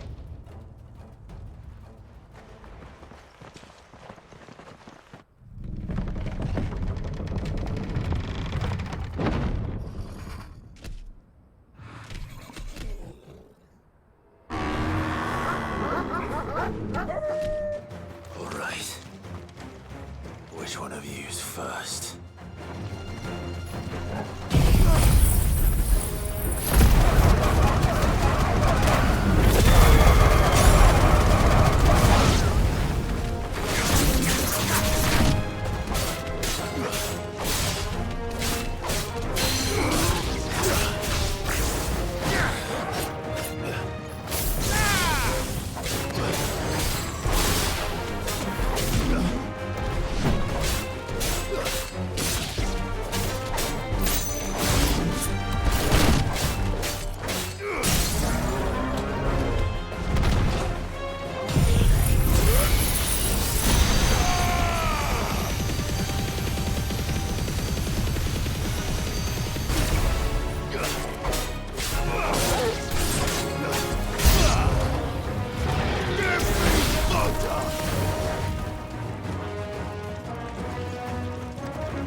Is that it?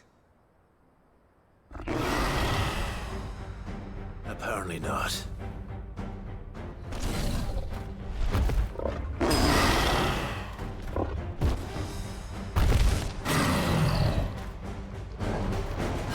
They're not getting past me.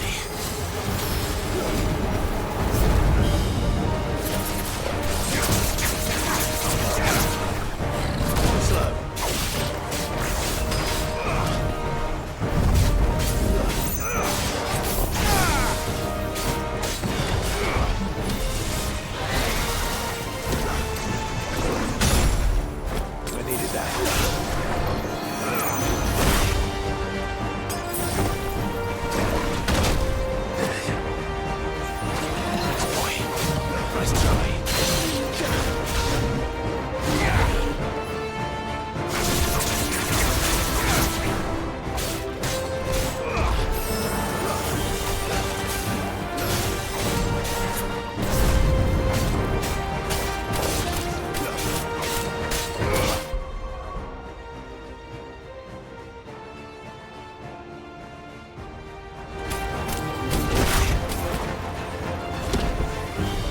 Too slow.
Now, the question is, did I miss any?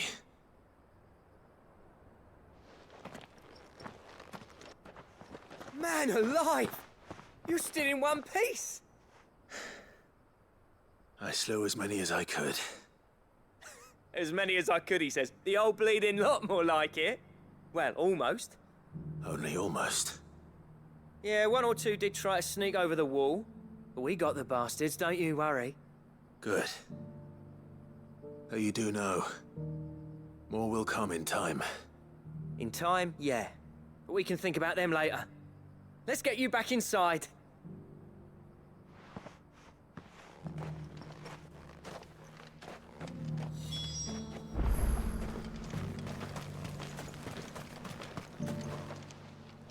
Sid! You're even more fearsome than your reputation. Enough to give those Akashic monsters nightmares. I almost felt sorry for the wretched things. But mostly, I felt grateful. Dravoged won't forget what you did today. I'm afraid I've only delayed the inevitable. There's no getting rid of that ether flood. Meaning that any living thing which stumbles into those mines will end up clawing at your walls again. And that's if the flood don't spread. If it does, well, I hate to say it, but the village's days are numbered. That may be, but we're staying just the same. With ether floods springing up all over, it's no less safe than anywhere, and more importantly, it's our home. We'll fortify the gates to the north, and I'll see that they're guarded day and night. All right. Then we'll give you a hand shoring up those defenses. As for you, Blackthorn, That's twice you've turned up when Dravos needed you. So, thanks. I shouldn't have stayed away so long. And I shouldn't have left without talking it over with you first. Too bloody right you shouldn't. Though I doubt I'd have listened. I always envied you. How you made everything look so easy when, for me, it was anything but. You leaving gave me the perfect excuse to hate you. And from that day on, I never once stopped to wonder what it would have been like if you'd stayed. But what you said earlier, it was true. You'd have been the death of this place. Finally, something we can agree on. I hope you see the sense of it eventually. You kept this place alive. Alive, perhaps. Wealthy even, but... Dravos isn't what it once was. Our work used to be the pride of Dalmekia. Now, we churn out the same rubbish day after day, because it's easy and turns a profit. It's not about the craft anymore. I wouldn't send my sons to war wearing the shit most of our smiths are making. I've kept working, honing my skills, trying to lead by example, but no one sees the point. The average castle apprentice has as much passion for the craft as our current lot. Come back to us, Blackthorn. Remind Dravos what a true master blacksmith looks like. I'll even man those bellows of yours if it means we can work at the same forge again. That's a kind offer. Kinder than I deserve. And I wish I could accept, but I'm needed elsewhere. There's people who trust their lives to my steel, and I daren't let them down. Fair enough. But that doesn't mean I couldn't visit from time to time. Let's see if we can't rekindle this town's passion for the craft, shall we? I'd like that. Just be sure to tell Snotty to let me in the next time I come calling, yeah? Knowing him, he'd let you in anyway. Blackthorn. The Master Smith turned outlaw, back in my good graces. I never thought I'd see the day.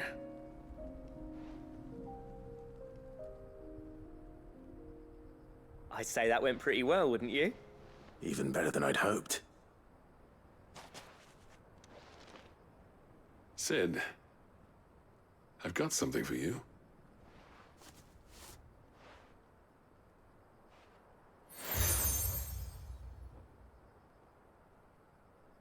And this is? A token of our lasting gratitude. But I'm of a mind to make you a far grander gift.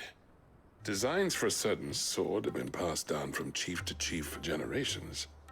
Now hold on, Zoltan. There's a reason no one's made that blade in centuries. There's not been a craftsman equal to the task. I'll admit your cinders make impressive steel, and I've learned to hone an edge Odin will be proud of. But the engravings on that thing are enough to make a jeweler cry. And they're not just for show, either. Have you forgotten what brought you back to Dravos in the first place? A certain ring? I knew I'd never surpass you with the hammer and tongs. So I turned my hand to a different kind of metalwork. Between the two of us, I'd say we're the equal of any master craftsman ever to have graced a forge.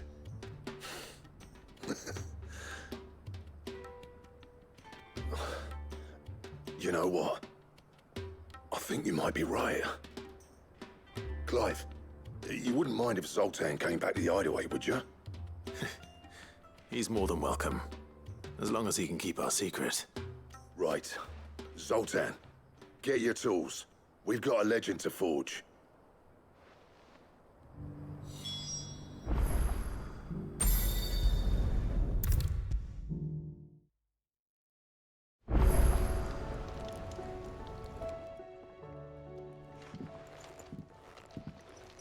Ah, the man himself. We were just about to make a start on that sword I promised you. It's funny, but none of this would have been possible without your help. You remember Camille? We'll be using his leather work for the grip. The steel, meanwhile, will be tempered in a fire, burning the cinders you charmed out of old Zoltan here. And that whetstone from the Outer Isles, that'll be what gives the blade its edge. And the final flourish will be my talented colleagues' engraving. A team effort led by the greatest blacksmith alive. Now, save that talk till the thing's finished, yeah? Right. I'm ready if you are. To the bellows it is, then.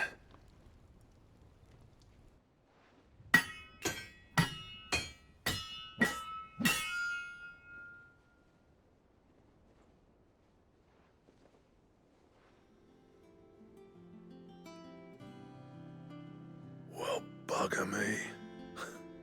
We actually did it.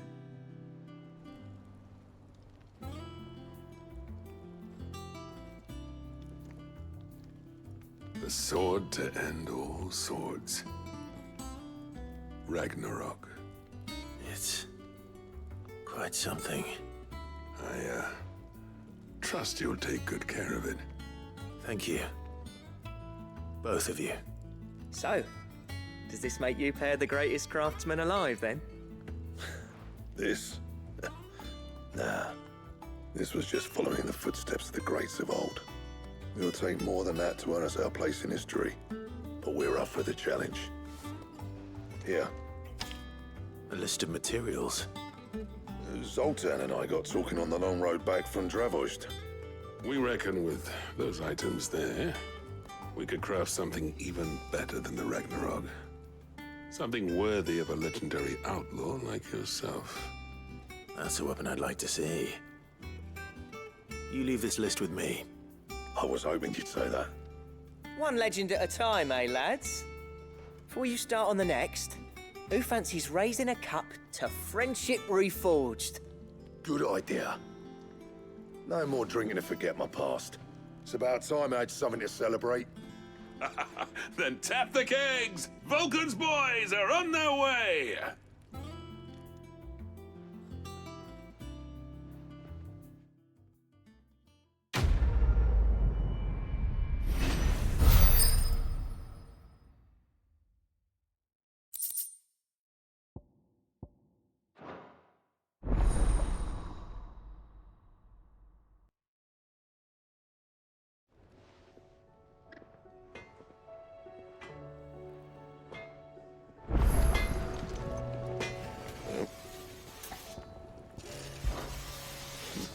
I never thought me and Zoltan would ever speak again, let alone work together. And if it hadn't been for you, we wouldn't.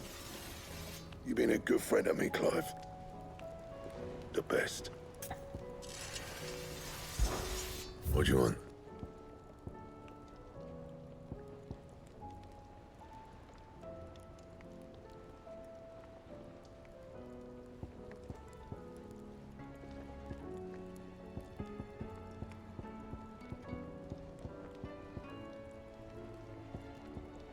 That it? Fine.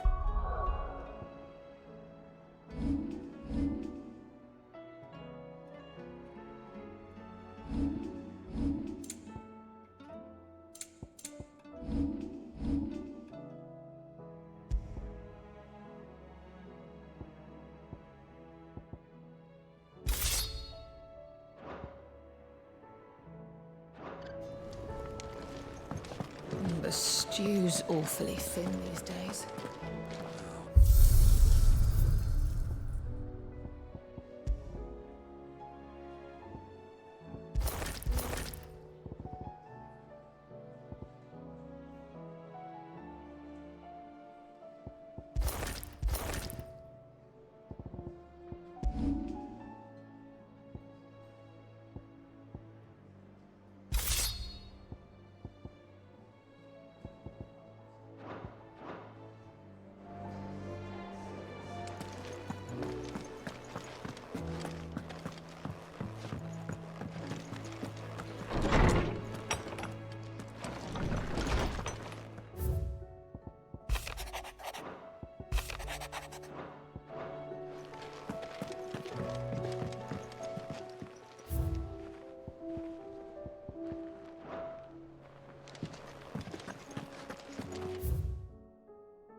everything's back the way it was. Take that, you naughty thief!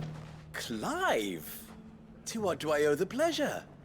I just wanted to see how the town's been faring since you brought everyone together. Since we brought everyone together, all is absolutely wonderful.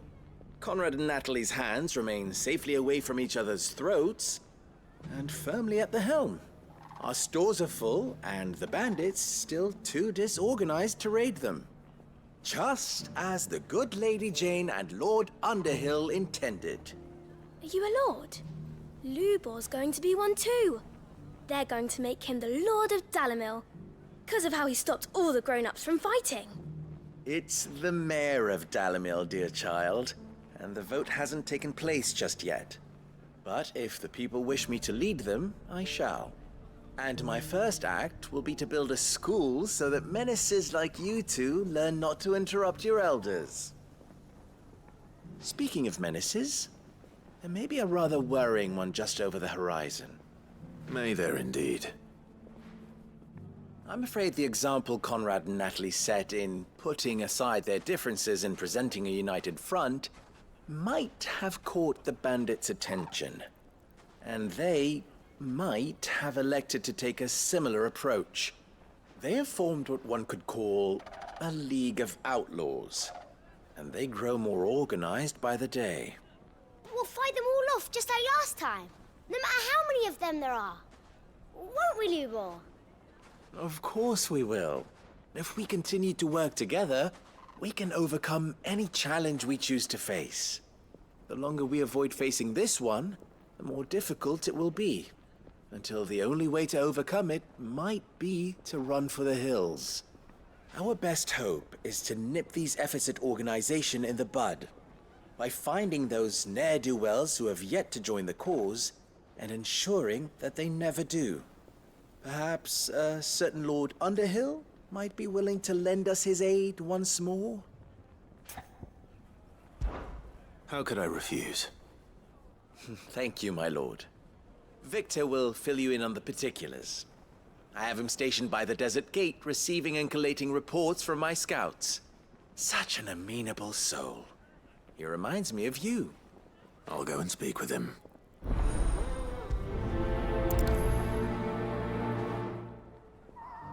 What's the difference between a lord and a mayor? That's A League of Outlaws. Sounds like we have some competition.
Still in Dalamil, Victor? Ah, Sid. I thought you'd have returned to Cosnis by now. I did. Then I came back. I've developed something of a fondness for the place. And having worked so hard to see it saved from one fate, it would seem remiss to abandon it to another. A sentiment Master Lubor certainly isn't shy about exploiting. Hence my doing his bidding yet again. You're not the only one. What does he want you to do? He asked for my aid in putting down the bandits. And he said that you might be able to help me find them. Then you've come at just the right time. I was on my way to speak with Conrad about how to organize our forces. There are more camps in the vicinity than we can safely strike at once. But we must strike together, and we must strike soon at as many camps as we can. We can't give this league of theirs time to rally its forces. All right. Which camp shall I take? There's one upriver. Just out there, across the dunes. Leave it with me.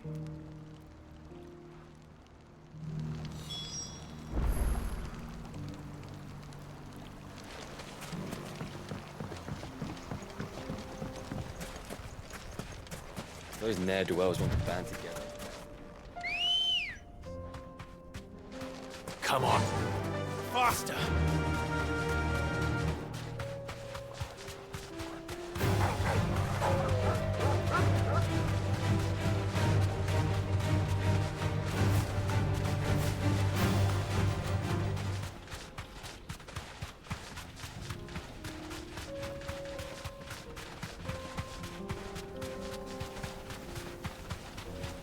That must be the camp Victor mentioned. Come on then, Toggle. That's him! The one who killed Locke and Fingers!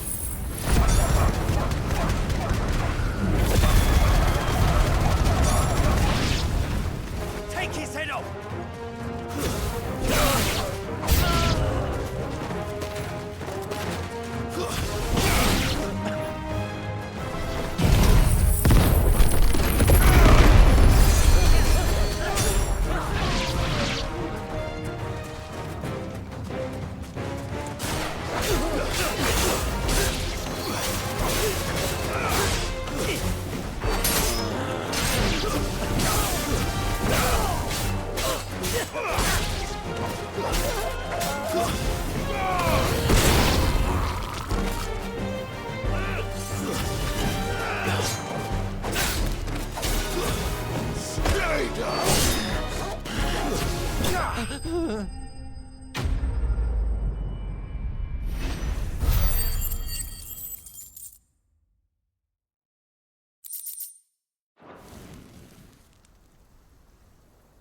I'd better let Victor know. Sid, where are you? Ah, I see the bandits didn't pose you any trouble. No, but that's not why you're here, is it? No. Something's happened. We need you back in Dalamil. What is it? The whole town's in uproar. They're saying that Lubor is a bearer. What? Seems that one of our parties wasn't as thorough as they should have been. They let one of the bandits escape, and his escape route took him right through Dalamil. Some of the children spotted him, and he was about to silence them. And when Lubor felled him with a bolt of magic, and without a crystal. But that's not possible. It is, if he's a bearer and has been hiding it all these years, which is what people are saying. If he has, well, I wouldn't blame him. No man is branded by choice. Still, all those people see is a man who's lied to them all his life. One who was made a leader of himself when the world believed he should have been a slave. Fuck. I don't know where we go from here, but I know one thing. Lubor needs all the friends he can get right now. You're right.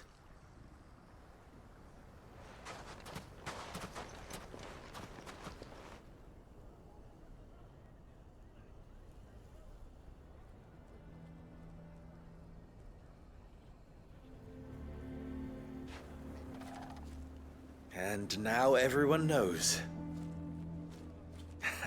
I made it a habit to keep a crystal close at hand for just such an occasion.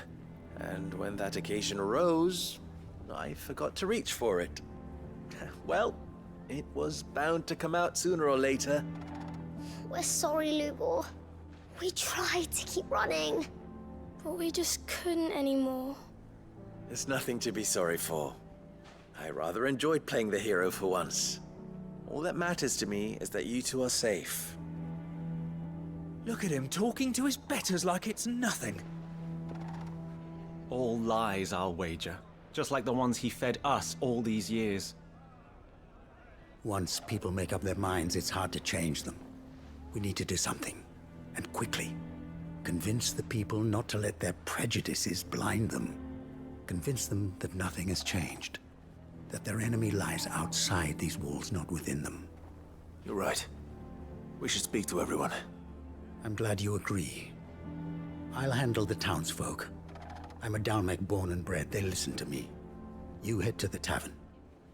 Make Conrad and Natalie remember who Lubor really is. They know that Lubor and I are friends.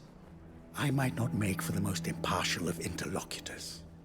Lord Underhill of Randalar's League of Merchants, however, is a trusted and impartial mediator of note. I'll do what I can.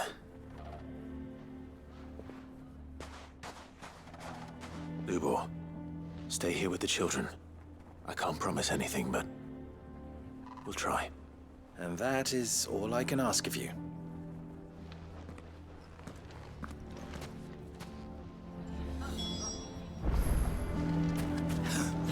Why are you taking the bearers? Why do they always have to make such a fuss? I knew all along that he was playing us for...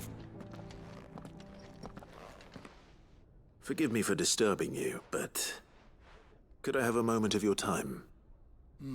I've seen your face before. As have I.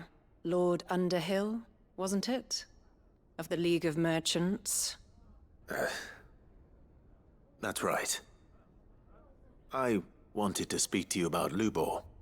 The rumors that he's a bearer. All true, I'm afraid. He'll never be mayor now. Not if I have anything to do with it. But what of his wares? Bearer or no, his steel is highly valued throughout the Republic. In this, at least, he's done the town a service. Might that not earn him a little leniency? Leniency? He pretended to be one of us when he was laughing behind our backs all the while. I'm sorry, my lord, but he lied to us. He lied to you. He cannot be trusted. So what do you propose? Will you drive him from his home? Close his forge? Perhaps. That is a question for the people of Dalimil, and they will thank you not to get involved.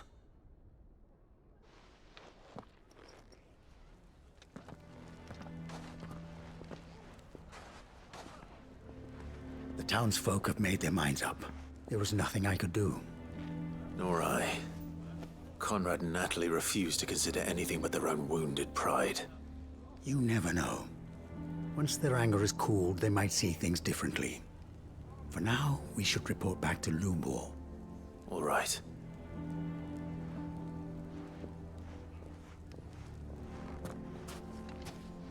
Why do they always have to make such a fuss outside? It's driving away our customers.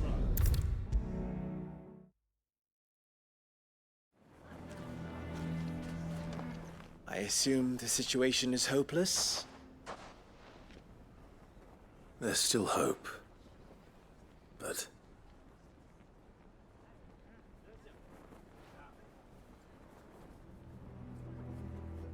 But perhaps not in this lifetime, I think it's fair to say. You mustn't think like that, Lubor. Give them time. They'll come around. We'll talk some sense into them in the end, you'll see. No, you won't. And your efforts would be better spent elsewhere. But Lubor... Rosina would often tell me that steel does not lie, that a blade is a reflection of the smith who forged it. To yourself be true, that was her point. Rather an ironic one when you consider that her life was taken with a blade of her own making. But I do not doubt that she was always true to herself and what she believed in, right to the end. And so must I be. I must do what I know to be right, no matter what others might think of me.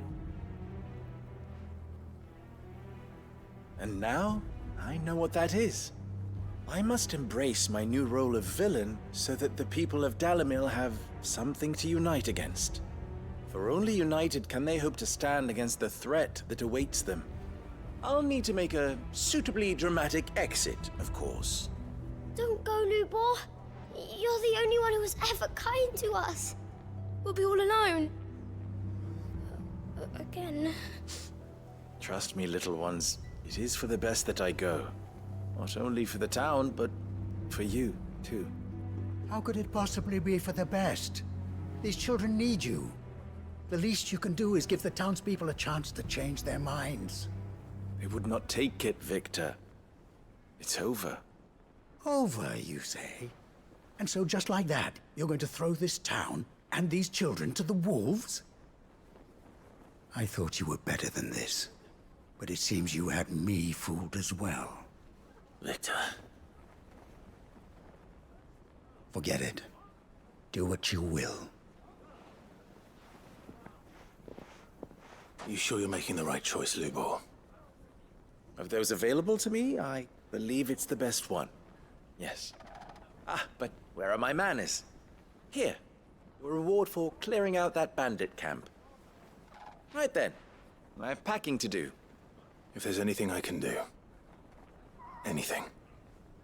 I'll bear it in mind. Thank you.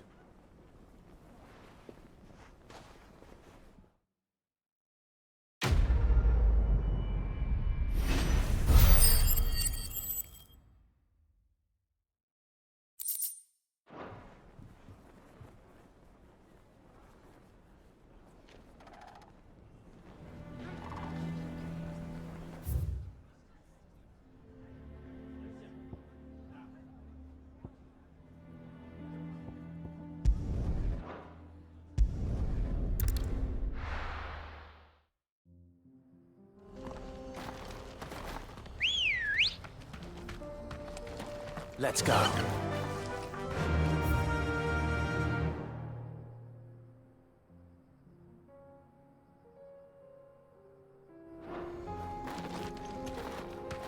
Yeah!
That's all of them. Owen can uncross his toes now.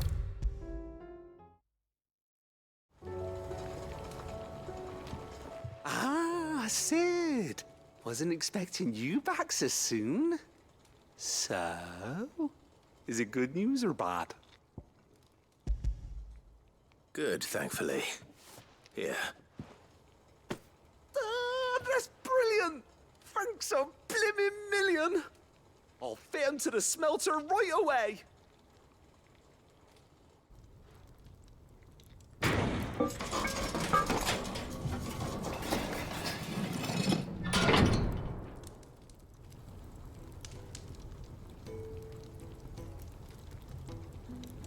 May I present to you the Telemon Furnace! Ain't bad, is she? She's a beauty.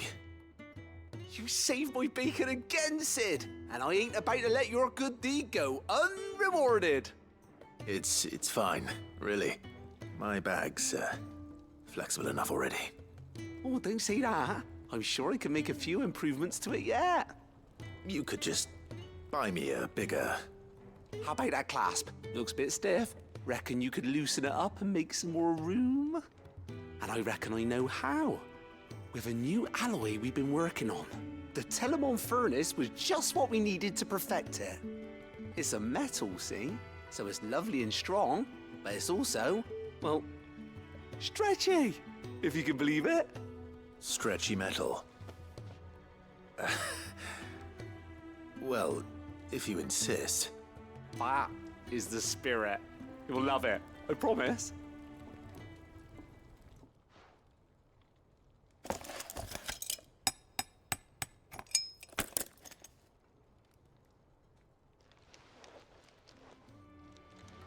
So, what do you reckon? It's actually quite ingenious. Thank you, Owain. Shh, don't mention it. You earned it. And I wanted to get some practice in using that metal anyway. Reckon we'll have all kinds of uses for it around the hideaway. Can't think of any right now, but that's our job, innit? Dreaming up new ways to make life easier around here. Maybe even out there, too. One day, the whole world's gonna know about the inventions you've helped us put together. That bag of yours will be the first of many. You mark my words.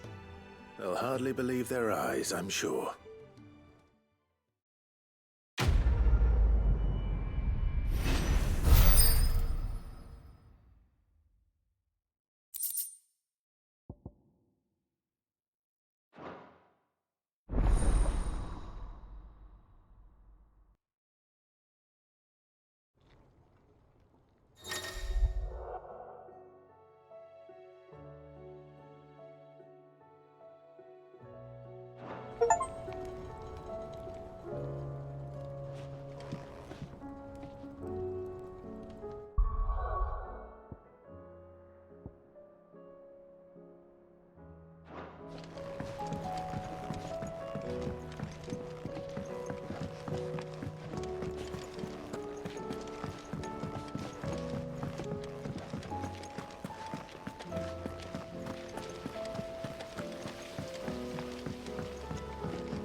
I wasn't expecting you back, sir.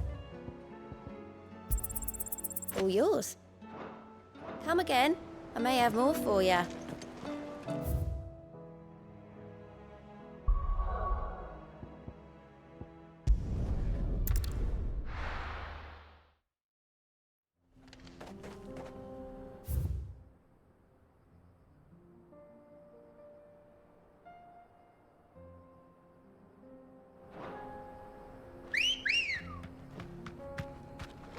Ready, go?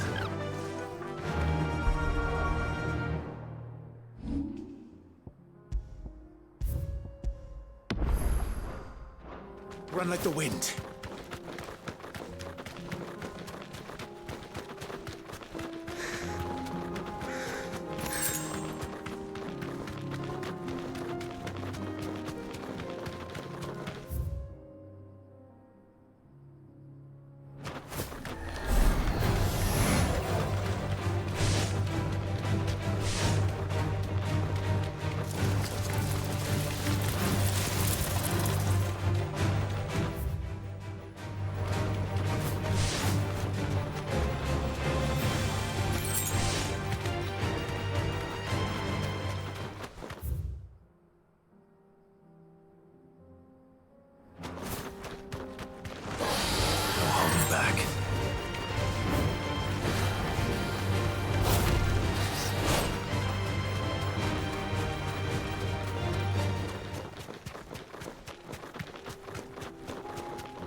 Be safe.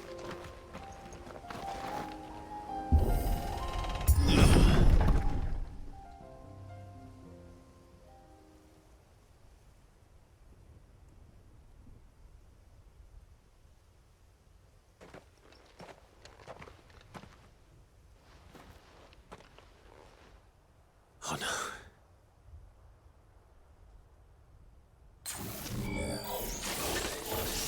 You'll pay for this. There may still be survivors.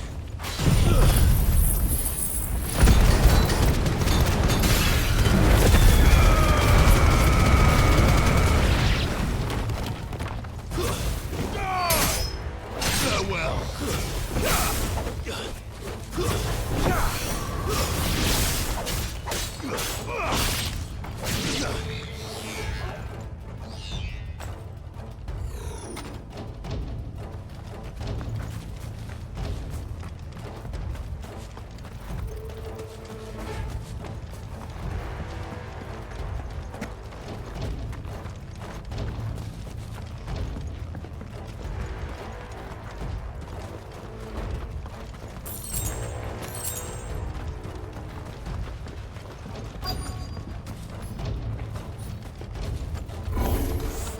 Whatever that thing is, I'd say it's their leader.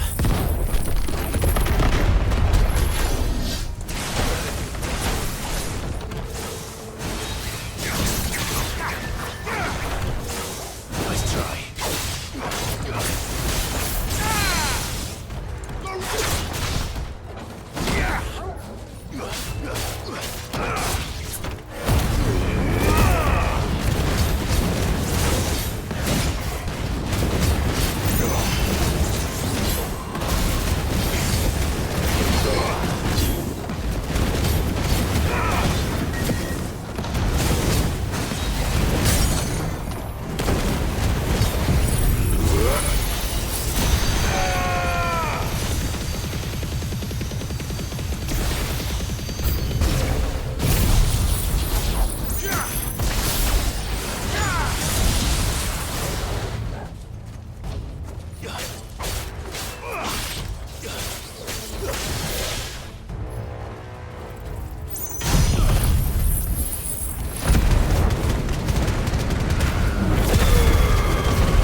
Finished.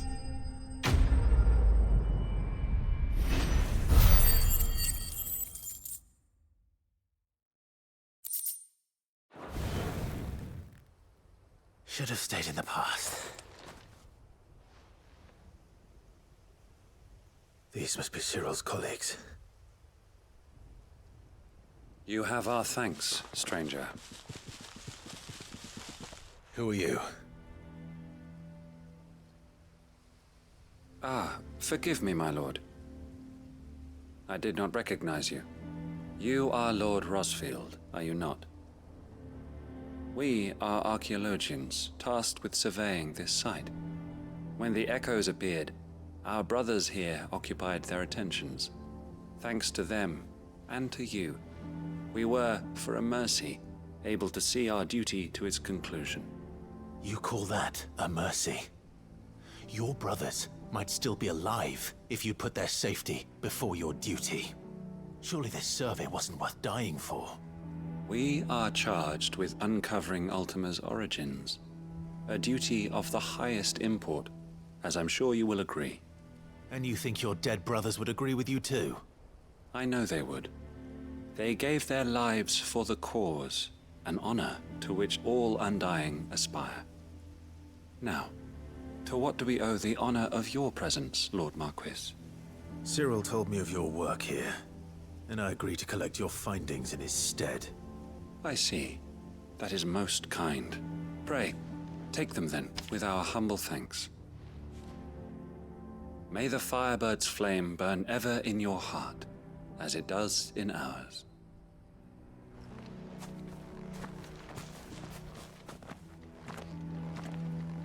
It's one thing to lay down your life for another, but for a survey...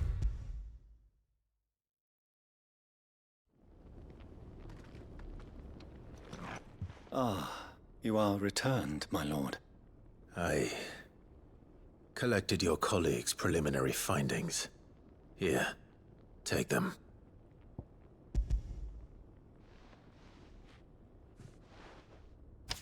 My thanks. I shall study them, and inform you forthwith if I discover aught that might aid you in your fight against Ultima. Cyril, your survey party suffered several losses in Kretov. Losses which could have been avoided, had the others not chosen to complete their work, instead of saving their friends. Were these your orders? No. This was their choice. Every Undying devotes his life to the service of the Phoenix. It is our sole duty, and should we die in discharging it, so be it. Even when death is avoidable. My lord, I fear that this is not a point over which it would be fruitful to argue. The Undying have served the Phoenix for countless generations, and your opinion of our methods, however earnest, is not like to change them. We live to serve the Phoenix. Our very order exists for that purpose, and that purpose alone. Cyril, I know that you and your brethren answer only to Joshua, but allow me to offer you a word of advice.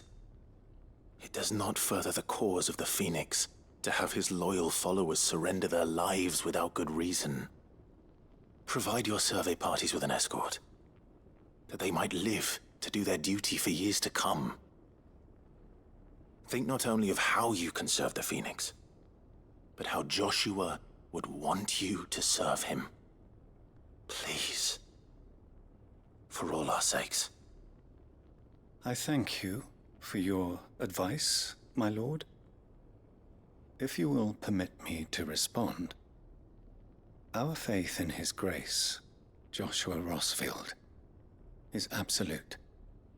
And we of the Undying will do what we believe is right to fulfill our duty unto him. As first shield to the Phoenix, I am sure you understand what it means to do one's duty. I do. Then we are of the same mind. And it is my hope that we may continue to do our duty together.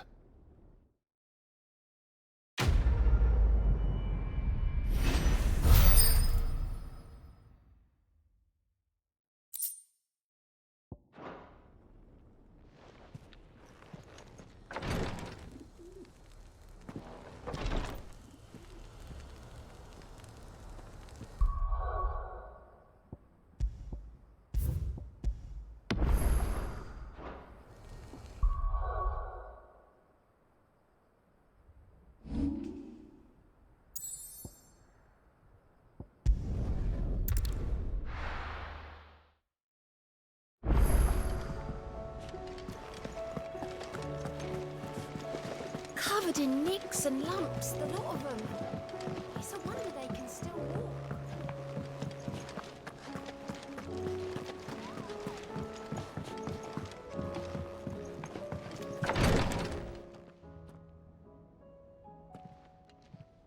How are you feeling, Joshua?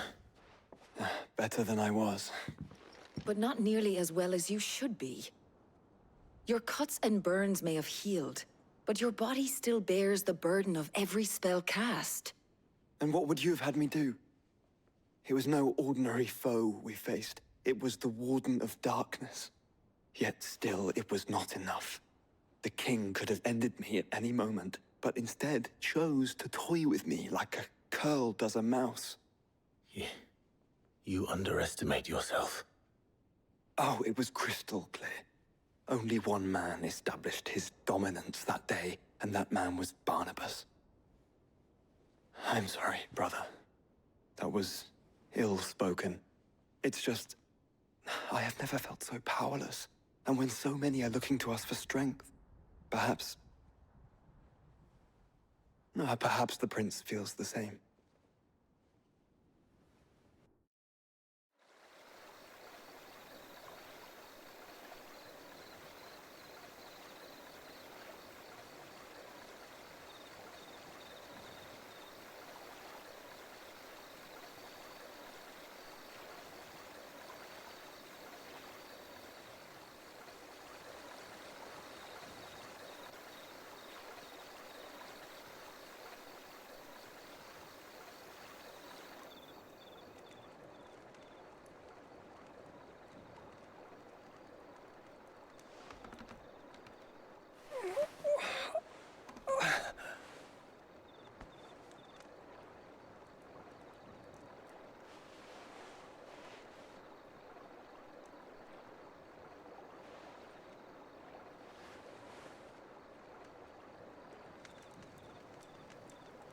What is this place?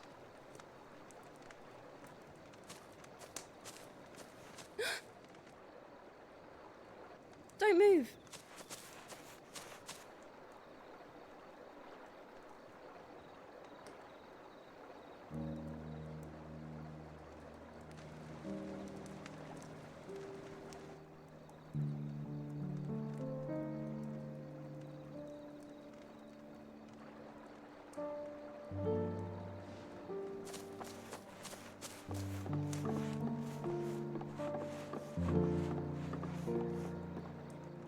Here, it's fresh from the well.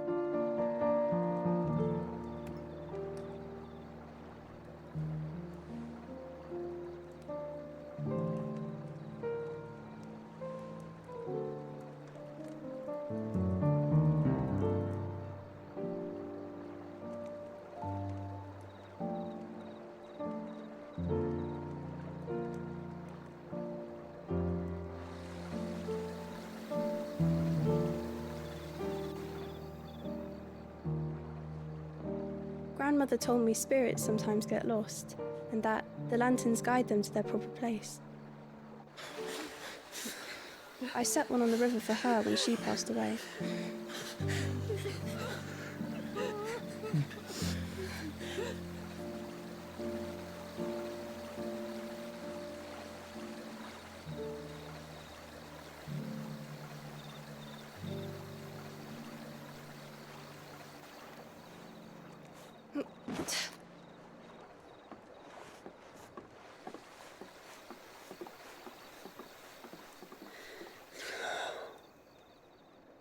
The fiend works from the shadows. Was it you who guided my hand, then, Ultima? No, not you. This is my doing, my fault, my sin to bear. And for it, I must atone. Your hurts are healing nicely. It was my poultices that saw you well. You make them? And sell them, or try to. Earns me enough for bread, most days. Forgive me. I have nothing to... I know, but I couldn't just leave you lying there.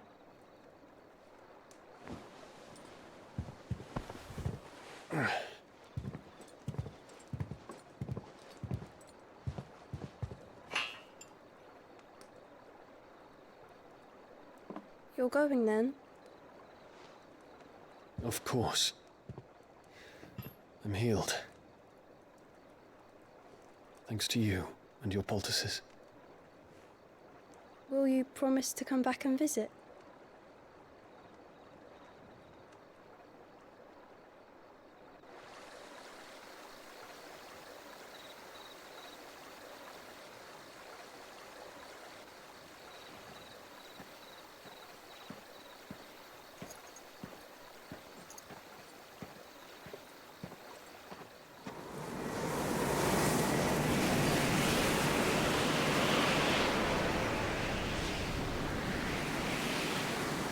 Oh, Phoenix. It would seem that I owe you my wings.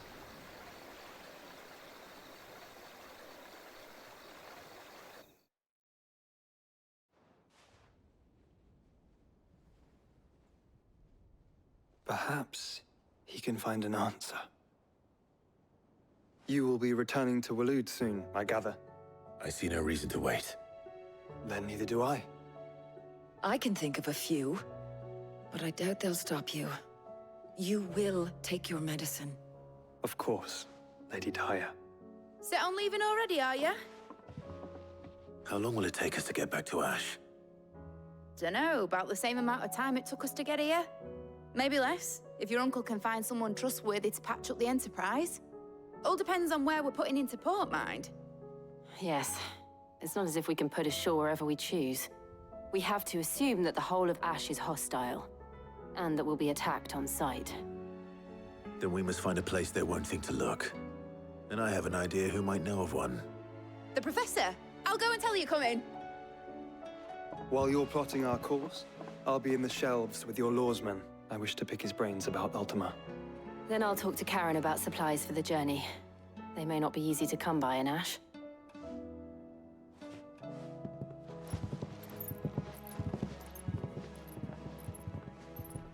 Your brother's body won't take much more of this recklessness. You know that, don't you? I do.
Come on.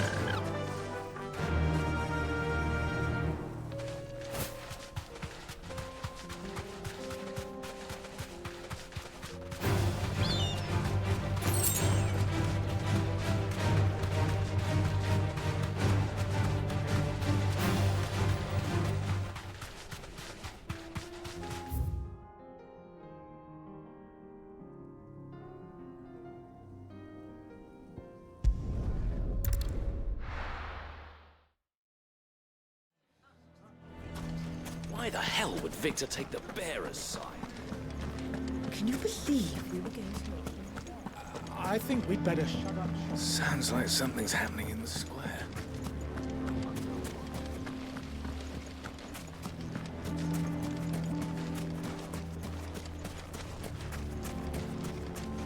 Are you looking for something in particular? My thanks. Here you are. Thank you for your custom.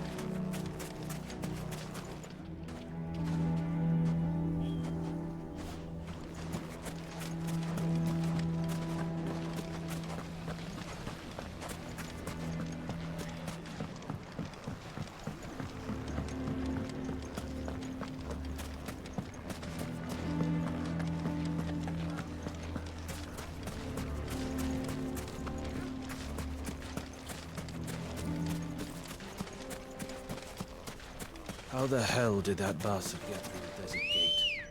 Where were the guard? Ready, go? Run like the wind.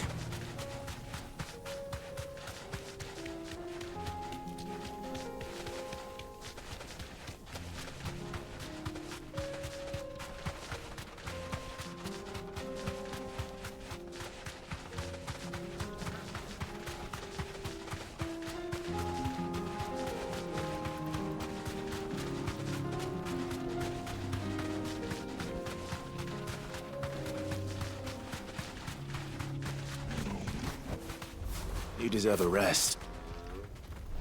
We're not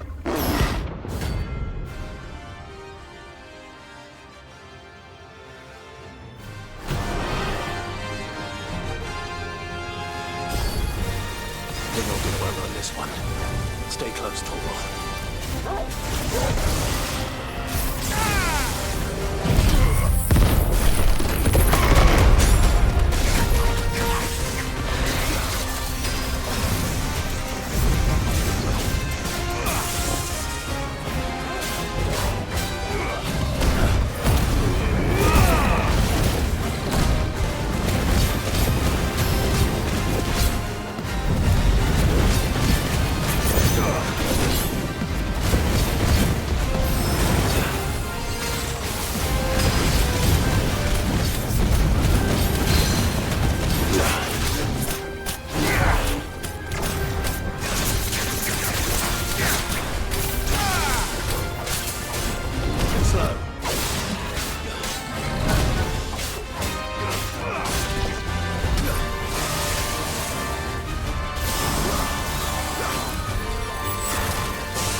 should have picked on someone your own size.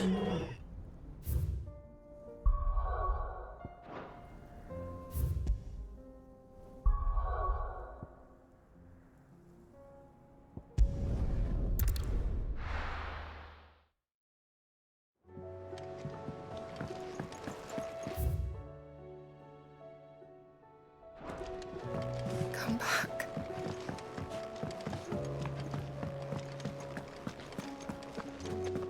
The stew's awfully thin these days.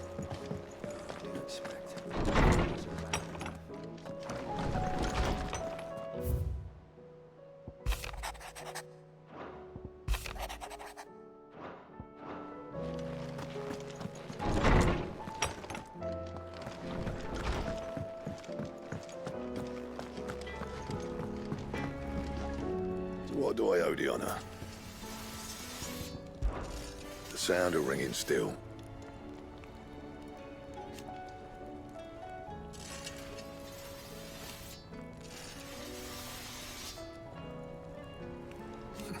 So we weren't.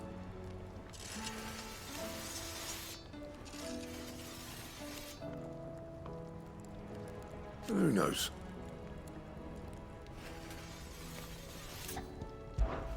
What's that for you, dear?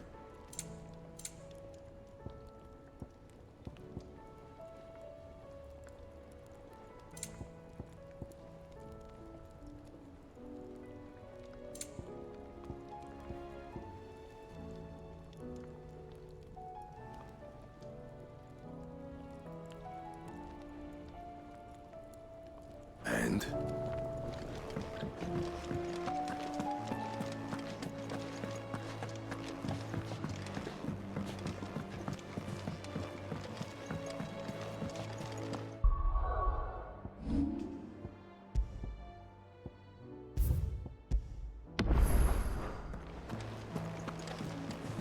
Covered in nicks and lumps, the lot of them.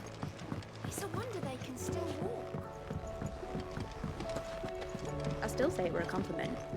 Say it all you like. Ah, Clive. I was wondering when you'd arrive. Please tell me you've come to take our young prodigy here off my hands. I'm not here for Mid. I need information on Ash. Then why not ask Molly if you can look in one of her ovens? Go on. As soon as the Enterprise is ready, we'll be setting out for Drake's Spine. And we're going to need a safe place to land. Preferably one that won't see my ship blown to shit and splinters. If it were that easy, do you think Waloed would have resisted invasion for so long? Very little is known of Ash, and the information we do have is spotty and outdated. We have the good King Barnabas to thank for that. Waloed's borders have been closed to outsiders since the day he seized the throne. If there is anywhere safe to land, you won't find it on my map. Then tell us what we will find. I'm sure you know better than we do. But no splinters. All right, if it will get you out of my hair. But interrupt me, and it's over. Understood?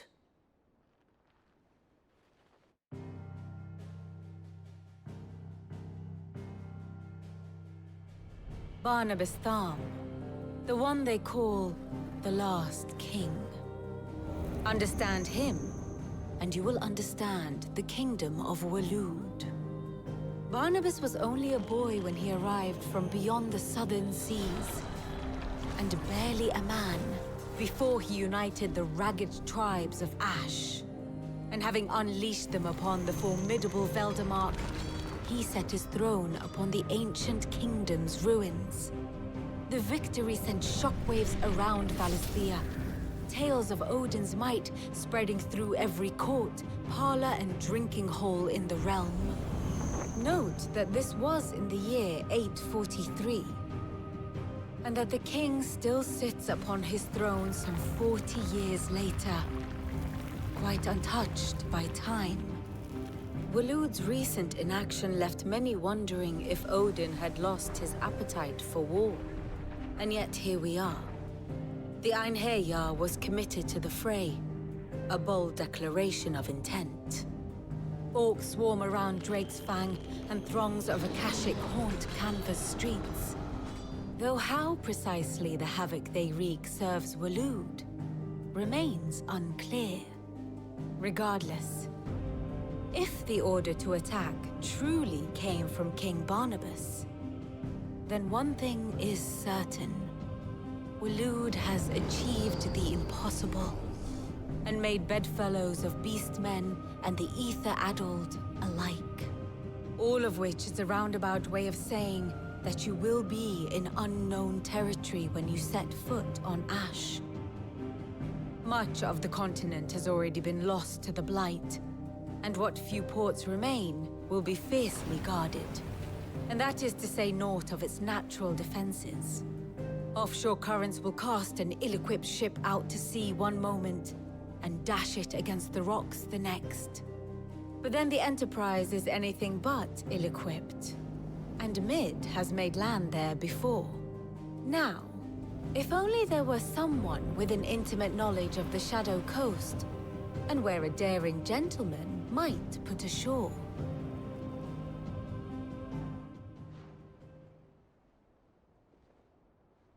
You see, Clive, you had the answer all along. Do you think you can get us back to that beach, Mid? Picked you up from it, didn't I? Not that it were easy. The currents were a right bastard.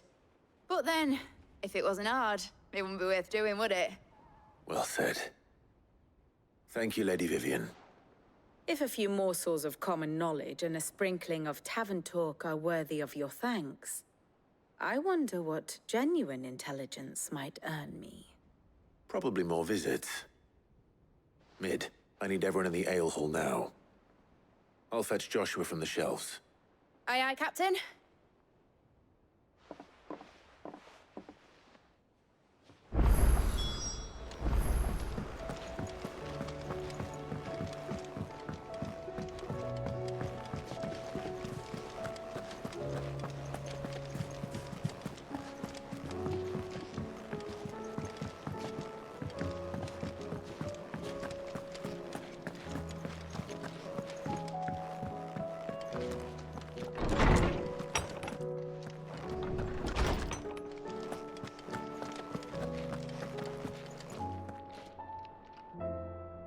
I have no reason to assume otherwise. Clive, you must listen to this. Lawsman, tell him. Do you recall when we spoke before on the divinity of Ultima? Well, it inspired me to delve deeper into the subject. And what I discovered appears to agree with the findings of His Grace.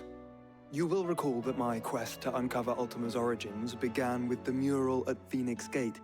But while I've always known it to be important, its secrets have heretofore eluded me. Now, however, I believe I know where to find the more complete example, one that will reveal all we seek. Master Clive, have you ever in your travels chanced to hear of the Circle of Malleus? I would think not, if you have. But there was once a time when the faith flourished, the oldest known religion in the Twins, and though its popularity eventually waned on Storm, hints of its dogma remain embedded in more modern faiths such as the Crystalline Orthodox. Wait, you said it waned on Storm. What of Ash? Religious monuments are often torn down or repurposed when new faiths rise to prominence. But if no new faith arose, then perhaps the ancient temples might still stand. And so, you see now why I must accompany you to Waloed. It would appear the past still has much to teach us, though in this case, it would not have been possible without the musings of Moss. To think that you carried a copy of my old mentor's chronicles all along. I am relieved to discover it in good hands. I shall guard it with my life. Joshua, if you're finished here, join me in the ale hall. I need to speak to everyone before we leave. Right away.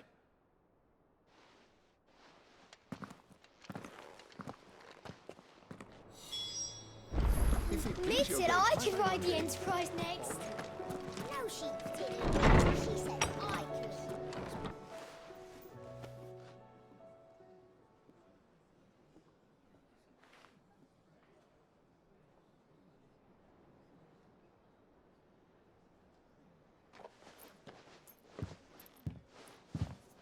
My apologies.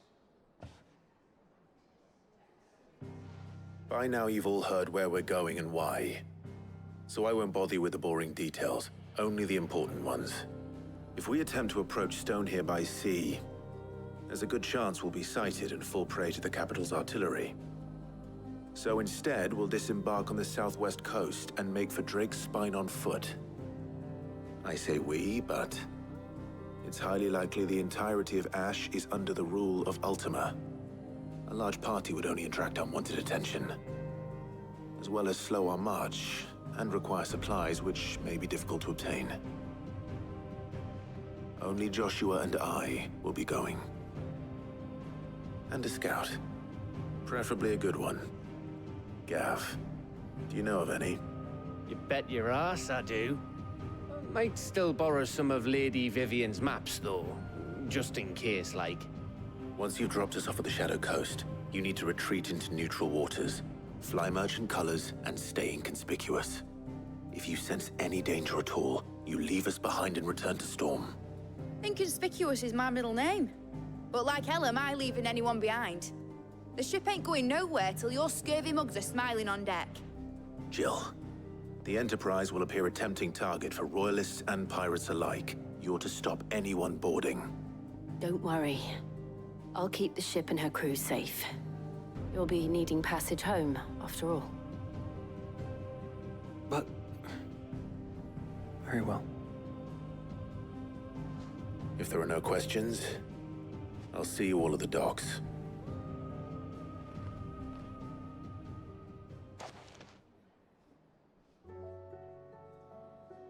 Let me know when you're leaving.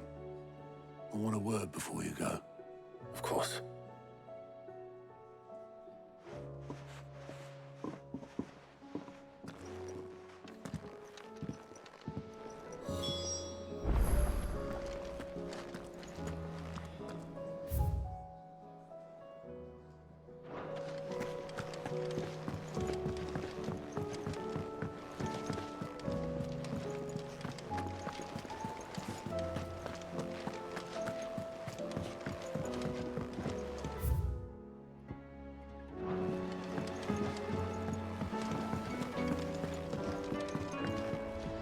Clive. What is it that you wish to learn? One must understand one's place in the world.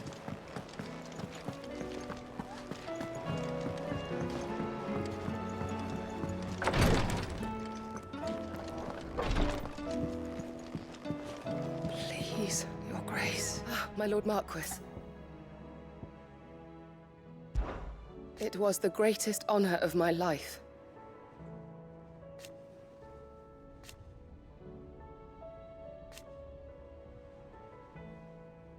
But now... so I bid you. Your companions are kind indeed. I must admit... but I see now.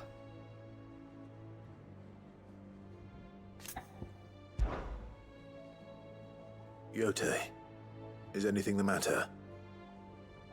You seem troubled. Perhaps I might be able to help. My lord. Yes.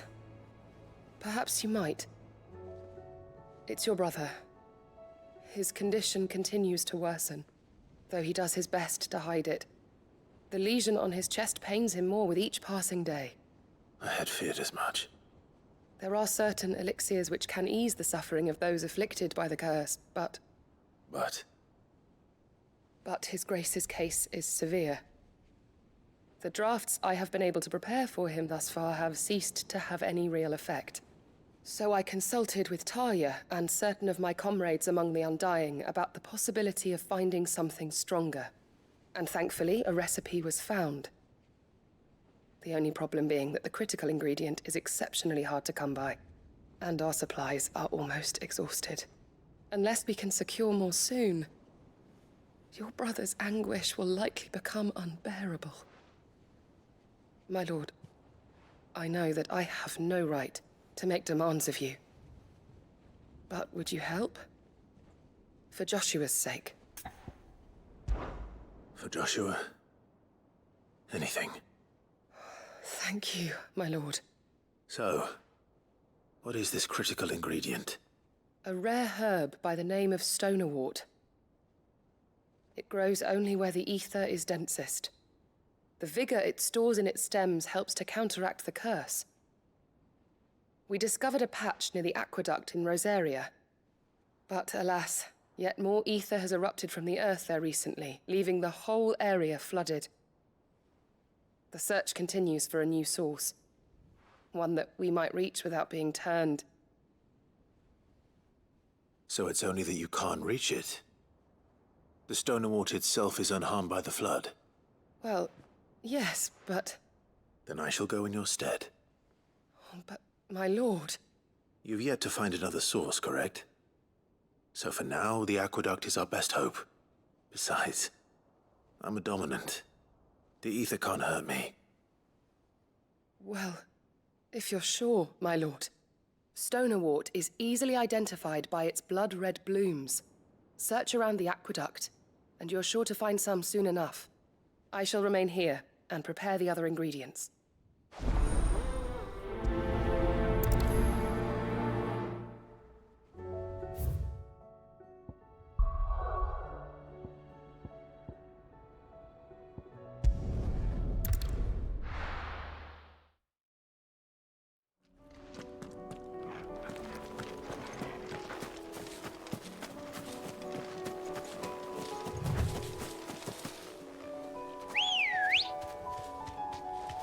Good girl.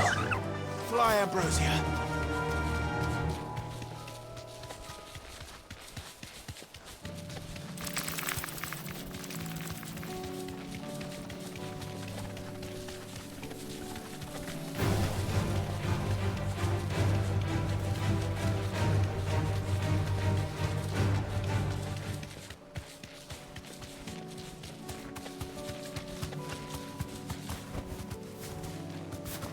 Here's the aqueduct. Now to find our stonewort. Lotte mentioned blood-red petals. Just my luck. Well, I won't be picking anything till they're gone. There's only one thing for it.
Here it is.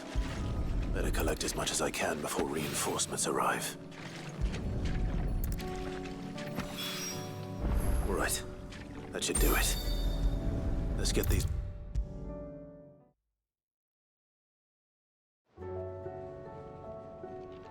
Yote, I brought back all the stonerwort I could find. Will this be enough?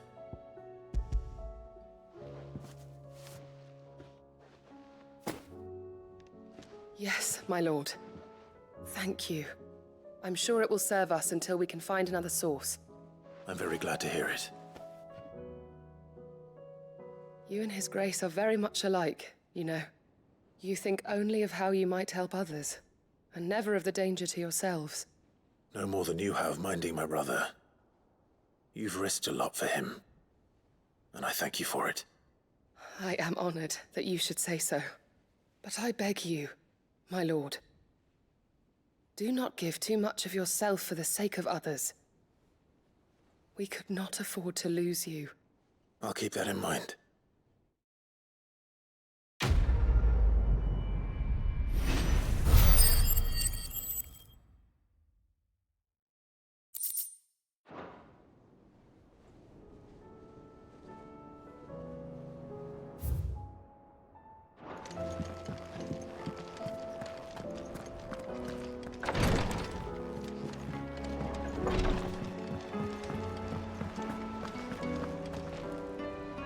Is something wrong? Not at all. Honestly. Can't a man wish his friend farewell? Just wanted to let you know that I'll keep things in order while you're off saving the world. I'll hold you to that.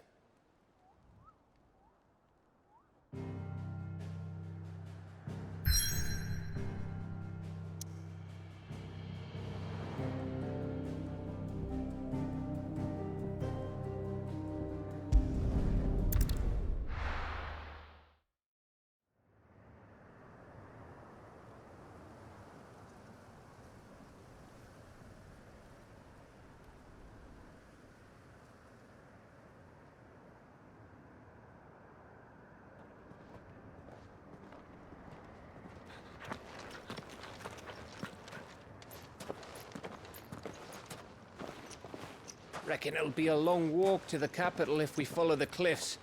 I'll scout ahead, see if I can't find us an inland route.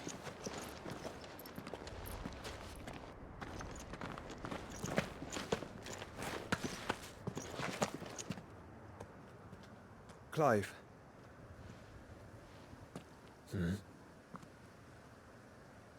There's something I've been meaning to ask. You took her ikon, didn't you? Yes, I did. She understood.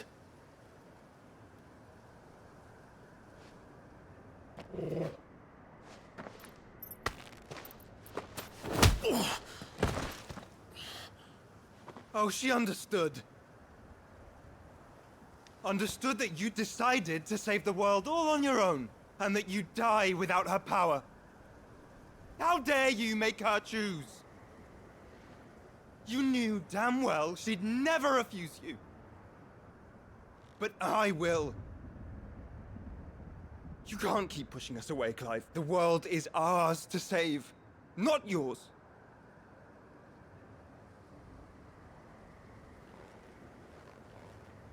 I used my gift because I thought it was the right thing to do.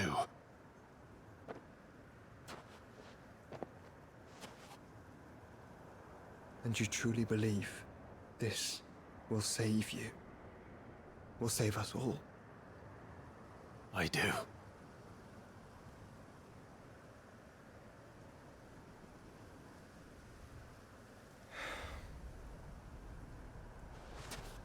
Then so be it.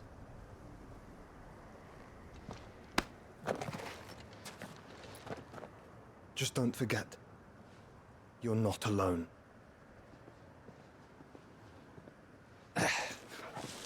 Think I found us a trail. Did I miss something?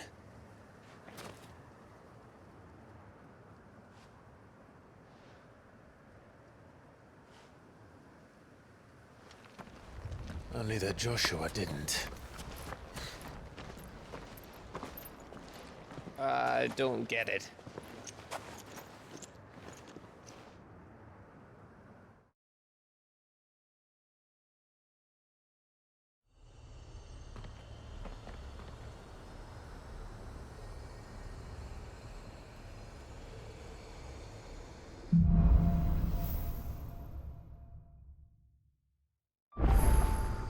Always wanted to visit Ash. We're in Waluda territory now. Don't expect a warm welcome. Oh, I don't know, Clive. That castle over there looks inviting enough. Shall we sample its inhabitants' hospitality?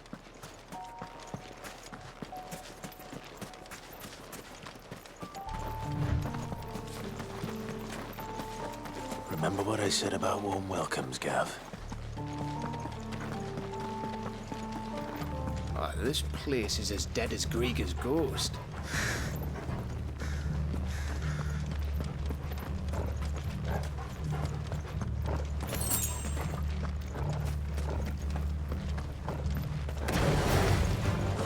I knew I smelled something. I see only orcs and a Kashik here. Let's hope the villagers make it out in time. Not finished!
Kanver all over again.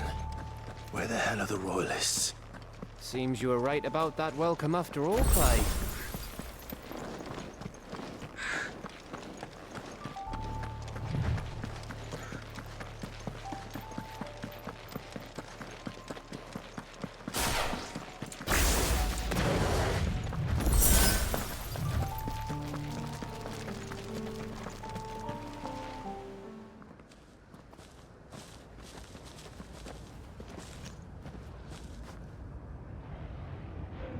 Aye, aye.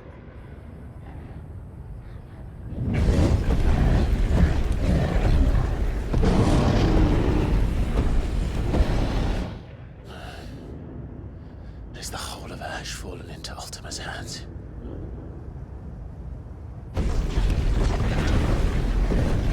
That's no peace delegation. We should send a warning to the others. No.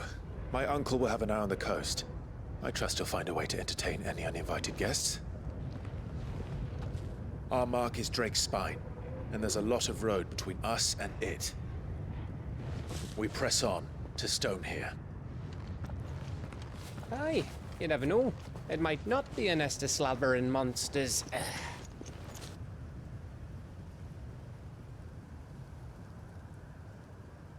Clive, you must go on ahead without me. This stronghold is as old as Phoenix Gate, perhaps older. It may yet hide Ultima's remaining secrets, and if we are to best him, they must be unearthed. All right. Stay out of trouble. I always do. Mostly.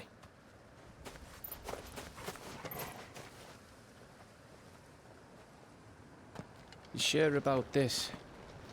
About leaving my brother on his own. Of course. Mostly.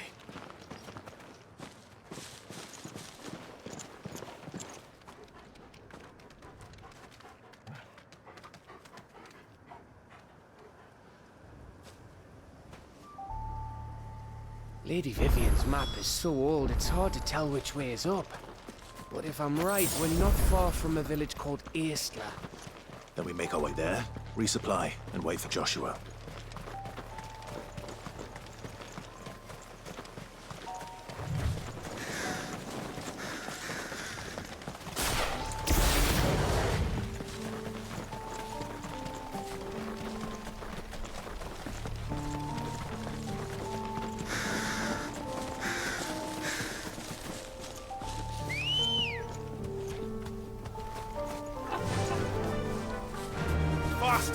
This place reeks like a mobile's asshole. Though I'm guessing it's not the smell that'll kill us.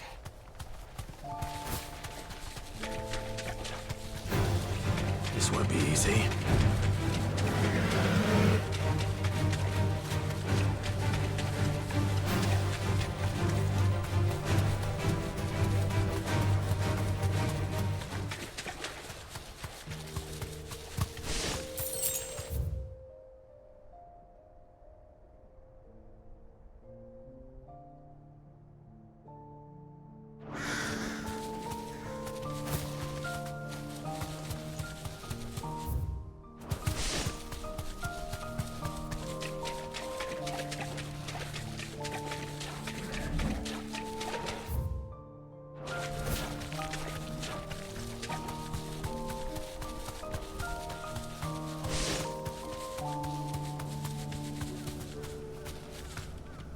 Straight home now.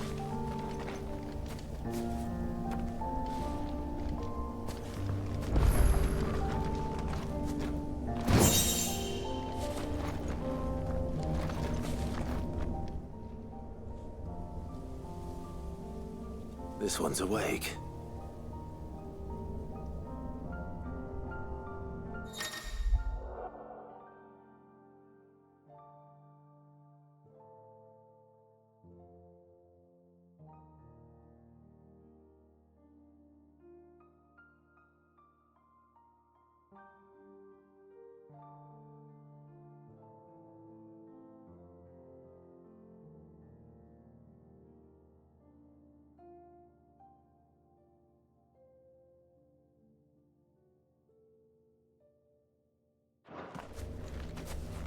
Let's see what's inside.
Ready, go?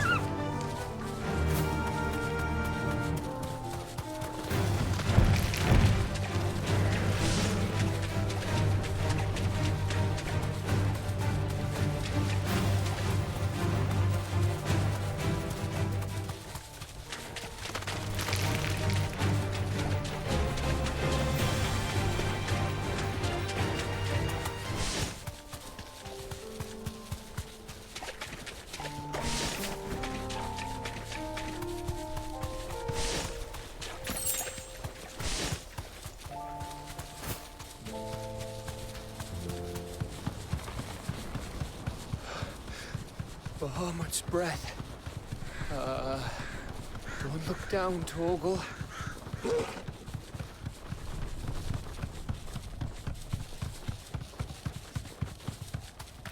That must be Aistla.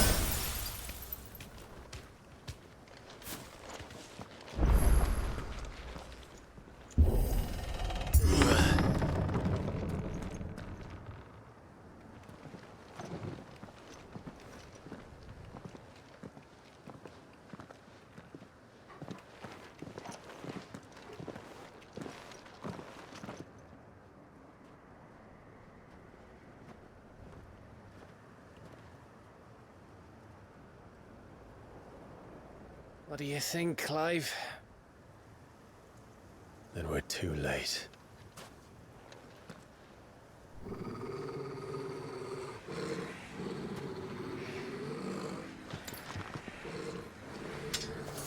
Damn it. They're all turned. There's nothing we can do. I wouldn't say nothing. No quarter gap! No quarter!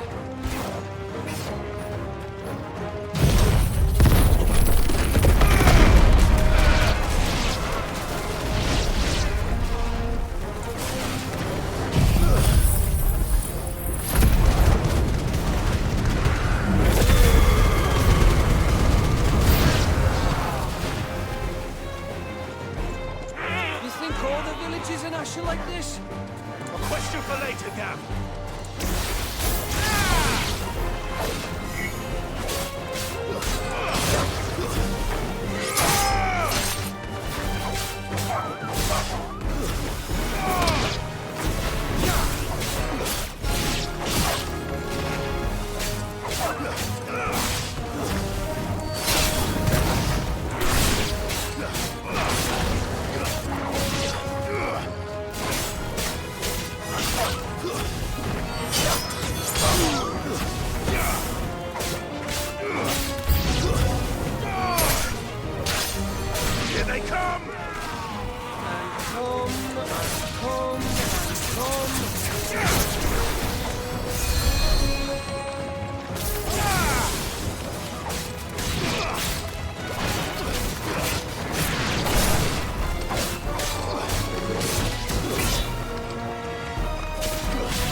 Gav. Gav! Don't tell me there's more of the bastards. Oh, fuck.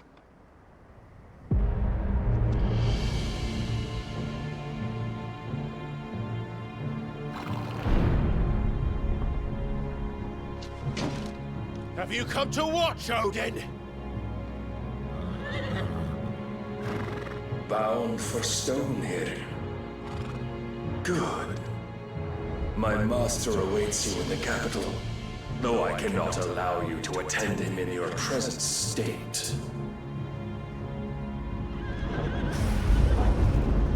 And how are you going to stop us? Why, with this!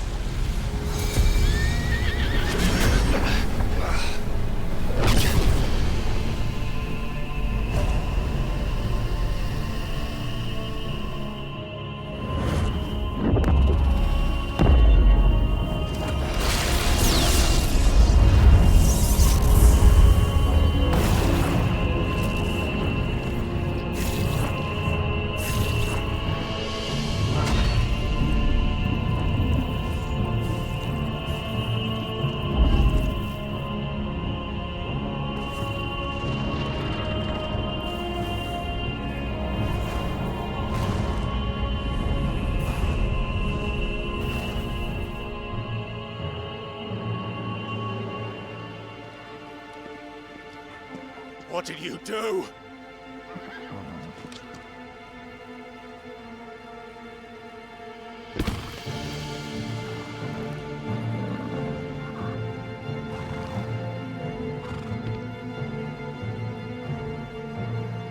If the vessel would see the path opened, it has but to ask. I shall see that my master's prize is made presentable.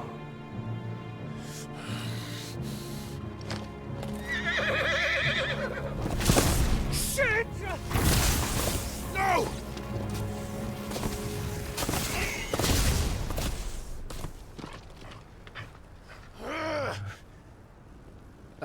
Clive, would you mind telling me what the fuck just happened?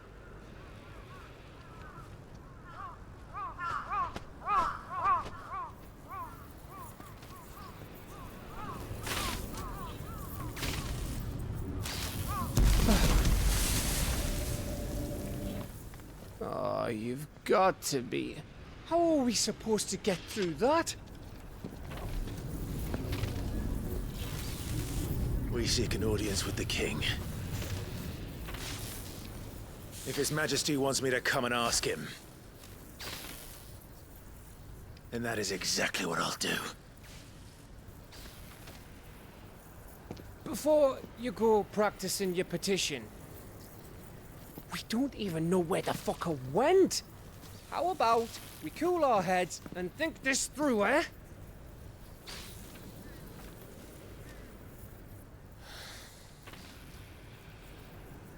All right. Maybe there's something here we can use.